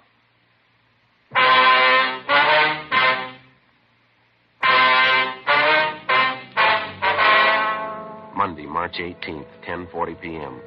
After we received the report that the stolen maroon coupe, along with the 2 suspects, had been recovered north of the city in the town of Lancaster, Frank and I stopped by the record bureau and checked to see if there was a make on either one of the suspects. The first one, Paul Mike, white male American, 32 years, 5'11", 150 pounds, brown hair, brown eyes. He had a long felony record, including burglary and robbery. He'd served sentences in both San Quentin and Folsom, and there was a warrant on him for violation of parole. The second suspect, Floyd Compton, white male American, 34 years, 5'8", 135 pounds, black hair, brown eyes. His record included arrests on suspicion of burglary, 4 grand theft merchandise, and 3 drunk arrests. He was a petty thief known to us as a shoplifter. He'd never served time in a penitentiary. 10:55 p.m. Frank and I, with identifying photographs of the 2 suspects, left the city and drove north. We checked in at the Lancaster Sheriff's Office substation. Captain Walker Hannon briefed us on the details of the arrest, and then he showed us back to the cell block where the 2 suspects were being held. He told us neither of the men had been questioned because the officers there weren't acquainted with the facts of the case. He also informed us both men had been separated from the time of their apprehension. Captain Hannon had Paul Mike taken from his cell, and he was brought to the captain's office where we started to question him. It went slow. I don't think I understand you, Sergeant. What's all the excitement about? You can answer that better than we can, Mike. Answer what? What do you want to know? The car, Mike, the blood stains. What about them? A little unusual, wouldn't you say? I don't know anything about any blood stains. If they're in the car, I don't know how they got there. It isn't my car. Yeah, we know that. What about the stains in your clothes? Well, I don't know. We were sitting in the car there. Maybe the stains rubbed off on us. You got a cigarette? Only one thing wrong with that story, Mike. The stains were on the wrong side of you. All right, so I had a fight. Got hit in the nose. What's that, a law against it? I got a hunch, Mike. Yeah? You're lying. Where'd you get that car? I told you where I got it. Me and Compton were bumming a ride on San Fernando Road. This spook came along in the maroon coupe and gave us a ride. A couple of miles this side of Lancaster, he stopped the car and got out. Said he'd be right back. Walked right out into the desert. That right? Yeah. Waited for him to come back. Waited a long time. Honked the horn, yelled for him. We finally gave it up. Matter of fact, Compton and me got a little scared. Thought maybe the car was stolen. I didn't want to get caught in a hot car. I'm an ex-con. I couldn't stand the heat. The truth, I'm squaring with you. What about the money, Mike? Huh? The money. They booked you in with $133 in your pocket. Oh, yeah. I got lucky in a crap game last night. I was pulling out. How about the pocket knife? Blood stains on it? You win that in the crap game, too? No, matter of fact, it was in the car. Found it right there on the seat. Big coincidence, Mike. Somebody leaves you your car, blood stains on the inside, stains on you and your partner. Pocket knife, stains on that, too. You're on parole, leaving town without notice, driving a car you're not supposed to be driving, pocket full of money you got no way of accounting for. Face it, Mike. What do you mean? Face it, you're dead. Flag on your card now. Parole officer wants you. Now, how about the truth? What do you mean the truth? I've told it to All right, you. now, come on. Let's save time for all of us, Mike. You've been around long enough. You've graduated. You know we're not going to buy that line. What line? How can I explain things to you? You won't believe me. I told you nothing but the truth since I walked into this room, and you won't believe me. You got a cigarette? How do you account for the blood in your shirt? I told you I had a fight. Guy hit me in the nose. Happened right down there in L.A. You can check it. Where did it happen? Bar, downtown. There's a lot of bars downtown. Place on South Pierce. I go there sometimes. What's the name of it? 797 Club. Ask anybody in there. You said it happened tonight? Yeah, about 8 o'clock. Just before we cut out. Guy hit me right on the nose. Real rough one. You got a cigarette? What time did you say you had that fight? About 8 o'clock. You sure of that? Sure, why? You're not doing too well, Mike. Now what's the matter? We were at the 797 Club tonight. We talked to the owner. So what? We were there at 6:35. He locked the place up and went home at 6:45. He was sick. 797 Club? Yeah, that's right. Now, where were you at the time of the robbery? I want an attorney. I'm not saying anything else, trying to frame me. Take me back to my cell. Any way you want it, Mike. Let's go. What's the use? Tell them the truth and they don't believe you. How about that cigarette? Captain, would you have the jailer return this one and bring in copy? How about that? He couldn't tell the truth if it helped him. Hope we do better with his partner. We're going to have to. We know we're on the right track. The big question is, what have they done with Gorman? Big guess. 1,000 places they could have dumped him between here and L.A. I hate to make book on his chances. Everything points to a killing, doesn't it? Mike looks like the one who could handle it. Come on in, Tom. Over here. Sit down. Yeah. My name's Friday. This is Smith, my partner. Hi. Branched out of your class, haven't you, Compton? Running in the big time here? What do you mean? We haven't done anything. Robbery, kidnapping, grand theft auto. You're moving pretty fast. Didn't Mike tell you? This guy gave us a ride. He stopped the car and walked away. We didn't steal the car. Thought the guy was lost. We drove in here to get help. Let's take it from the top. Where'd you spend the day? Who were you with? Mike. He stayed overnight with me. Both slept till about 2 o'clock, got something to eat, and went to his show. Got out about 5. What'd you do then? Went to this bar downtown. Didn't Mike tell you? You were with him, weren't you? Sure, I was with him. He'll tell you that. He did. You didn't do anything wrong, did you? No. Then what are you worrying about?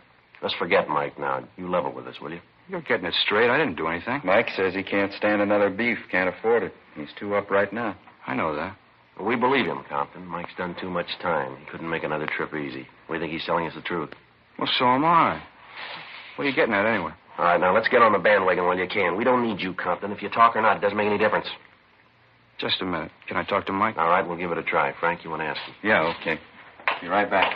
Now, let's pick up where we left off. The blood stains on your clothes, stains inside the car. Where'd they come from? Mike told you, didn't he? Yeah, you tell us. What for? Why can't I wait till Mike gets here? All right, what about the money? You want to explain about that? Nothing to explain. I saved it. What kind of work do you do? Odd jobs around town, any place I can find them. You say you got up at 2, you had something to eat, you went to a show, and you got out about 5 o'clock. Is that right? Yeah, that's right. When'd you go to the 797 Club? Right after the show, about 5 o'clock. How long did you stay there? About an hour, till about 6 o'clock. Anything unusual happen when you were in the bar? What do you mean? Anything unusual, anything out of the ordinary? Oh, Mike and me sat there, talked, had some drinks. Pretty dead place. Decided to take off for Reno. Mike's got a friend up there, good friend. Thought maybe he'd get the both of us jobs. Compton? Yeah? Where's Mike? I told him you wanted to talk to him. He said he didn't want to see you. They took him out to feed him. Told me to tell you he'd see you in court.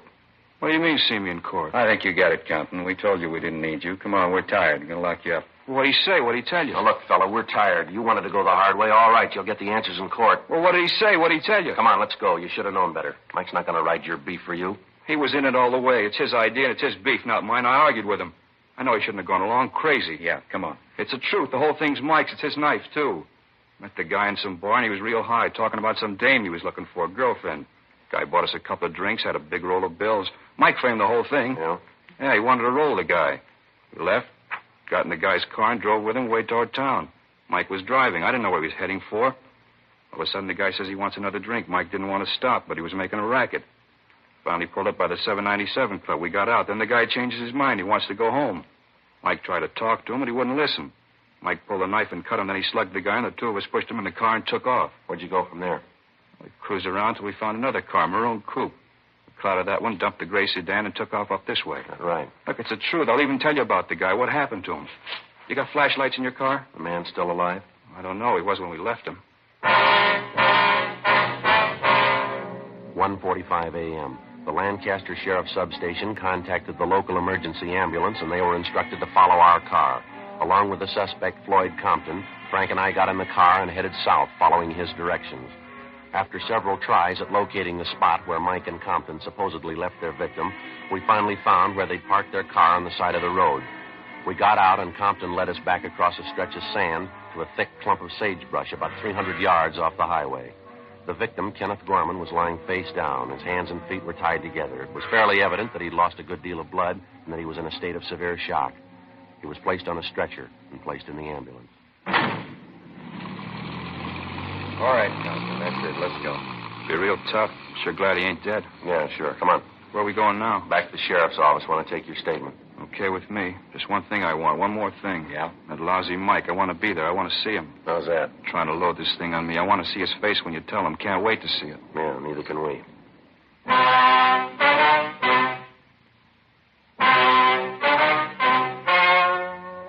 The story you have just heard was true. The names were changed to protect the innocent. On July 12th, trial was held in Superior Court, Department 84, City and County of Los Angeles, State of California. In a moment, the results of that trial. And now, here is our star, Jack Webb. Thank you, George Fenneman. Friends, once again, I'd like to ask you to compare Fatima with the king-size cigarette you're now smoking. When you do, I'm convinced that you'll agree that king-size Fatimas do give you more for your money. An extra mild and soothing smoke, plus the added protection of Fatima quality. Remember, Fatima in the bright sunny yellow pack. And remember, in Fatima, the difference is quality.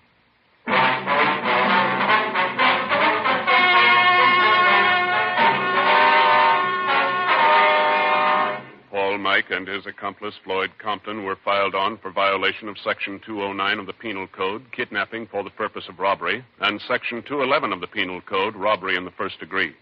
They were also filed on for one count of grand theft auto. They were tried and convicted and received sentences as prescribed by law.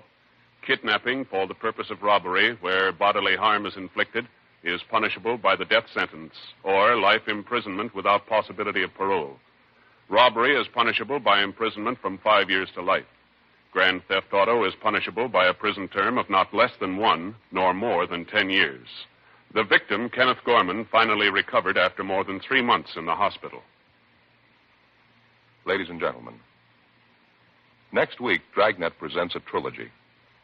3 documented case histories of vital importance to all of us. This trio of authentic stories is both tragic and terrifying. Please try to hear Dragnet next week when we present our trilogy.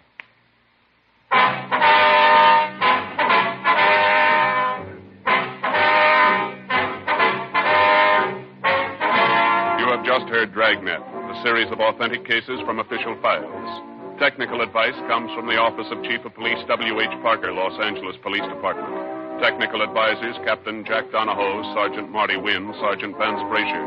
Heard tonight were Vic Perrin, Virginia Gregg, Sam Edwards. Script by Jim Moser. Music by Walter Schumann. Hal Gibney speaking. Ladies and gentlemen, you may now read Dragnet every day on the comic page of your favorite newspaper. Please consult your local daily paper. King Size Fatima has brought you Dragnet, transcribed from Los Angeles.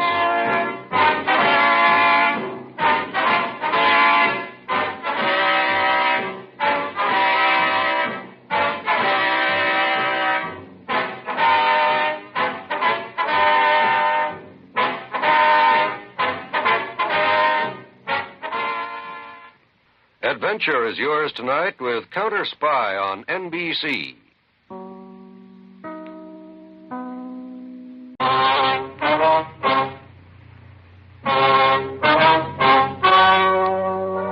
The story you are about to hear is true. The names have been changed to protect the innocent. Fatima cigarettes, king size, extra mild and soothing. brings you Dragnet on both radio and television.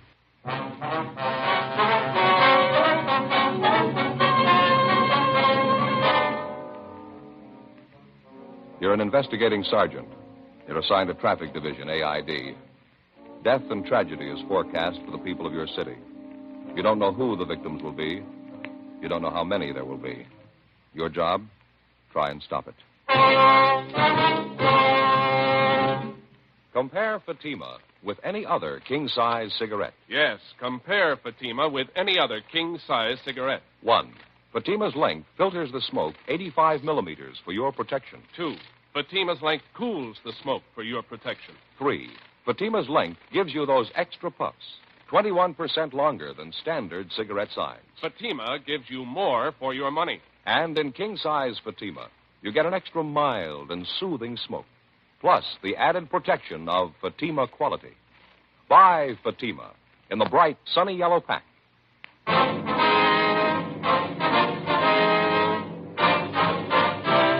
Dragnet, the documented drama of an actual crime. For the next 30 minutes, in cooperation with the Los Angeles Police Department, you will travel step by step on the side of the law through an actual case transcribed from official police files. From beginning to end, from crime to punishment, Dragnet is the story of your police force in action. It was Thursday, July 3rd. It was warm in Los Angeles. We were working the night watch out of Traffic Division, accident investigation. My partner's Frank Smith. The boss is Deputy Chief Caldwell. My name's Friday. I was on the way back from the scene of the accident, and it was 9:42 p.m. when I got to Georgia Street Receiving Hospital, second floor, treatment room 5. Joe? Hi. How's it going? Not too good. How are they? Bad, all 4 of them. Girl who was riding in the front seat, both legs crushed. Oh, no. Talking to Doc Hall, nothing he can do. Going to have to amputate. It's a shame. All the parents been notified? Yeah, they're on their way down now.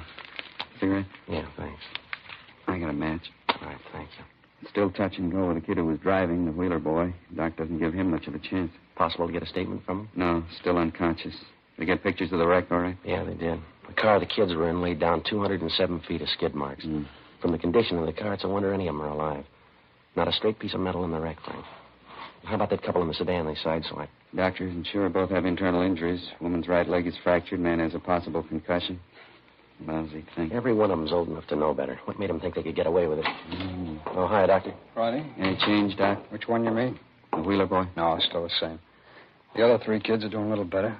It's a shame. None of them are more than 14, 15 years old, are they? Both the girls are 13. Wheeler boy's 16. The other boy's 12. Yeah. Pretty young to be out alone burning up the streets. How'd it happen? Well, one of the girls told us that the Wheeler boy picked up the 3 of them about 8 o'clock tonight. Asked them if they wanted to go for a ride in his father's new car.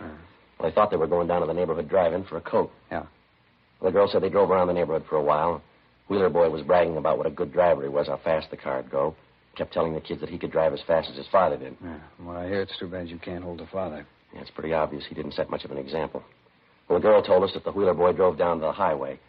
She spotted a police car behind him and told the Wheeler kid to slow up. He said something like, "My father outran a cop the other day. If he can do it, I know I can." Well, the kids pleaded with him to pull over and stop, and he wouldn't listen. Told him to shut up and hang on, that he'd show him some real fancy driving. Had to chase him more than 19 miles, Doc. Car in pursuit radioed in for help. We tried to block off the intersections ahead of them. They were just going too fast. How'd the boy crack up? Sideswiped the sedan with that old couple in it. Lost control of the car, went into a skid.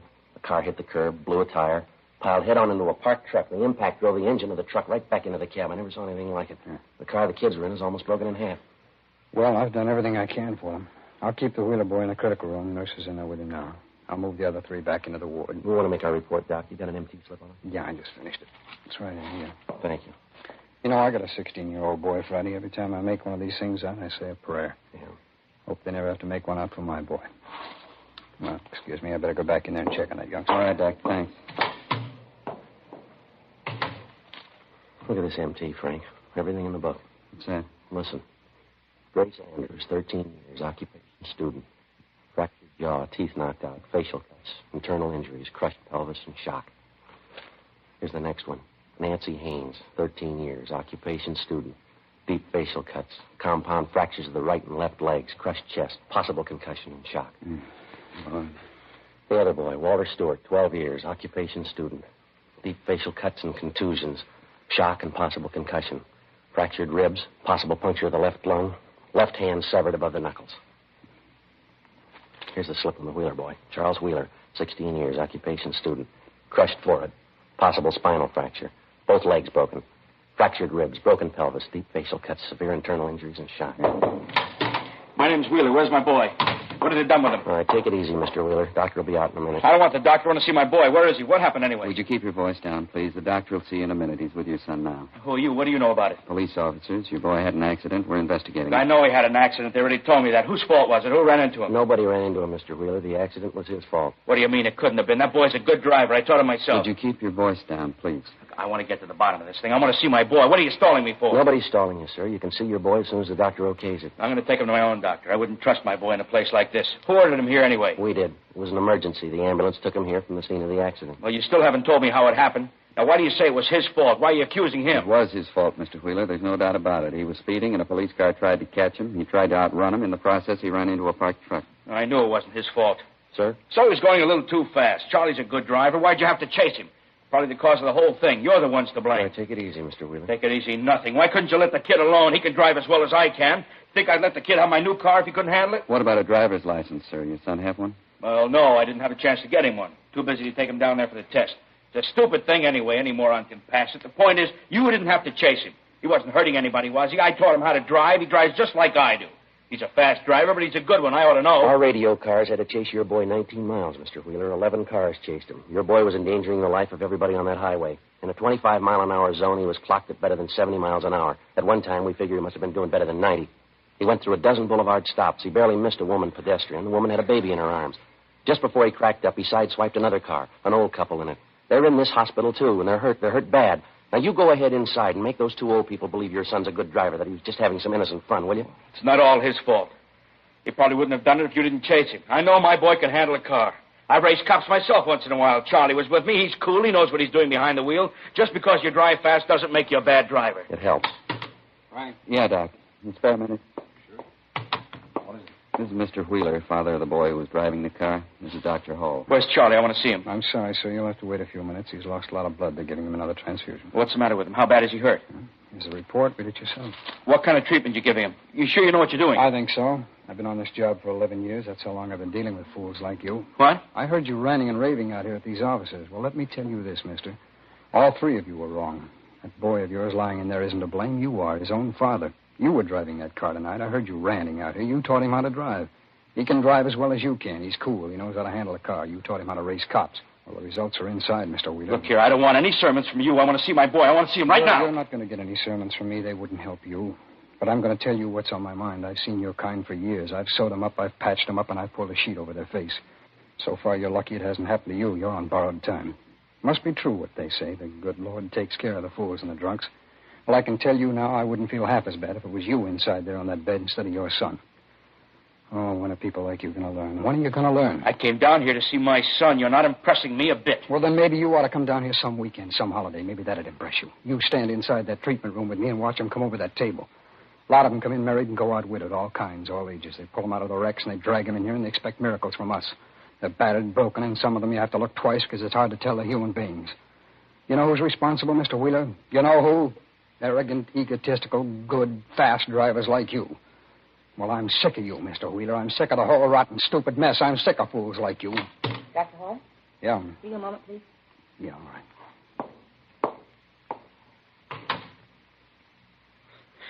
Sure makes himself out an expert, doesn't he? He preaches to everybody who comes in here? No, matter of fact, he's usually pretty quiet. Well, what's the matter with him? Get out of the wrong side of bed? Maybe this will explain it. He's got a 16-year-old boy of his own. Well, what's he beefing about? It's my kid that's hurt, not his. Every kid he treats is his. Mr. Wheeler. Is it all right? Can I see Charlie now? Yeah. Thanks. I'm sorry about everything, Doctor. I really am. I'm sorry. So am I, Mr. Wheeler. Your boy's dead. When George Wheeler recovered from the initial shock of his son's death, we told him it was necessary that the body be removed to the county morgue, where an autopsy would be performed the following day. After that, his son's remains would be available to a mortuary of the family's choosing. Frank and I drove back to the office where we filed a 311 dead body report on 16-year-old Charles Wheeler. After that, we called the coroner's office and notified them to pick up the body at Georgia Street Receiving Hospital. 10:35 p.m. We left the traffic division garage and went back on the air. We were cruising the central area. 10:53 p.m. We got the call. Aliso and Spring. Ambulance follow-up. Victim of a hit-and-run driver. We were within a block of the call. Must be it up ahead, Joe, on the corner. Oh, yeah. You can pull up any place right here, I guess. All right, come on. Slide out my side. Yeah. Let us through, please. Police officers, excuse me. Pardon me. I wonder if I can get through here, please. Excuse us. Doctor? You fellas doctors? No, we're police officers. Oh, yeah, I see. Where's the ambulance? Be here in a minute. How'd it happen? The old man was trying to cross the street. A bus hit him. Yeah, look at him. Terrible, poor old guy. You work around here? Yeah, I sell papers right over in that corner over there. My name's Harry Johansson. You want me for a witness? Frank, get his name and address, will you? I'll check the old man. Yeah, right. All right, now don't move around, Dad. Don't try to get out. The ambulance will be here in a minute. I'm hurt. Bad. Terrible pain in my back. Your legs hurt you, Dad? No. I don't feel a thing in my legs. It's just my back. I got a terrible pain. What's your name? Clyde Logan. Where do you live, Dad? Over there, just up in the corner. Apartment 37. Hey, could you go over and see Leona, see if she's all right? She's going to be awful worried. Yeah, we'll take care of it.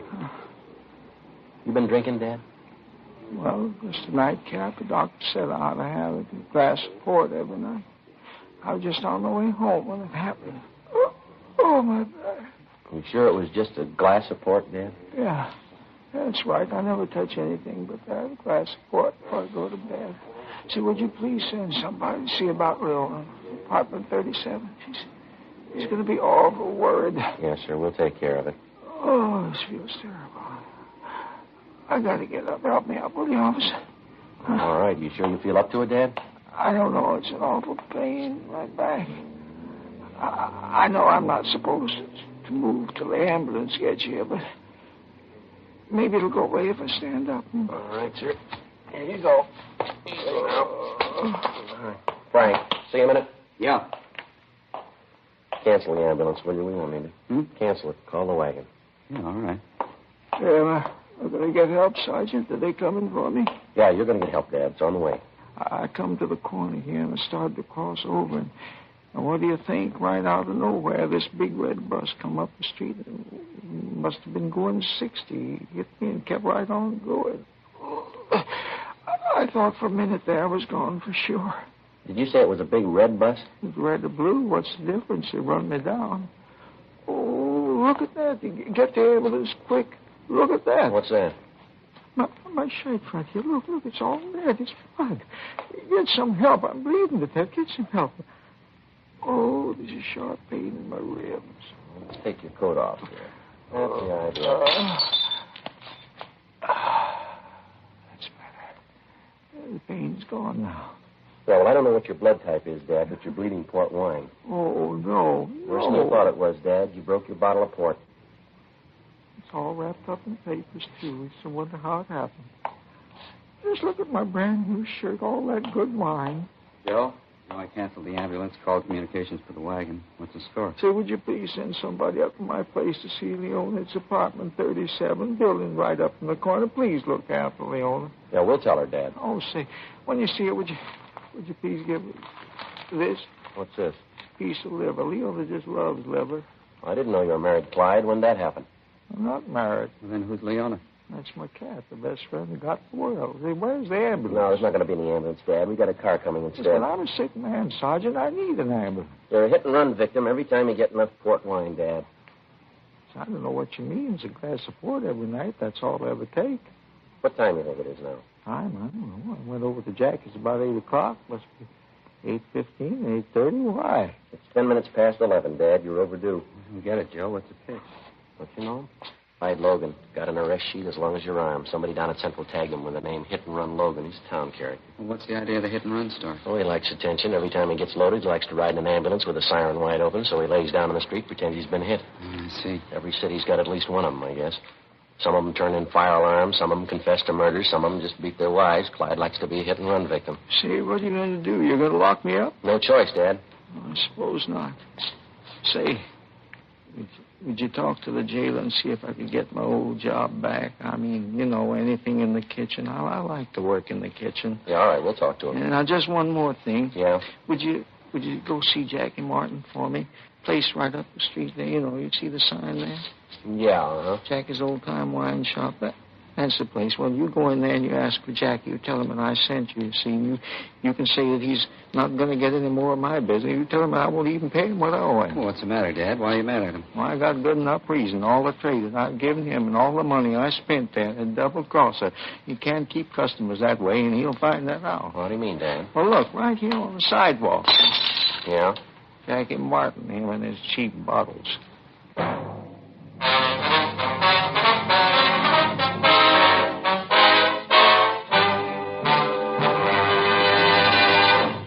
You are listening to Dragnet, authentic stories of your police force in action.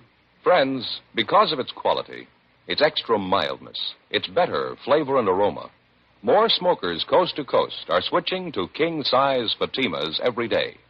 Yes, more smokers coast to coast are finding that in Fatima, the difference is quality. Now, here's the practical way to prove Fatima quality yourself. Compare Fatima with any other king-size cigarette. 1. Fatima's length filters the smoke 85 millimeters for your protection. 2. Fatima's length cools the smoke for your protection. 3. Fatima's length gives you those extra puffs, 21% longer than standard cigarette size. Fatima gives you more for your money. And in king-size Fatima, you get an extra mild and soothing smoke, plus the added protection of Fatima quality. Remember, more and more of your friends are switching to king-size Fatimas. Compare them yourself. King-size Fatima, extra mild and soothing, plus the added protection of Fatima quality. Look for the bright sunny yellow pack. Buy king-size Fatima.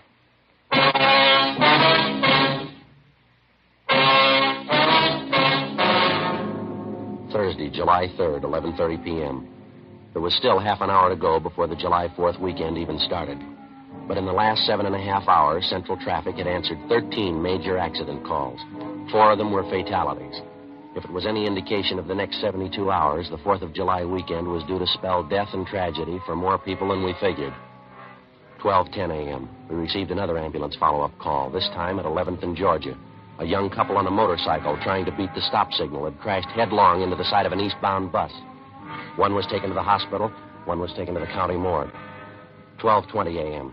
After taking care of the necessary reports, we impounded the motorcycle. The next half hour was fairly quiet. 12:55 a.m., we went off the air and stopped to have a cup of coffee. 1:15 a.m., we called back in service. We continued cruising the central area. At 1:48 a.m., 12 minutes before quitting time, we got a call for Wilshire and Toberman Street, an ambulance follow-up, city property damage, motor officer. 1:15 a.m., we arrived at the scene. Approximately 20 feet from the southwest corner, a police motorcycle was sprawled on the street. The front of it was demolished. About 30 feet from the motorcycle, lying face down in the street, was the figure of a man in a police uniform. All right, would you step back, please? Up on the... Please, everybody, back up there on the sidewalk, please. Help me, please. All right, don't try to move, fella. It's Bryant. Hey, Mike. Mike? Tried to miss it. Couldn't help it. Take it easy now. Don't try to talk. Ambulance is on the way, Mike. Don't kid me, Joe. My chest hurts. Hey, but my collar can't breathe. Yeah, all right, sure, Mike. Come on, take it easy now. Don't move. Chasing this car. Cream convertible. Man, woman, I think he was 502. Big chase. Red light. Siren. All right, now take it easy, Mike. Relax. Other car turned right in front of me. I saw it. Nothing I could do. Couldn't stop. Turned right in front of me. Evelyn. Gonna go see her. Evelyn. She's waiting. All right, will you take it easy, Mike? Don't talk and don't move. This will work out all right. Take it easy. Joe. Evelyn. Joe. Hey, Mike. Mike. Joe, got a coat here. Slip it under his head. It'd be more comfortable. No, he doesn't need it, Frank. He's comfortable.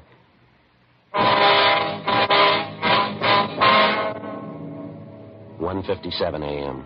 The ambulance arrived, and O'Brien's body was removed to the county morgue.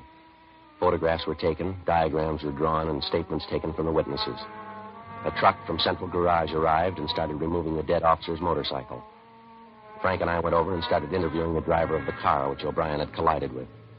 She identified herself as Corrine Norton, a bookkeeper at a South Los Angeles defense plant. I was making a left turn, that's all. Next thing I knew, he hit my car. You can see what he did to it. Who's going to pay for the damages? We can talk about that later, Miss Norton. Our first concern is we'd like to find out what happened. Well, there's nothing to it. I already told you. This cop ran into me. There wasn't anything I could do. Would you start from the beginning, please, and tell us exactly what happened? From the beginning of what? I told you. He ran into my car. What more do you want to know?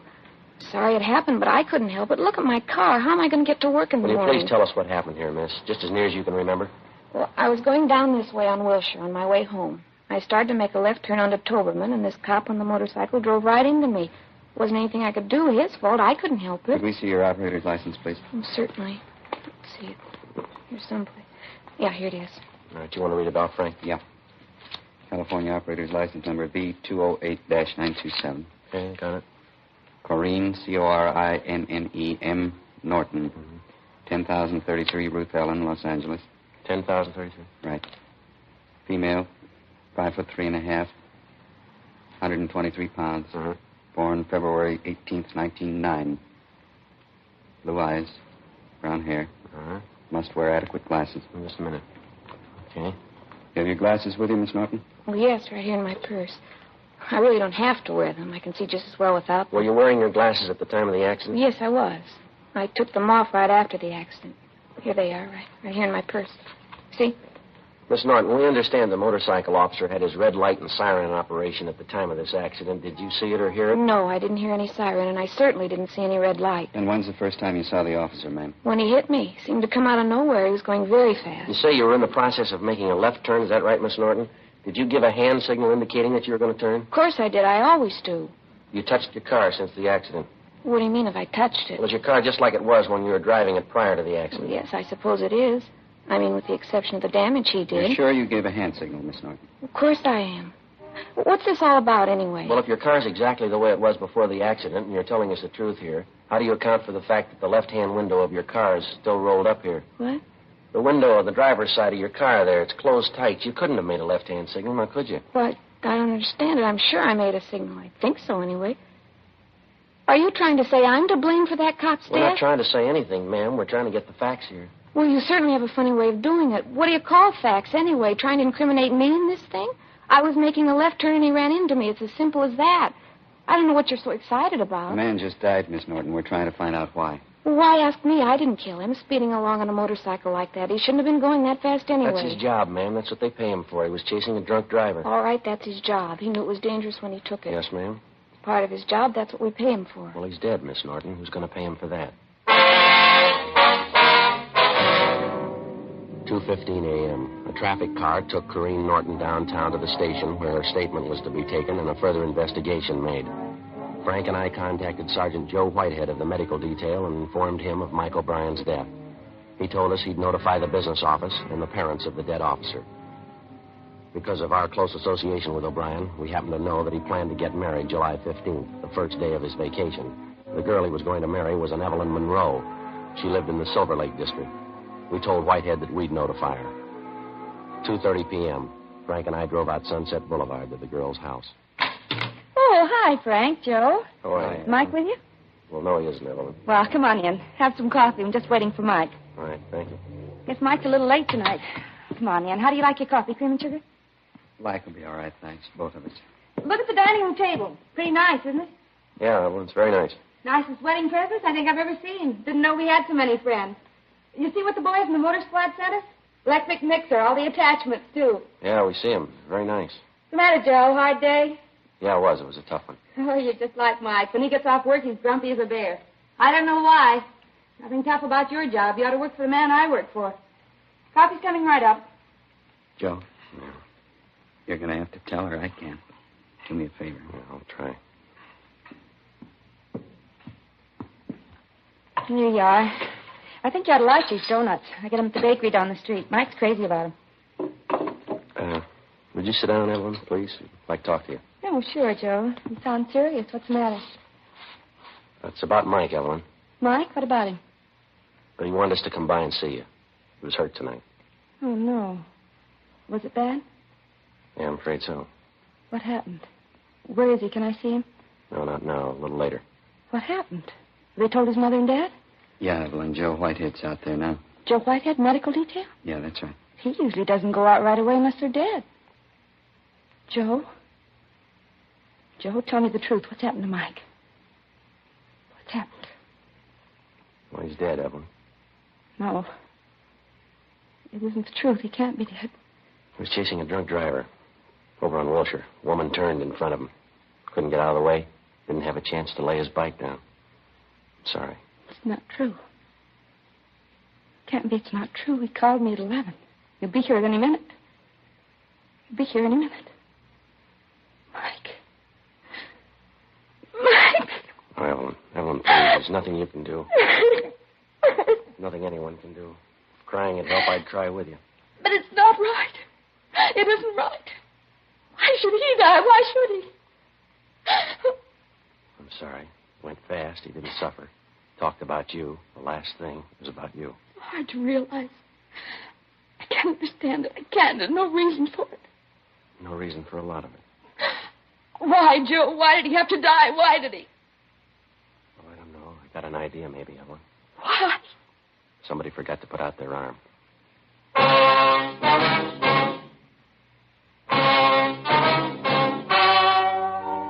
The story you have just heard was true. The names were changed to protect the innocent. On October 2nd, an inquest was held at the county morgue, city and county of Los Angeles, state of California. The coroner's jury returned a verdict of excusable homicide in the death of motorcycle officer Michael O'Brien. In a moment, a word about another trial. Now, here is our star, Jack Webb. Thank you, George Fenneman. Friends, I know a lot of you listeners have taken my advice and switched to Fatima's. Now, if you haven't, how about comparing Fatima this weekend for sure? You see, Fatima quality stands out by comparison. And that's why I ask you to try Fatima's. Compare them with the king-size cigarette you've been smoking. You'll find Fatima's give you more for your money. An extra mild and soothing smoke, plus the added protection of Fatima quality. Remember, king-size Fatima's in the bright, sunny yellow pack.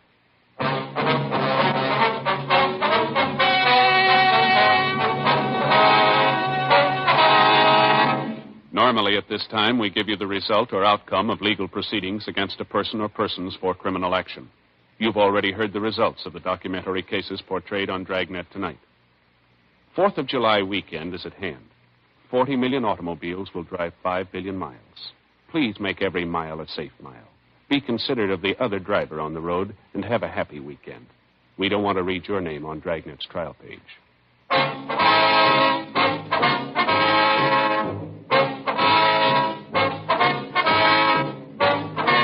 You have just heard Dragnet, a series of authentic cases from official files. Technical advice comes from the Office of Chief of Police W.H. Parker, Los Angeles Police Department. Technical advisors Captain Jack Donahoe, Sergeant Marty Wynn, Sergeant Vance Brasher. Heard tonight were Vic Perrin, Stacey Harris, Vic Rodman. Script by Jim Moser. Music by Walter Schumann. Hal Gibney speaking.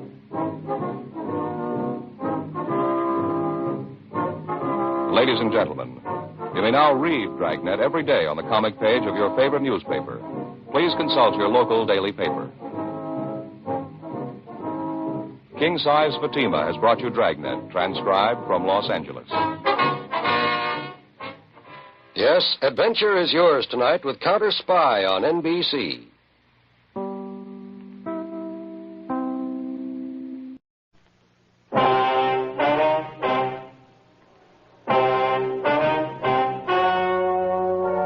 The story you are about to hear is true.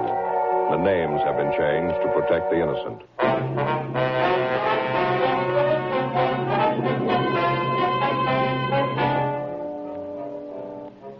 You're a detective sergeant. You're assigned to homicide detail. A 25-year-old man is found hiding in a freight car in a deserted train yard. In his arms, he holds the body of a dead woman. The victim's identity is unknown. The suspect refuses to talk. Your job? Investigate.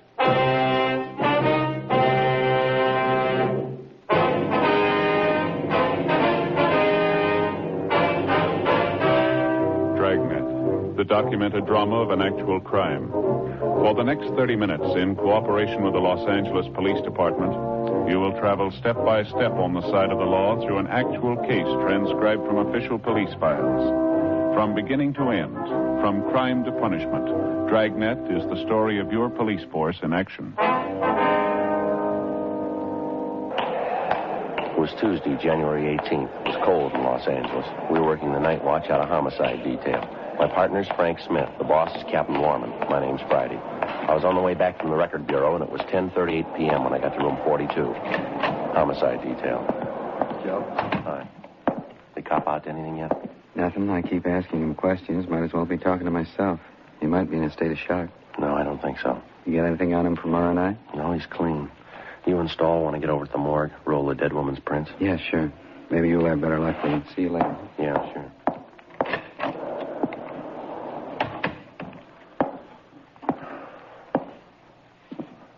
Here's your driver's license, Gordon. Better put it back in your wallet.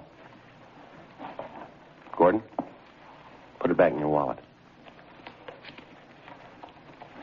Now, look, son, I don't think you're helping yourself much by keeping quiet. There's a lot of explaining to be done here, and I'm afraid you're the only one who can do it. Gordon? All right, son, it's just a matter of time. You're going to have to tell somebody sooner or later. Why won't you tell us now? Come on, what do you say? Well, look, son, I'll tell you the truth. I don't get the reasoning behind all this. We know there's nothing wrong with you. We know you can talk all right. You talked to the officers in the radio car who brought you in. You know as well as I do, you're going to have to explain what's happened here. You're going to have to explain that dead body. You want to get it over with now? Look, Gordon, if you didn't kill the woman, you haven't anything to worry about. And if you did, we're going to find out anyway. Who was the woman, Gordon? Will you tell me that much? What's her name? You know her very long? Did you know her very long? What was she to you? Do you want to tell me that? She's a fairly middle-aged woman in her early 50s, I'd say. Is that about right? Was she your mother, Gordon? Older sister, maybe? Any relation at all? What's the matter, son? You feeling sick?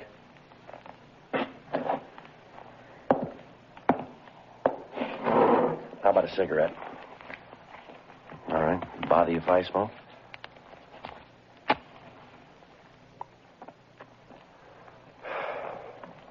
I hope you haven't got the idea we're trying to trick you into anything, Gordon. We've got a dead woman on our hands here. We've got to find out why she's dead. Now, what do you say? No use looking up at the clock, son. We're stuck here till we find out about that woman. And that goes for both of us. Homicide, Friday. Oh, yeah, Jack. No, not right now. Ought to be back about a half hour. Yeah, half hour. Right, I'll tell him to call you. Right, bye. I got an idea, Gordon. Might help to set your mind at ease. Now, number one, if you think we're out to build a frame against you on this thing, let me tell you that you're wrong, and I'll prove it to you, son. I'm going to tell you exactly what we know about this case, everything. And when I'm finished, maybe you can fill in the blank spots for us, huh? What's the matter, your headache? Some aspirin in my locker there if you want some. No? All right. Here's all we know about it. Now, one of our radio cars, 1A4, answered a call from the night watchman down in the freight yards. He told the officers that he'd spotted a man wandering around down at the far end of the train yards near the west gate. Watchman only saw him at a distance, but he said he could make out the man and that he saw that he had a woman with him. She must have either been sick or she had too much to drink because the man appeared to be dragging her along with him. The two of them disappeared behind a line of boxcars on the siding. When the watchman went out to look for the two people, he couldn't find them. Called the radio car, and when the officers got there, they started searching. I finally found you hiding back in the corner of an empty boxcar there. You were holding that dead woman in your arms. There wasn't anything the officers could see that might have caused the woman's death. There were no marks on the body. Nothing visible, anyway. When they tried to question you, all that you'd tell them was your name and that you didn't want to live, that you didn't care what happened to you. Well, that's about the size of it, Gordon. Did I leave anything out? Gordon? Oh, yeah. There is something else. From what we could gather, the dead woman had been doing some drinking before she died. Matter of fact, looks like she was a pretty heavy drinker. And another thing, we know you and the woman got into the train yard down by the west gate. We know that you dragged her body across the freight yards to that empty boxcar that they found you hiding in. The heel marks from her shoes lead from the sidewalk through the dirt directly to the door of that boxcar. We could see where you dragged her body from the door back to the corner of the car. Now, that's the whole story so far, Gordon. You want to fill in the rest? Son, how about it? Who is the woman?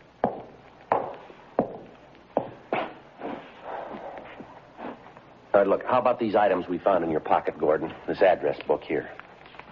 Is this a woman's name in here? Or this handkerchief with a lipstick on it? Were you out with another girl tonight?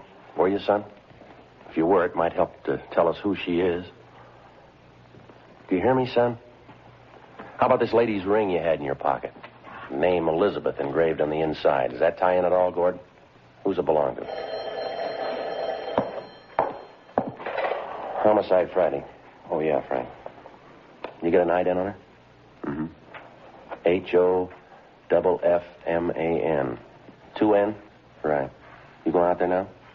Okay, take O'Donnell with you, huh? Right, let me hear from you. What? No, not yet. No. All right, bye. That was my partner, Gordon. The officer who was in here with you. They took the dead woman's fingerprints. They've got her identified, son.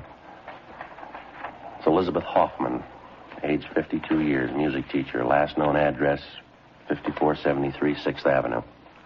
They're on their way out there now to check it. All right, relax, Gordon. That window doesn't lead anywhere.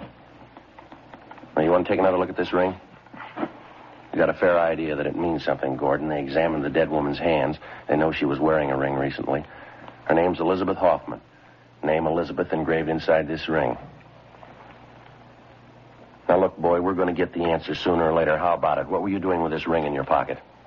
Now, let me tell you something, young fella. I don't know what's bothering you, but whatever it is, we're going to find it out. Now, get it through your head. You're in a bad spot. If you're not interested in helping yourself, then neither am I. The monkey's on your back. You're going to have to help scratch it off. Now, get with it. What's it all about? All right. Let's have your driver's license. Come on, get it out. All right, I'll take it. Gordon John Miller, 2055 Malcolm Avenue, Los Angeles.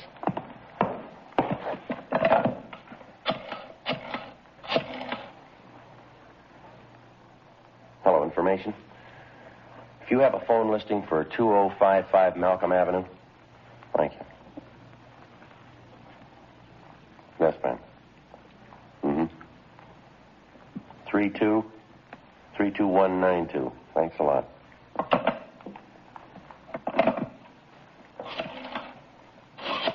Put the phone down.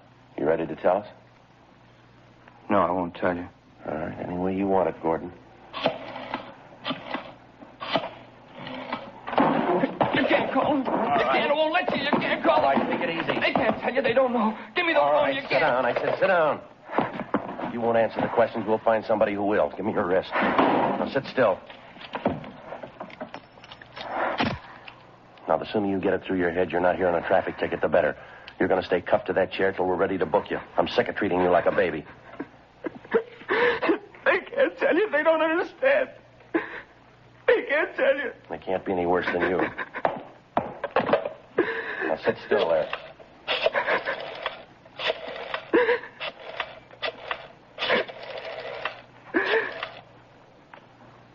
Hello, is this the Miller residence? 2055 Malcolm Avenue? My name's Friday, ma'am. Police Department, Central Homicide. Who's this speaking, please? I see. Miss Miller, are you related to a Gordon Miller? Your brother? Uh-huh. No, he's not hurt. There's nothing wrong with him. Yeah? Yes, he's here. We're holding him. Wonder if you'd be kind enough to come down here to the City Hall. It's the City Hall, yes, ma'am. It's important. We'd like to talk to you. No, as soon as possible. Yeah. You can get in through the Main Street entrance. Main Street, M-A-I-N. It's room 4242 on the main floor. Just ask for Friday. That's my name. All right, thank you. Goodbye. It's your sister, Lillian. She's on her way down, Gordon. It's not going to help. She doesn't know. None of them know. Who's them? You mean your family? You shouldn't have called. They don't know about it. They can't tell you. Why did you have to call? You know why, Gordon. We gave you plenty of chance to tell us yourself. The answers have to come from somewhere. What answers? What do you want me to say? Homicide Friday. What? How's that again? No, I'm afraid you have the wrong extension. You want vice detail. Just a minute. I'll have your call transferred. Yeah, would you give this call to 2607? Yeah, thank you. I ask you. What do you want me to say? What do you want? It's pretty simple, Gordon. Just tell us what happened tonight, will you? She's dead, isn't she, Elizabeth? Yes, that's right. There's nothing else to say. I killed her. Why did you kill her, son? I'm not sure, really. I'm not. I think I felt sorry for her. I killed her, though. I know that much. You murdered the woman, but you don't know why? Yeah. I keep trying to remember. I can't. Doesn't seem real. You've been drinking, Gordon? Yeah. 2 or 3 days. We were going to have dinner tonight. We started drinking cocktails before. Quite a few. We never had dinner. What do you mean by we? The 2 of us. Elizabeth and I. Elizabeth Hoffman. Where were you drinking? I don't know. I'm telling you the truth. I keep trying to remember. No marks on the body, Gordon. None we could see anyway. How'd you kill her? I killed her. That's enough, isn't it? I murdered her. Please don't talk anymore. I'm sorry, son. That's not even half the story. You admit you killed a woman. You won't tell us why. You won't tell us how. They wouldn't let her alone. They kept hounding her. They drove her out of her mind. Come on, son. Snap out of it. That's not going to help any. All right, come on. Yeah. Now, what's it all about? What'd you have to do with it? I've known her for 10 years. She was my music teacher. Piano. Brilliant woman. Elizabeth was a real artist. You've been taking piano lessons from her for 10 years, is that right? Yes, sir. Elizabeth was arranging a concert tour for me. South America this fall. She said she was sure I'd be a success. I couldn't fail. Concerts in 8 cities, all over South America. We were going this fall. We were going to leave in August. Mm-hmm. That have anything to do with her death? I guess so, in a way. She did everything for me, and I had to kill her. Only one who believed in me. I can't tell you. Last 2 years, I didn't have any money to pay for my lessons. She didn't care. She even fed me, took care of me when I was sick once. She did everything for me. You know, this is pretty hard to understand, son. She did everything for you, then why did you kill her? What makes you think that's important? She's dead and I killed her. You always ask why. It's not important how she died. It is to us. Now, how'd you kill her, Gordon? Why'd you take her body down to the freight yards? You should have known Elizabeth when she was alive. You never met a woman like her. Just wonderful. Talent. She was brilliant, understanding. Great woman, warm. No one like her, Sergeant. Great human being. She drank quite a bit, didn't she, Gordon? Yes. She drank. Reason for it, though. A lot of brilliant people. They drink once in a while. She drank more than that, didn't she? She had a reason for it. Who are you to sit in judgment on her? Elizabeth was a brilliant artist, great woman. Great. One of the finest musicians in the country, a great woman. She was a drunk and a bad drunk. Now, let's face it, son. You know that as well as I do. You're a liar. She wasn't. You're a rotten liar. 6 drunk arrests in 14 months. That's what her card reads in the record bureau. Those are the only times we know of. Now, how many can you add to it? She drank. She thought it was the only way out for her. Wasn't any other way. Yeah, well, you're talking in circles here, Gordon. Get it straightened out, will you? You want to know why Elizabeth drank? Go ask my family. They'll tell you. They'll tell you a lot of things if you want to believe it. What can they tell me that you can't? Nothing. But they'll try and pretend they know. Liars. I don't want any part of them. They don't want any part of me. Don't you live with your family now, Gordon? I haven't seen them for a year. I don't want to see them. Why not? Don't you get along with them? Your father? Your mother?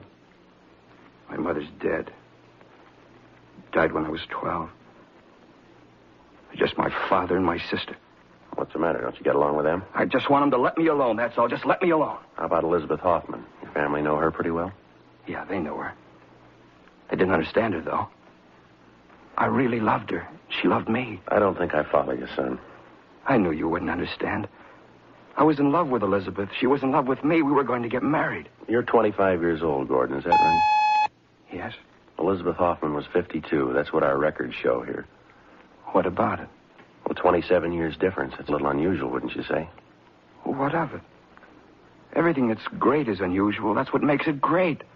I loved her. Time didn't make any difference. A few years, what's that? I loved her more than any woman in the world. She meant everything. I didn't care if she drank. I didn't care if she was old. You don't stop being beautiful just because you grow old. Elizabeth was beautiful. Well, the drinking didn't help her much. I don't care about that. I'll still say it. She loved me and I loved her. Believe me, please, I loved her. All right, I believe you, son. Let me ask you this. Yes? You say you respected her. She was talented. You were grateful to her. She was generous. She made sacrifices for you, did everything for you that she could. Is that right? She loved you and you loved her. You were going to marry her. Yeah. This fall on the way to South America. Going to be married. What we always wanted. Elizabeth would have been so happy. So happy. Yeah, well, then why did you kill her? Joe? Yeah, Frank. See you a minute? Yeah.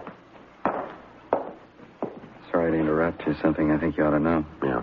John and I checked the boarding house the Hoffman woman was staying at, checked her room. It's clean. Everything in order. Mm-hmm.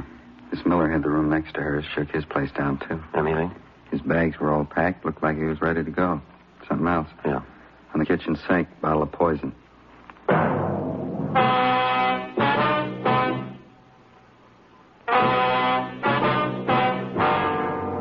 Tuesday, January 18th, 11:55 p.m. My partner, Frank Smith, and I continued questioning the murder suspect, 25-year-old Gordon Miller. While he freely admitted to the murder of his music teacher and fiancée, 52-year-old Elizabeth Hoffman, we still were unable to get him to give us a good reason for the murder. Whenever we put the question to him, he either refused to answer or he was evasive. We got the same results when we questioned him about how he killed the Hoffman woman and where he killed her. 12:20 a.m. The interrogation went on. But you ought to remember where you killed her, Gordon. You say the two of you left the rooming house, you stopped for some drinks, and you went for a walk. Where'd you walk? Down Arlington Avenue. We kept walking, then we turned off. We walked for a long time. Were you anywhere near the freight yards when you killed her? Can you remember that? No, I don't know. Like a nightmare. There's so much of it, I guess I don't want to remember. And what's the last location you can recall, Gordon? I mean, before you found yourself in the freight yards. Olympic Boulevard, I think. Someplace on Olympic. Kept walking and walking. I don't remember why. You remember packing your suitcases before you left the boarding house? Packing? Yeah, I think I do. Elizabeth and I talked about going away for a few days, someplace out of town. I think we're going to go tomorrow. They checked both your rooms, Gordon, yours and Elizabeth Hoffman's. They found your bags packed, but there was nothing about her room that indicated she was going away. Everything was in order. Can you explain that? I don't know. Maybe she didn't have time, hadn't gotten around to it. I guess you found the poison, too, huh? That's right. I got it 2 days ago. We thought about it. We even wrote a letter explaining why we do it. Yeah. We didn't have the courage, though. Neither one of us. We talked about it and decided to forget it. I've told you everything. There isn't anything else to say. Friday? Yeah. Oh, all right, Jeff. Send her in, please. You're Lillian Miller, is that right? Yes, that's right. I don't want to see her. I don't want to see her. She's your sister, Gordon. She wants to see you. Please, keep her out. I'll keep her away. Gordon? My name's Friday, Miss Miller. Come on in, please. Have a chair, won't you? Thank you. How are you, Gordon? It's been such a long time. How have you been? Chair, Miss Miller? Thanks. Poor kid, what is it, Gordon? What's the trouble about? Honey, what is it? Won't you even look at me? Get out of here. Let me alone. Get out. Please, Gordon, don't. I'm here to help you, honey. They called me tonight. They said you're in trouble. What is it? Let me help you, please. You can't help. She's dead. Now, will you go home? Elizabeth's dead. I killed her. No. Merciful God, no. Will you take her out of here, Sergeant? Tell her to go. You don't know what you're saying, honey. He's not in his right mind, Sergeant. I know he isn't. Please, Gordon, you have to let us help you. I called Dad before I left. He's on his way here now. We'll get you a lawyer. Don't worry, honey. It'll be all right. Everything will be all right. She's dead. Can you bring her back? You couldn't have killed her, couldn't you? Hounding her, torturing her? Why couldn't you let her alone? Why couldn't you let us alone? We only did it for you, Gordon, and we thought it was best for you. You fool, you fool. Say anything you want, Gordon. I don't care, but let me help you, please. It doesn't count what I am. Just let me help you. I'll get it. Okay, Jess, thanks. Henry Miller, the boy's father. I don't want to see him in here. I don't know him. He's not my father. All right, take it easy, Gordon. Please, honey, try to understand. We only want to help. Who's in charge here? My name is Friday, Mr. Miller. This is my partner, Sergeant Smith. The handcuffs on my son. Gordon, who did it? Who put them on you? I did, Mr. Miller. It's the only way we could settle him down. Taking quite a bit of authority in your hands, aren't you? Get them off of him right now. No reason to handcuff him. Sorry, can't be done. I said take them off. I have a little influence in this town. I'll see to it that the police commission hears about this. Now, what's my son doing here anyway? It's the Hoffman woman, Dad, Elizabeth Hoffman. What about her? She's dead. Gordon says he killed her, Dad. We've got to do something. Don't tell him anything, Gordon. Don't say a thing. I'll get a lawyer for you right away. I know what your rights are. Don't tell him anything. Did you know Elizabeth Hoffman, Mr. Miller? I knew her slightly. Can't see what this fuss is all about anyway. Woman wasn't any good to begin with. No good at all. You ought to be glad I'm handcuffed to this chair. I never thought of hitting you before. I'd like to do it now. Please, Gordon, don't say those things. As far as I can remember, you've been nothing but trouble. Now, either you snap out of it this time or you're on your own. I'm sick of this. Police stations, trampy women keeping you out of jail. Either you start to realize who's boss in this family or there's going to be real trouble. If you'll find yourself out in the cold, you'll stay there. Get him out of here. Get him out of my sight. Please, Dad, he's not well. Try and understand. I've had enough, Gordon. I'll send a lawyer for you. That's all I'll do. If you make up your mind I'm boss, you can come home. If not, you can stay away. Now, figure it out for yourself. I don't care. I hate you. I hope you never forget it. I hate you. Dad. I'll see you at home, Lillian. It's the maid's night out. Lock the door before you go to bed. Please, Dad, we've got to help. Don't leave, Dad. Dear God. Sergeant. Yeah. Will you lock me up now? I'm tired. All right, Gordon, just a minute. Frank, you want to stay with him? Yeah, okay. Miss Miller, you'd like to step outside for a minute? Something I'd like to ask you. Yes, all right. You'll let me see Gordon again? Yes, ma'am. Come on this way. Now, look. About this Elizabeth Hoffman, Miss Miller. Did you know her at all? I tried to talk to her. I even offered her money if she'd let Gordon alone. It wasn't any use. She'd been drinking. She wouldn't even listen. Kept saying she was going to marry Gordon. Well, what's the big attraction, do you know? I mean, between your brother and that woman. There's only one thing Gordon ever really wanted. He wasn't too interested in women, things like that. All he wanted was to be a musician, a great pianist. That's all he ever wanted. Sad part about it is he'll never make it. I think down deep he knows that. When he was a kid, Dad sent him to the finest teachers. After 6 months, they all said the same thing. Yes, ma'am. He'd never make it. Oh, he could play well enough, but he certainly wasn't exceptional. He never improved. He just stayed the same. And he started taking lessons from Elizabeth. She convinced him he had a great talent, kept telling him she'd make a great pianist out of him. The last 3 years, she kept promising to take him on a tour, Europe, South America. It never happened. I think Gordon knew it never could happen. I see. Can you think of any reason at all why he'd want to kill her? There isn't any reason, none at all. Gordon didn't kill her. He couldn't kill anyone, I'm sure of it. Well, I hope you're right, Miss Miller, for your brother's sake. Would you excuse me for a few minutes, please? Yes, all right. You wait here. You can sit down if you want to. I'll be right back. All right. All set, Joe? Yeah, in a minute. Gordon? You ready to go? I'd like to ask you one more question, son. I'd like to have you tell me the truth on this one. Yeah? What did you have in common with Elizabeth Hoffman? She was twice as old as you are. You gave up a lot for her. She didn't have any money. She was an alcoholic. What was the big attraction? Why did I love Elizabeth? Is that what you mean? Yeah, that's right. You tell me, Sergeant. Why do you love any woman? Why? Because you need him. You need him. You can't be alone. Nobody can be alone. I needed Elizabeth. That's why I loved her. There's only been 2 women in the world who understood me. One of them was Elizabeth. The other one was my mother. She died when I was 12. Now they're both dead. Both of them. Only ones who understood. Yeah. My father didn't understand. He never did. All he knows is business, making money, more money.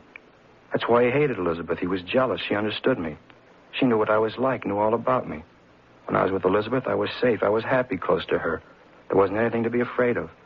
I'd go to her just like my mother. I'd put my head on her shoulder and she'd put her arms around me. I wasn't frightened anymore. I was safe. Everything was all right, just like when I was a little kid in the night. I'd call out for my mother. She was always there. She'd put her arms around me and everything was safe. I wasn't afraid. I needed her. It was the same way I needed Elizabeth. Do you understand now? Now do you know why I loved her? Yeah, I think I do. There's only one question left. Why did you kill her? I don't know. I really don't. Maybe I'll remember. Look, Gordon, are you sure you killed her? She died in my arms. I must have killed her. Tomorrow, maybe. Maybe I'll remember tomorrow.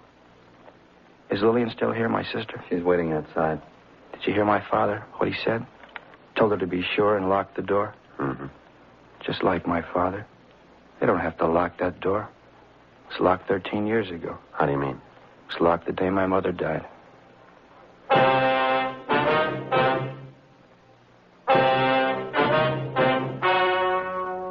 The story you have just heard was true. The names were changed to protect the innocent. On January 19th, an autopsy was performed at the county morgue, City and County of Los Angeles, State of California.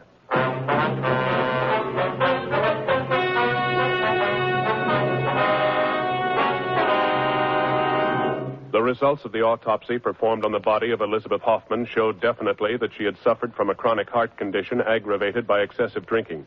Cause of death was listed as myocarditis, inflammation of the heart muscle. Gordon Miller was released from custody and completely exonerated of the death of Elizabeth Hoffman. 18 months later, he took his own life.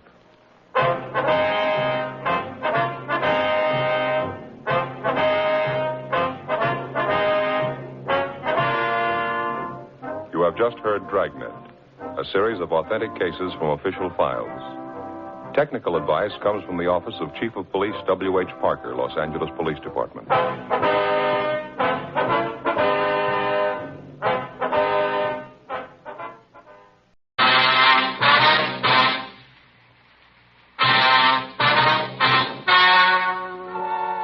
story you are about to hear is true. The names have been changed to protect the innocent. Fatima Cigarettes, king size, extra mild and soothing, brings you Dragnet on both radio and television.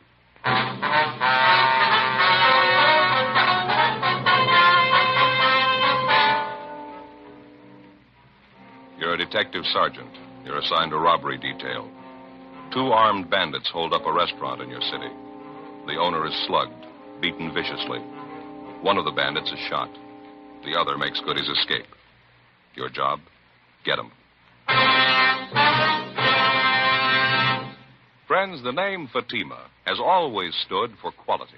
Fatimas are distinctive, with a truly different flavor and aroma. And in king-size Fatima, you get an extra mild and soothing smoke, plus the added protection of Fatima quality. Remember, in Fatima, the difference is quality. Because of its quality, its extra mildness, its better flavor and aroma, Fatima continues to grow in favor among king-size cigarette smokers everywhere. Switch to Fatima yourself today. Ask your dealer for Fatima in the bright, sunny yellow pack. King-size Fatima. The difference is quality.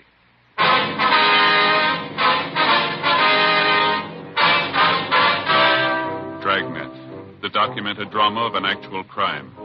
For the next 30 minutes, in cooperation with the Los Angeles Police Department, you will travel step by step on the side of the law through an actual case transcribed from official police files. From beginning to end, from crime to punishment, Dragnet is the story of your police force in action. It was Monday, June 2nd. It was smoggy in Los Angeles. We were working the day watch out of robbery detail. My partner's Frank Smith. The boss is Captain Didion. My name's Friday. It was 7:53 a.m. when I got to room 27A.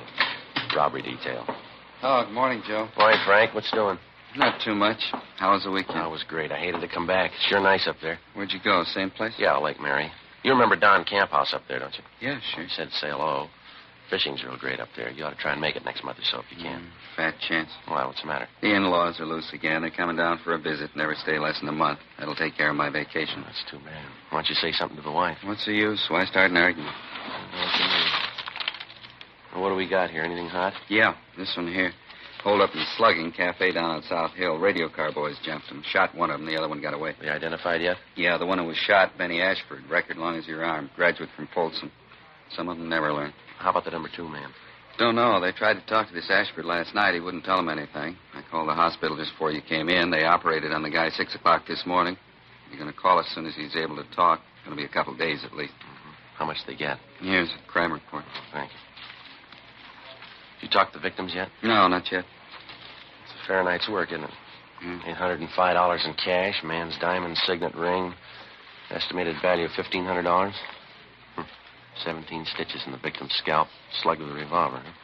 Must have meant business. Lousy thing. They didn't have to slug him. He couldn't put up much of a fight anyway, 68 years old. No other witnesses, huh? No. Just the owner, his wife, the bartender? That's all they have listed yet. Did you phone the victims yet? No, I was just going to when you came in. 2 phone numbers for them. They're both listed there. Yeah, I see. Why don't you finish up with the daybook here, and I'll give him a call, all right? Okay, fine.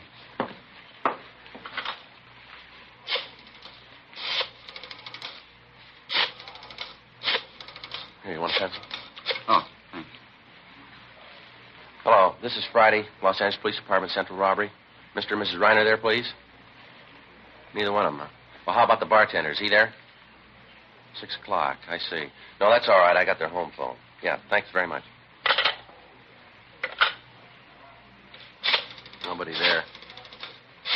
Try the other number? Yeah. Hello, is this a Reiner residence? Yeah, well, this is Friday, LAPD, Central Robbery, Los Angeles Police Department. Yes, ma'am. Yes, Ms. Reiner. Oh, I just called the restaurant trying to get a hold of you. How's Mr. Reiner this morning? I see. Mm-hmm. I wonder if it'd be possible if my partner and I could drop out and see you this morning. No, your case has been assigned to us. Yes, ma'am. Well, how about 10 o'clock? That'd be convenient for you? All right, fine.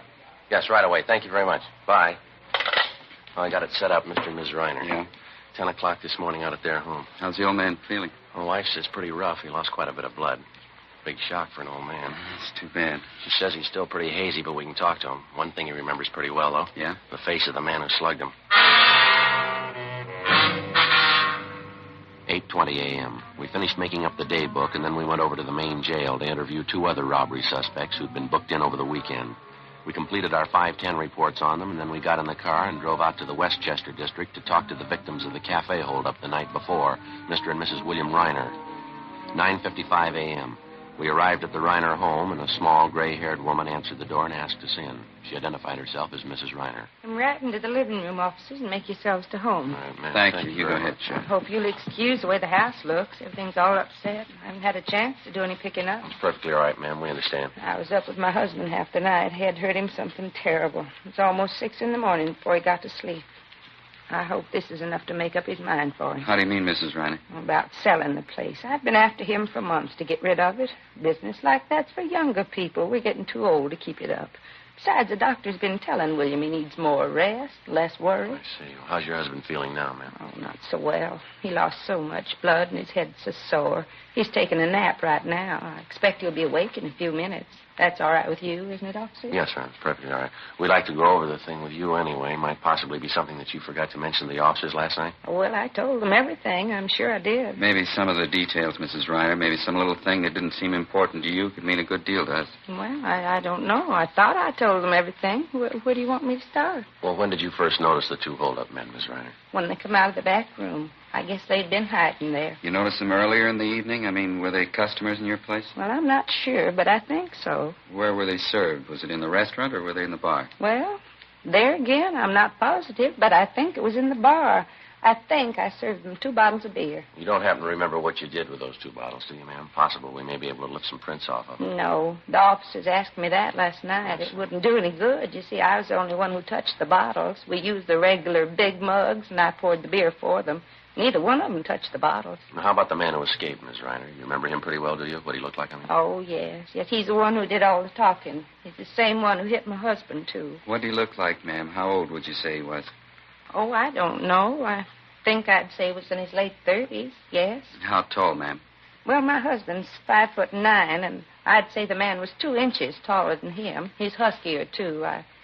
I'd guess about 175 or 80 pounds, a very strong-looking man. Do you remember what he was wearing, Miss Reiner? It was a tan sports coat, I think, and green slacks, light green, and a dark brown hat. Did you notice anything unusual about him? I beg your pardon? Anything outstanding about him? Anything that was different? Say a scar, a mole, tattoos, anything like that? No, not that I could notice. What was the first thing this man said to you and your husband, ma'am? Well, he said it to all 3 of us, me and my husband and the bartender. That's George O'Leary. He's been with us for years. He's a good bartender, if he'd only stay sober. Yes, ma'am. What was the first thing the hold-up man said? Well, he's the same one that hit my husband, you know.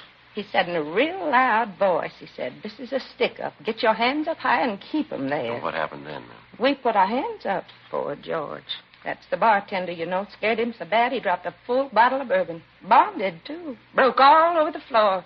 George isn't well. That's why he drinks. Well, what did the hold-up men do after they had you raise your hands? Well, that one that hit my husband, he told the other man to go behind the bar and get the money. It was all spread out on the bar.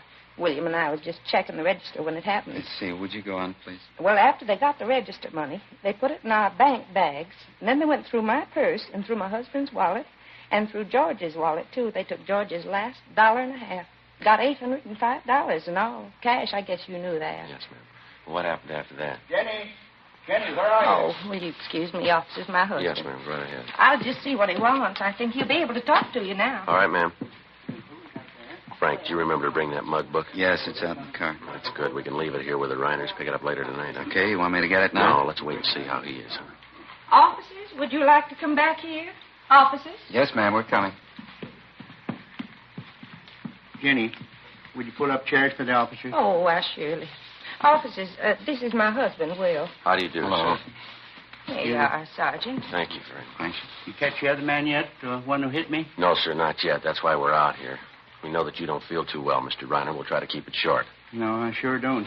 I guess Jen told you. My head's killing me. Poor girl. I kept her up most of the night, I guess. Sure a fine nurse, Jen. She didn't get any rest at all. Yes, sir. Well, she was just telling us about the holdup last night, sir, how it happened. I was telling them how they got the money, Will. I didn't explain about your ring, though. Do you want to tell them? It was the worst part of the whole thing. I'd rather have lost anything but that ring. How's that, sir? Some kind of a keepsake? It belonged to my dad. Diamond Signet. Stone wasn't perfect, but money sure can't replace it. Yes, sir. I remember when Dad gave it to me. It was just a couple of days before he died. It was his ring. Been the family way back. Which one of the holdup men took the ring, Mr. Ryan? The same one hit me. The one got away. After they took all our money, he came over to me and said, "Give me the ring. Hand it over." I told him I couldn't get it off my finger. Well, what did you do then, sir? Slapped my face. Said if I couldn't get the ring off, he could. Said if he had to, he'd cut it off. I pleaded with him. I told him what it meant to me. It didn't do any good. I see. When I didn't give him the ring right away, he brought that gun down right on top of my head. Hit me as hard as he could. I don't remember too well after that. You think you'd recognize the man if you ever saw him again, Mr. Reiner? I'll never forget him. I sure hope you find the ring, officer. Jen and I have been through some tough times together. I guess at one time or other we've either sold or pawned everything we owned. But we never let go of that ring. Never did. Not until last night. Isn't that right, Jen? Yes, that's right, Will. Well, we'll do all we can to get it back for you, Mr. Reiner. Now, about this man who got away, can you remember anything outstanding about him at all? Anything unusual? No, I don't think so. He had mean-looking eyes. I remember that much. Yes, sir. Kind of the smart-aleck type, I guess. Kept twirling his gun around his hand, on his finger, you know. Mm-hmm. I was scared to death he was going to go off. So was George. He's our bartender. Real scared, wasn't he, Jen? Oh, yes. George was white as a sheet. How do you mean, Mr. Reiner, he twirled the gun around? Oh, you know, like in the movies, cowboy pictures. Typical smart-aleck. He sure did run when the cops came, though. Only wish he was the one who got shot. Well, you're sure you'll be able to identify this man if you see him again? I told you I'll never forget him. Say, there's something about this I don't think I understand. Yeah? Why you ask me all these questions about it? How about the fellow who was with that crook? Fellow they shot. Why don't you talk to him? He ought to be able to tell you who his partner is. Well, he had an emergency operation, sir, at 6 o'clock this morning. His condition's still critical. Oh, I see. Just a matter of time then, huh? I mean, when he recovers, you'll be able to talk to him. You'll find out what you want to. Well, there's only one hit, sir. Whether he recovers or he doesn't recover. Yes? Either way, we can't depend on him. 11:38 a.m. After we finished interviewing the holdup victims, Frank got the mug book out of the car containing pictures of recent robbery releases from the state prisons, and we left it with Mr. and Mrs. Reiner. We instructed them that if they succeeded in identifying any one of the pictures, to take down his name and prison number and call our office immediately. We told them we'd be back later that afternoon. 11:50 a.m. We left the Reiner home and drove down to the scene of the robbery, the restaurant on South Hill. When we got there, Officer Walmsley from Leighton Fingerprints was just leaving. He told us that he'd been unable to raise any legible prints at the back window where the number 2 suspect had escaped. Frank and I checked over the scene, then we headed back for the office. There were half a dozen messages for us in the book. One of them was to call State Parole Officer Fred Galloway at his office on South Broadway. Frank put in the call, and Galloway said he'd be right down. He thought he had something for us. 1:05 p.m. Galloway met us in the squad room and briefed us on some of the information that he'd received earlier that morning from one of his parolees. It concerned the wife of a former holdup man who now was wanted by Galloway for violation of parole. He told us the wife had rented a car from a U-Drive lot in Santa Monica and that supposedly the ex-con and his wife were planning to leave the city. What's the tie, Fred? How's it figure in for us? I was talking to Chandler this morning. He happened to mention the holdup you're working. This fellow answered the description of the one who got away. What was that name again, the ex-con? Ernest Morgan. Your L.A. number 178435. Folsom number is 12968. The reason I got pepped on is the thief could have hurt his leg jumping out of the back window of the bar. You figure he could have? Yeah, easily. It's a good 35-foot drop. Why, Fred? Well, my informant says this Ernie Morgan has a bum foot. Hurt it so bad he can hardly walk on it. Says he saw Morgan day before yesterday. His leg was all right then. Sounds like a good one to get off the street, huh? What do you say we check his package? Good idea. Your informant say who this Morgan's been running with, Fred? He said he didn't know. He thinks he plays it alone, more or less. Go ahead, Fred. You contact the U-Drive lot, Fred, and get the dope on the car? Yeah. Didn't want to put the teletype on until I was sure. One of the fellows from our office had to make a call out that way. They're taking a mugshot of Morgan's wife out there to see if the U-Drive clerk can give him an ident on her. She got a record? Well, she's never done any time. Just did a couple of pinches with him. Never could make her on anything, though. I'll pull the package. All right, fine, Fred. How about your victims, Joe? They any good? Yeah, they claim they can identify the man. I don't think we'll have any trouble there. How about this informant of yours? You know where we can locate the Morgans? No, not now. According to him, Morgan and his wife left town about 9 this morning. He thinks he might get a line on where they're headed, though. Well, how come your informant knows so much about Morgan? He run with him? No, he sold with him up at the joint. Fred, Joe, you want to have a look? Yeah. Mm-hmm. Here's the package, his mugshot. Mm-hmm. Is this your Ernie Morgan, Fred? Yeah, that's him. Good picture? Yeah, looks just like it. The description, Joe. Got everything right down the line. Yeah. Check this right here. Habits and characteristics. Yeah, looks like it, doesn't it? What's that? He likes to twirl a gun in his hand. 1:52 p.m. We placed Ernest Morgan's picture in an envelope along with 24 other mug shots, and then we put in a call to Mr. and Mrs. Reiner, told them we were coming out to see them. They told us that so far neither one of them had been able to identify any of the pictures in the mug book that we'd left with them. Fred Galloway went back to his office, and we told him we'd notify him the minute we got a positive identification. 2:25 p.m. We drove back to the Reiner home. The old man was still in bed. Been all the way through this book of yours, officer. Couldn't find one who looked like the man, could we, Jen? No, his picture's not in there, Sergeant. We're sure of that. I say, well, we've got some more of them here, folks. I'd like to have you look through them if you don't mind. See if you can identify one of them. Yes, all right. Jen, would you fix this pillow back here for me, please? Oh, yes, of course, dear. There. There you are. Thank you. You see any picture in the book that resembled the man at all, sir? No, I didn't. None of them. Wasn't the one who looked like him. Here you are. See if any of these pictures look familiar to you. Thank you, sir. Jen, you want to sit here by me? We can see them together. All right, Will. Let's see now. Mm-hmm. Oh, my, look at this one, Will. Doesn't he look like a mean one? Mm-hmm. Hey, look at this one, Jen. Look at him. Think he's a college graduate, wouldn't you? Oh, my, yes. Officer, this young man here, what did he do? Let me see that, man. Oh, yeah, it's Marty Lee, hold up and murder, Miss Reiner. Shot and killed an elderly lady. She ran a candy store. Oh, my, can you feature that? Such a clean-looking boy. Never believe, would you, Will? Takes all kinds, I guess. Let's see now. No. No. No. Let me see, Will. Oh, no, that's not him. No. No, we've been through these already. Have you some more, officer? No, that's all, Mr. Reiner. You sure the hold-up man's picture isn't in there? No, sir. I looked at them all pretty carefully. I didn't see him. Did you, Jen? No, I didn't see him. Was his picture supposed to be in here? Well, we thought so, ma'am. Let's see. Here, how about this one? Does he look familiar to you? Jen? No, I don't know. Maybe not. We serve so many people every night. Are you folks sure you'll recognize the hold-up man when you see him? Oh, yes. Of course, yes. Mm-hmm. Just one more question here, Mr. Reiner. Yes? Now, are you absolutely sure this is not the man who held you up and slugged you last night? Yes, I'm sure. It's not the man.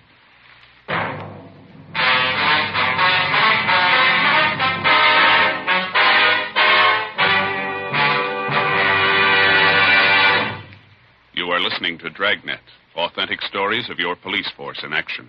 Because of Fatima quality, its extra mildness, its better flavor and aroma, more smokers coast to coast are switching to king-size Fatimas every day. Switch to king-size Fatimas yourself. You'll find they're distinctive, with a truly different flavor and aroma. You'll find Fatima gives you an extra mild and soothing smoke, plus the added protection of Fatima quality. Yes, that's why Fatima continues to grow in favor among king-size cigarette smokers everywhere. Remember, the name stands for quality. Insist on Fatima, the extra mild and soothing king-size cigarette, with the added protection of Fatima quality. Ask your dealer for the bright, sunny yellow pack. Buy king-size Fatima.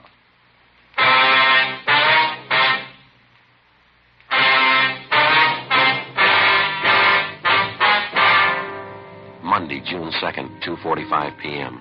After the victims, Mr. and Mrs. Reiner, failed to identify Ernest Morgan as the robbery suspect, Frank and I got in the car and drove back to the office. Neither one of us had anything to say.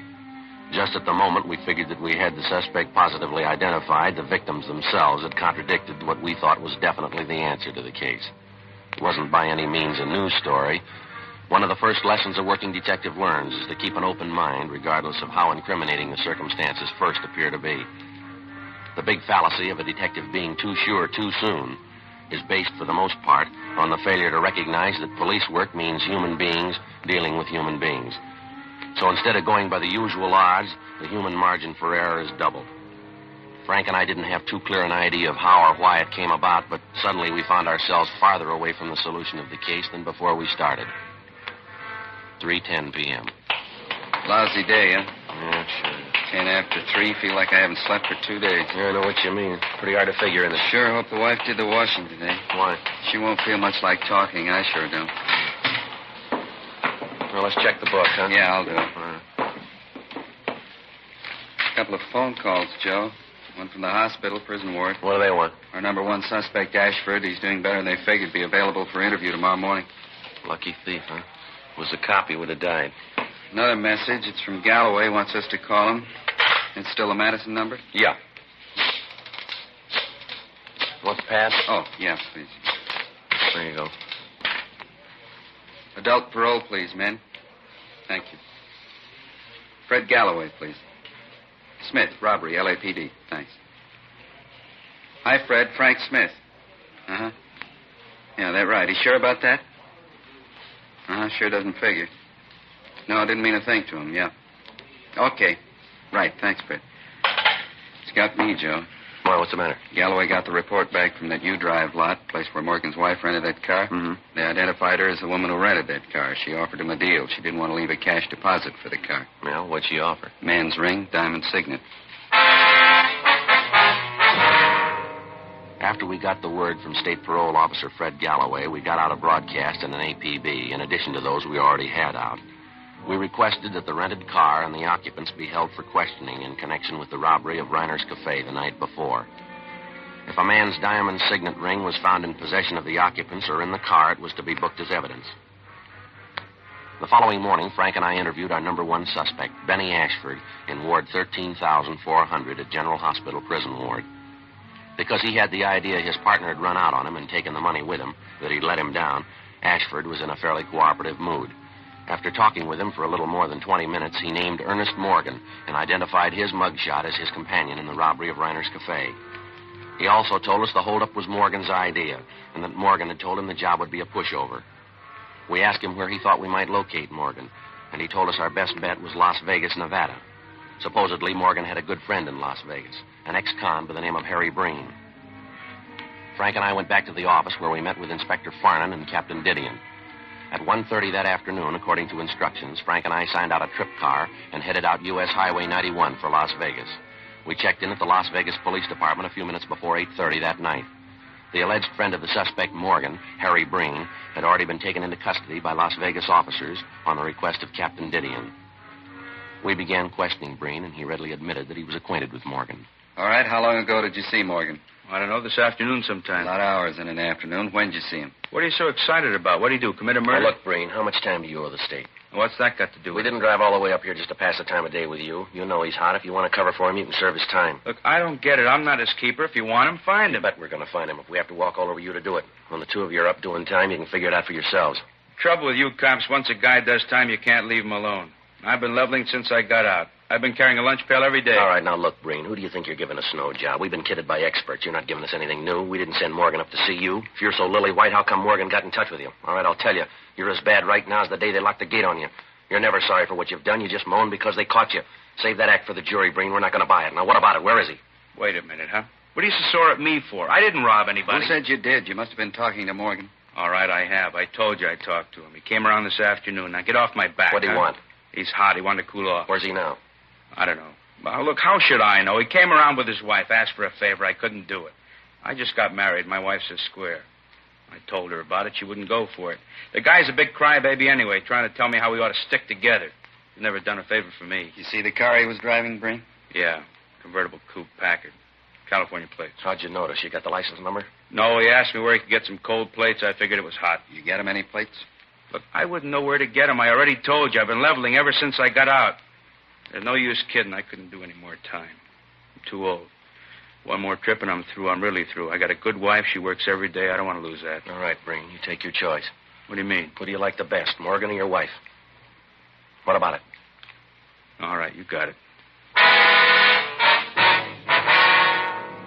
The suspect's friend, Harry Breen, went on to admit that during the conversations he'd had with Ernest Morgan that afternoon, Morgan had told him that he and his wife were going to San Francisco. There, supposedly, they would contact a man by the name of Baker Harrison, who operated a restaurant out by Hunter's Point. He said the Morgans had told him that they planned on driving at night only to lessen the chances of the police spotting their car. We immediately got in touch with Inspector George Haig of the San Francisco Police Department and notified him of the latest developments in the case. He told us he'd read our teletypes and said that he'd placed the restaurant operated by Baker Harrison under immediate surveillance. We told him we'd leave early the next morning for San Francisco after we'd gotten a few hours' sleep. Before we turned in, we got off a teletype to Captain Didion, bringing him up to date on what had happened and what our plans were. The next morning at 6:30, Frank and I left Las Vegas for San Francisco. A few minutes after 7 o'clock that night, we checked in at the San Francisco Hall of Justice at Washington and Kearny Streets. Inspector Haig was waiting for us. He informed us Harrison's restaurant out at Hunter's Point was still being covered, but so far, Morgan and his wife had failed to put in an appearance. Along with Inspector Haig, Frank and I drove out to the restaurant and joined the detail that had the place under surveillance. 9:05 p.m., no sign of the suspects. 10 p.m., 10:30, 11 o'clock, midnight, still no sign. We waited. How about this fog? I sure wish I brought my top coat. I'm freezing. Yeah, if they don't show pretty soon, we're going to have to pull in closer. I can hardly see the door to the restaurant over there. Smell that hot coffee. Sure could use a cup right now. Look at that fog out there, Frank. Can't tell where the bay leaves off and the fog begins. Wait a minute, Joe. Yeah? Car pulling up. Convertible. Yeah. Packard. Wait till they get in the light. We can see him better. The man getting out, heading for the restaurant. Yeah, it looks like him. Come on. Yeah. Somebody else in the car. It's a woman. Haig's got it covered. George is with him. All right, let's hustle it. Come on. Passing under the light. It's him, Joe. Yeah. All right, hold it. Right where you are, police officers. What's the matter? What do you want? All right, hands up in front of you. Get them up high. All right, I got him up. What's it all about? What's the trouble? Frank, you want to shake him? Yep. Come on, keep those hands up and stand still. I'm standing still. Is this a shakedown or what? I haven't done anything. Nothing doing, Joe. Clean. His hands aren't. Your right hand, mister. Let's have a look at it. All right. Still don't get this. There, what about it? That ring on your finger. Where'd you get that? It's mine. Why? I had it a long time. Diamond signet, a little big for you, isn't it? Doesn't quite fit. What are you getting at? What's my ring got to do with it? Where'd you get it? Crap game. I won it in the crap games down in Las Vegas. I won at gambling. Is that right? Yeah, a bunch of guys up in the hotel room shooting a little crap. Just a gamble, I won. You sure of that, are you? Of course I'm sure. Just a crap game. I took a gamble, I won. No, you're half right, mister. Yeah? You gambled, but you didn't win.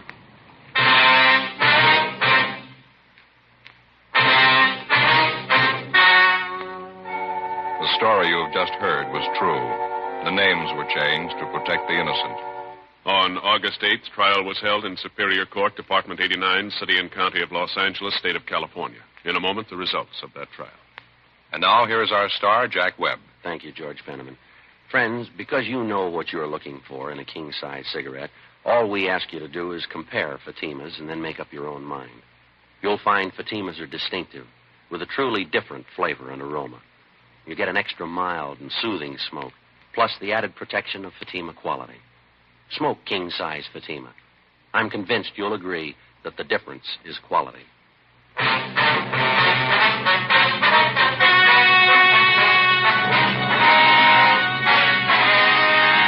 Ernest Harold Morgan was tried and convicted of robbery in the first degree, along with his accomplice, Benjamin Ashford.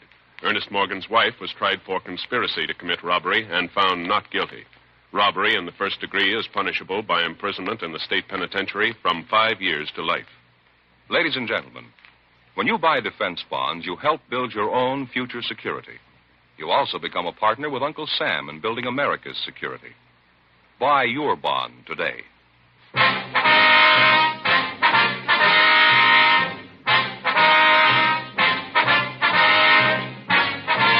You have just heard Dragnet, a series of authentic cases from official files.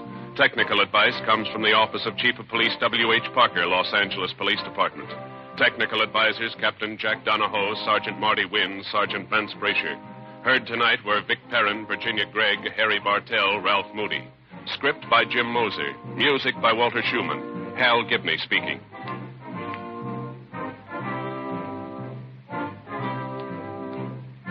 King Size Fatima has brought you Dragnet, transcribed from Los Angeles.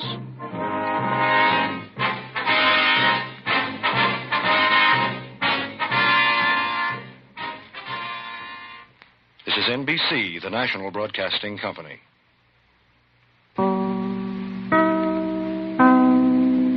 Cerebral Cinema hopes you have enjoyed this movie of the mind.